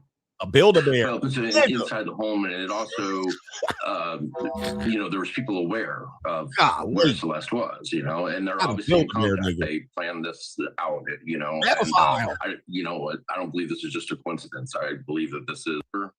She shows up at class that day. Celeste was a missing person, and then shortly after, she shows up at graduation, and I think, there's some people pushing back saying, well, she's Esmeralda's a senior in high school. The point is that I don't think Celeste was the only person there for that graduation. I think there was adult family members there as well, and they should have notified law enforcement that Celeste is not. We've located her. And then they intervene and find out what's going on. But that didn't happen. Right. Well, we've just put she was a runaway, but was she really missing? I mean, I've lost count now of the sightings and the moments where she was together with family members. I'm going to combine these two questions for time here. Sure. You have heard that the family told people after Celeste went missing not to look for her. And we've noticed that that Vegas photo was deleted from the aunt's Instagram. What do you make of that? And that's Esmeralda's mom.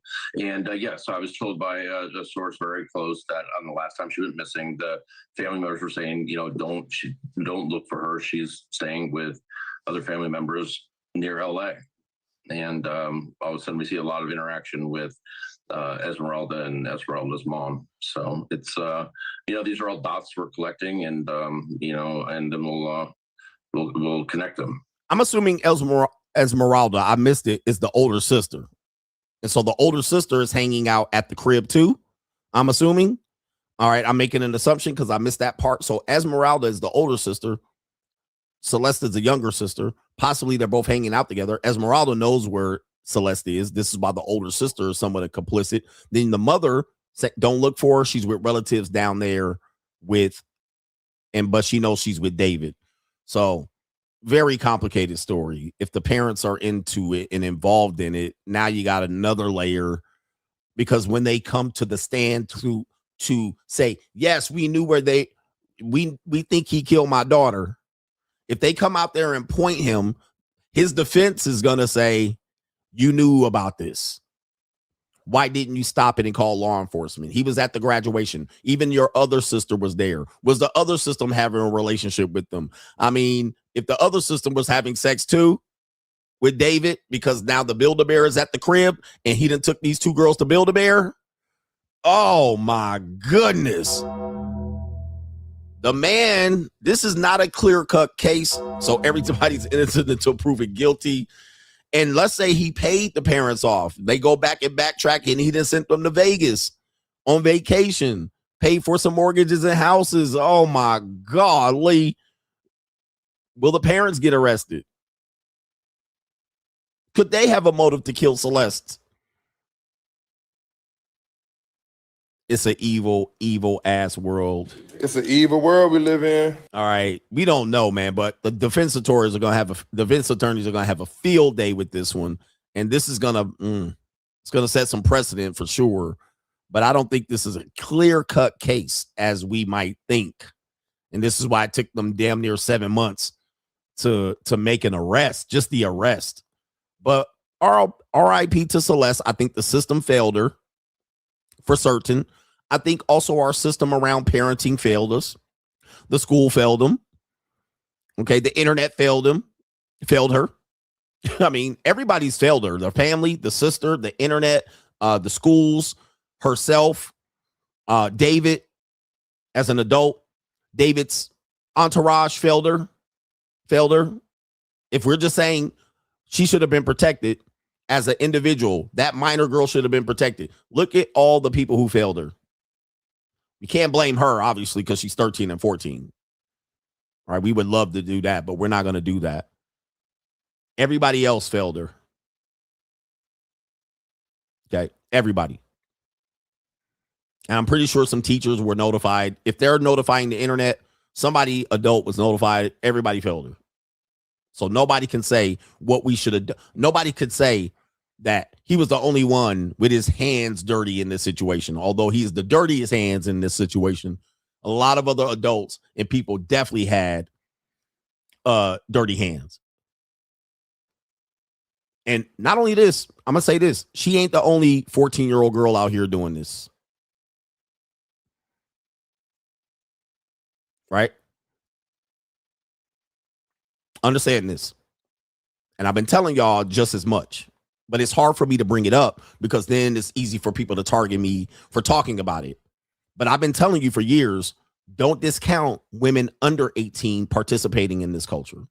Women under 18 on dating apps. And this is not nothing new. They've always been out here. Women under 18 dealing with celebrities and rappers. Haven't I been saying that?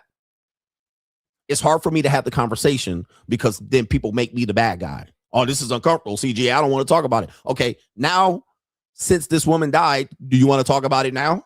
This is a perfect time to talk about it. Because these 13, 14, 15, 16, 17-year-old girls are out here in these streets.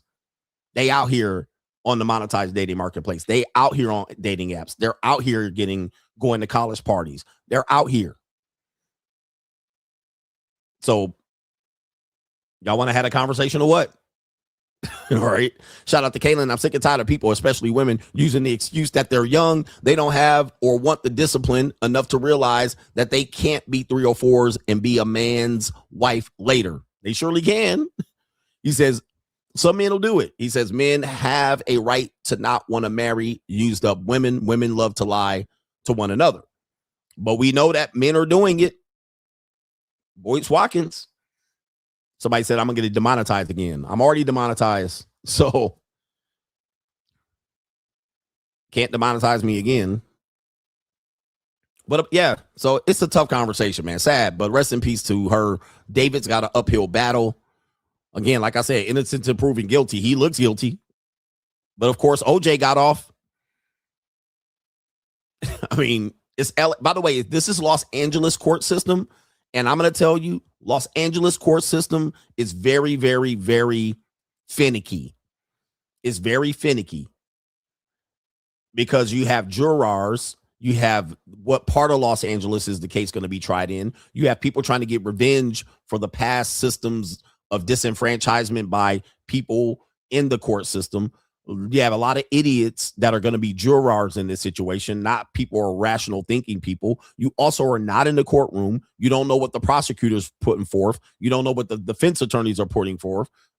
Jurors get paid off. All you need is one juror to just go rogue because they have a personal vendetta against the system itself. All right. And they having a bad day and they just going to go ahead and stonewall the other 11 people. Okay. Who gets selected? How many women? How many men? Do you have Latinos? Because obviously somebody said Mexican jurors going to be pissed. If you got enough Mexican jurors on there, and abuelas and tias, it's not going to look good for David. But obviously his defense doesn't want any Mexicans on the goddamn jury. But it's in Los Angeles. Can you avoid Mexicans not being on the jury? Okay. You have to have, somebody said Josh Giddey at the club. What about Josh Giddey? I mean, listen, I ain't trying to snitch on people, but it's not going to be a clean case. This is going to be very dirty, murky, and ugly. And my man going to be fighting for his life out here. So he ain't going to just give up the ghost. Shout out to King Porter says, I'm recently divorced. Just got back into losing weight and getting into shape. But I've noticed after being married for 14 to 16 years, 15 to 16, he says, I feel quite awkward socially having conversations and stuff like that. Just being out here amongst women. What's the best way to get over that? I'm going to tell you, go on 100 dates. Go on 100 dates, even the bad ones. When you get divorced, do not get dating fatigue, but it is going to be a shit show. You got married at the time that there possibly wasn't any social media or cell phones or text messaging. I certainly was the case. And you're entering into a whole new realm and world. Go on 100 dates. Do not settle down. Do not get into a relationship. Do not get tired of this shit. Work on yourself. Get yourself into great shape. Stack your money. Go on one. Do not settle for any woman until you went on 100 dates and 5 years has passed. That's my advice, and that's not the advice the world's going to give you. They're going to set your ass up for the okie doke and have y'all ass falling in love. The relationships you got in with your wife doesn't exist anymore. By the way, you said you've been married for 15 to 16 years. You probably knew the woman at least 18 years. So we're talking about damn near 2 decades. Let's rewind the hands. 2006. What did the world look like in 2006? What was dating and relationships look like on 2006? It doesn't look the same. It's a different world. So you're entering into a world of skeezers and out and out whoredom. You're not entering into a world where women wanted to get married listening to motherfucking Jagged Edge. You're not listening to women that want to go ahead and cohabitate. You're dating women that got rosters of niggas and hiding their phones. You're not listening. You didn't live in a world. You didn't live in a world when you were dating where there was Tinder and Bumble. You live in a world where there's sugar baby apps. Shit like this. So you got to enter that world and get used to having conversations and vetting people and getting information and using that to not rush into situations. Also, you're older, so you're going to be targeted by predatory women that are going to try to act like they care about you in order for you to save their ass and save their hide. So they're going to say, you're such a great father. You're a great husband. You're a good man. I can't believe a woman would divorce you. You're so great. You're fabulous. You're wonderful. You know, you make a good stepdad. We can merge lives together and be a power couple and shit like that. So they're going to prey on you and your weakness and vulnerability. And if you go ahead and just jump into it feet first, you're going to find yourself being a step granddaddy in 2 years. So be careful. Take your time. Talk to one woman at a time till you learn what's going on. Don't listen to a word or believe a word any of these 35-plus-year-old skeezers have to say. They selling you a dream. And most of the time, you're going to give them a playbook on how to manipulate you, because you're going to jump in there and you're going to go, well, my ex-wife did this and my ex did that. And she used to do this and she used to do that. And she going to basically take notes on what not to do in the next 6 months to snooker your ass into a relationship. Okay. What you need to do is get your passport, go put hands on young women's hips, bust splendiferous nuts all over the goddamn country, worldwide. Have fun with young women who just want to have some fun. And as men, you got to stop talking about what your ex did. I used to make that mistake. All you doing is giving her the playbook to manipulate your goofy ass. She didn't do this and she used to do that and she did this and she didn't do that. All she gonna do is go, yep. And in 3 months, all she got to do is not do what your dumbass ex-wife did. And now she got your goofy ass. Okay? Gotcha, bitch. And you're going to overlook all the red flags and you're going to be walking down there looking stupid, stuck on stupid. He said, get the midlife crisis pack. Fact. Go ahead and get the midlife crisis pack. Get a sports car, TRT, and a passport, nigga. Get a bald head and grow a gray beard, nigga, and jump your ass out there, go to Asia and put hands on hips. All right? Go to the South America and have fun ecclesiastically. Don't marry a woman that got kids by another nigga, and you're going to be good. Shout out to our brother BXM, says this stream is on fire today. Keep cooking. Shout out to you. Sound the alarm. Our brother here, it is Steven Carmichael, says Gen X broadcasted the cuck era. All right, Gen X broadcasted the cuck era. Meanwhile, I would say, yeah, I guess you would say what? Girls Gone Wild, I suppose. Shout out to Hustle Every Day. He says, what if Celeste was really into the music? Young girls believe and then act out what they hear in the music sometimes, and probably said some stupid ish like, I'll die for you, Romeo and Juliet. Where's the Tesla footage? That's what I was asking for, because the Tesla has 4 cameras on that car. So there has to be some Tesla's footage. to show that maybe somebody was stuffing body bags in the car. Who was doing it? Were there accomplices? It's got to have some. Oh, we got to vote, by the way, before y'all go. We got to vote to see what y'all think here on this situation right here. Do you think David is guilty? Put your vote in before you get the hell up out of here for the weekend. But we're not done yet. We're going to be back tonight on the Ask Coach Greg Adams channel. And we're going to be back on Twitch on Saturday, plus Money Mindset and Patreon on Sunday. Do you think David is guilty? I'll make it easy for you so you're not confused. Okay. And I'm going to put guilty, not guilty, as opposed to yes and no. And is this another clear-cut case of the black man being blamed?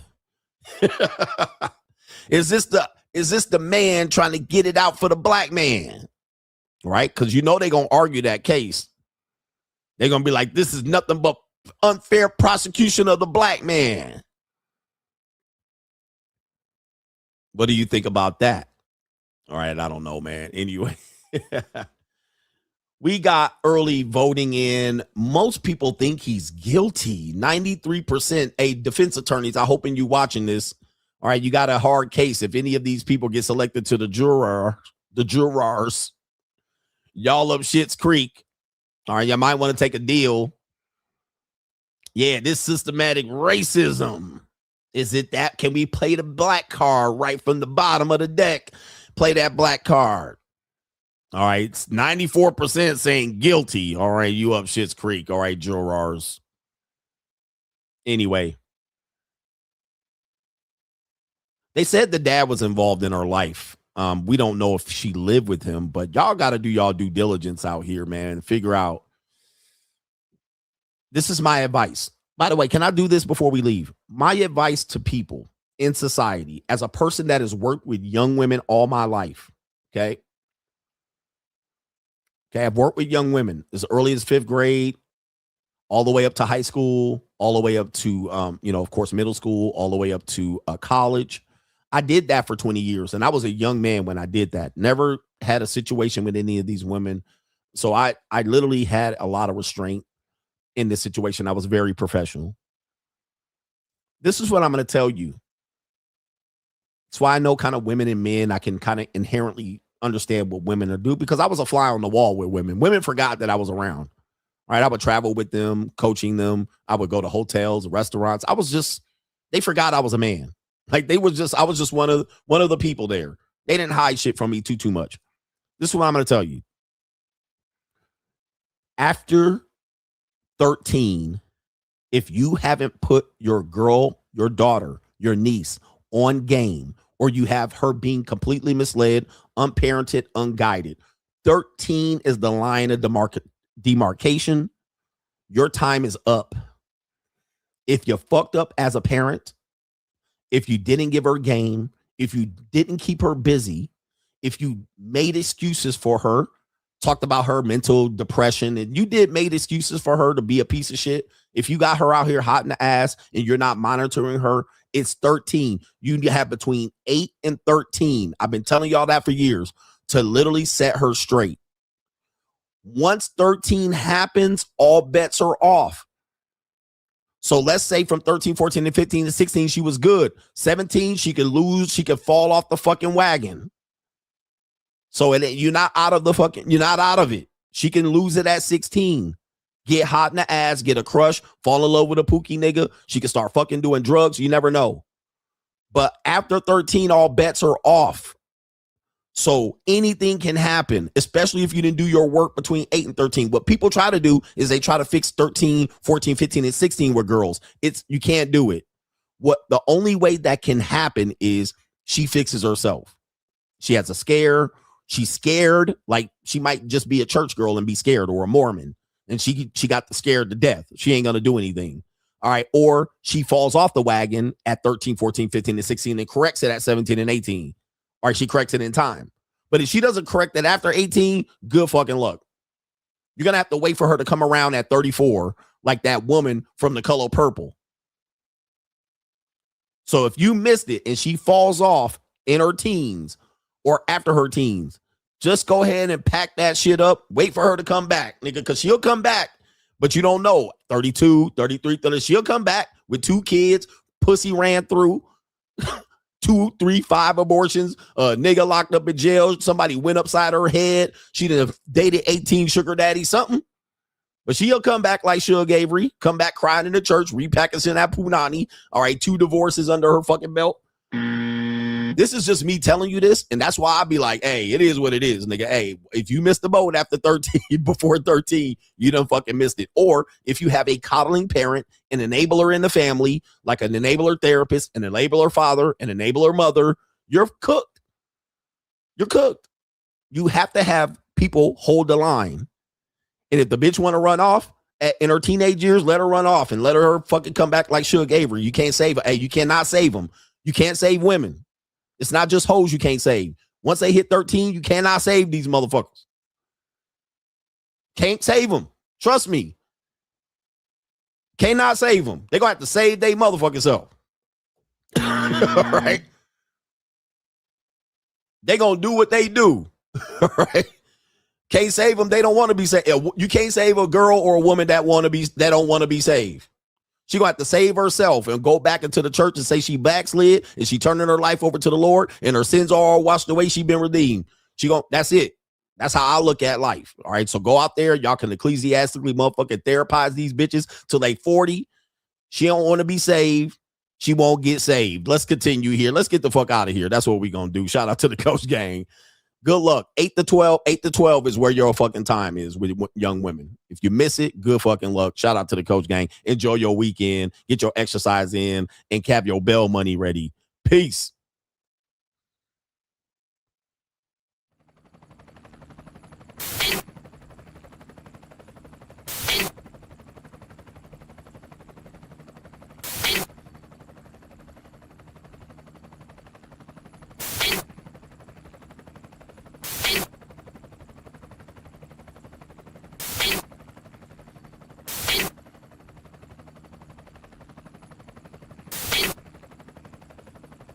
And you're in the Desert Storm bunker with Hollywood CGA. Yeah. Legends ain't born, they built from the grind. From benches to banners, we sharpen the mind. We sharpen the sword and promise and swore that we going hard and leaving it all on the floor. Hey, yeah, we going hard and leaving it all on the floor. Hey, yeah, we going hard and leaving it all on the floor. Legends ain't born, they built from the grind. From benches to banners, we sharpen the mind. We sharpen the sword and promise and swore that we going hard and leaving it all on the floor.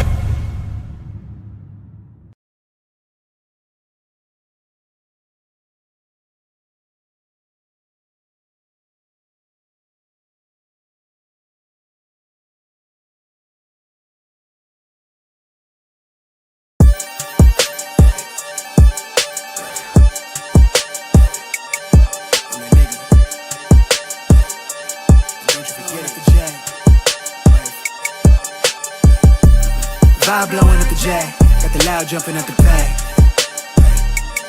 Everything I'm on slack. Everything I do is got the band jumping at the bag. Vibe blowing at my jack, got the loud jumping at the pack. Everything I'm on slack. Everything I do is got the band jumping at the bag. Another milestone, look at that. Paper boy on my paper route till I'm 6 down on my back. I'm an old soul like my dad. My old girl's still a fan. Yo girl at the live show, so don't act like I ain't the man. I'm kicking my feet up, get frank like Aretha. I'm calm but I'm teed up, just flip me a stack.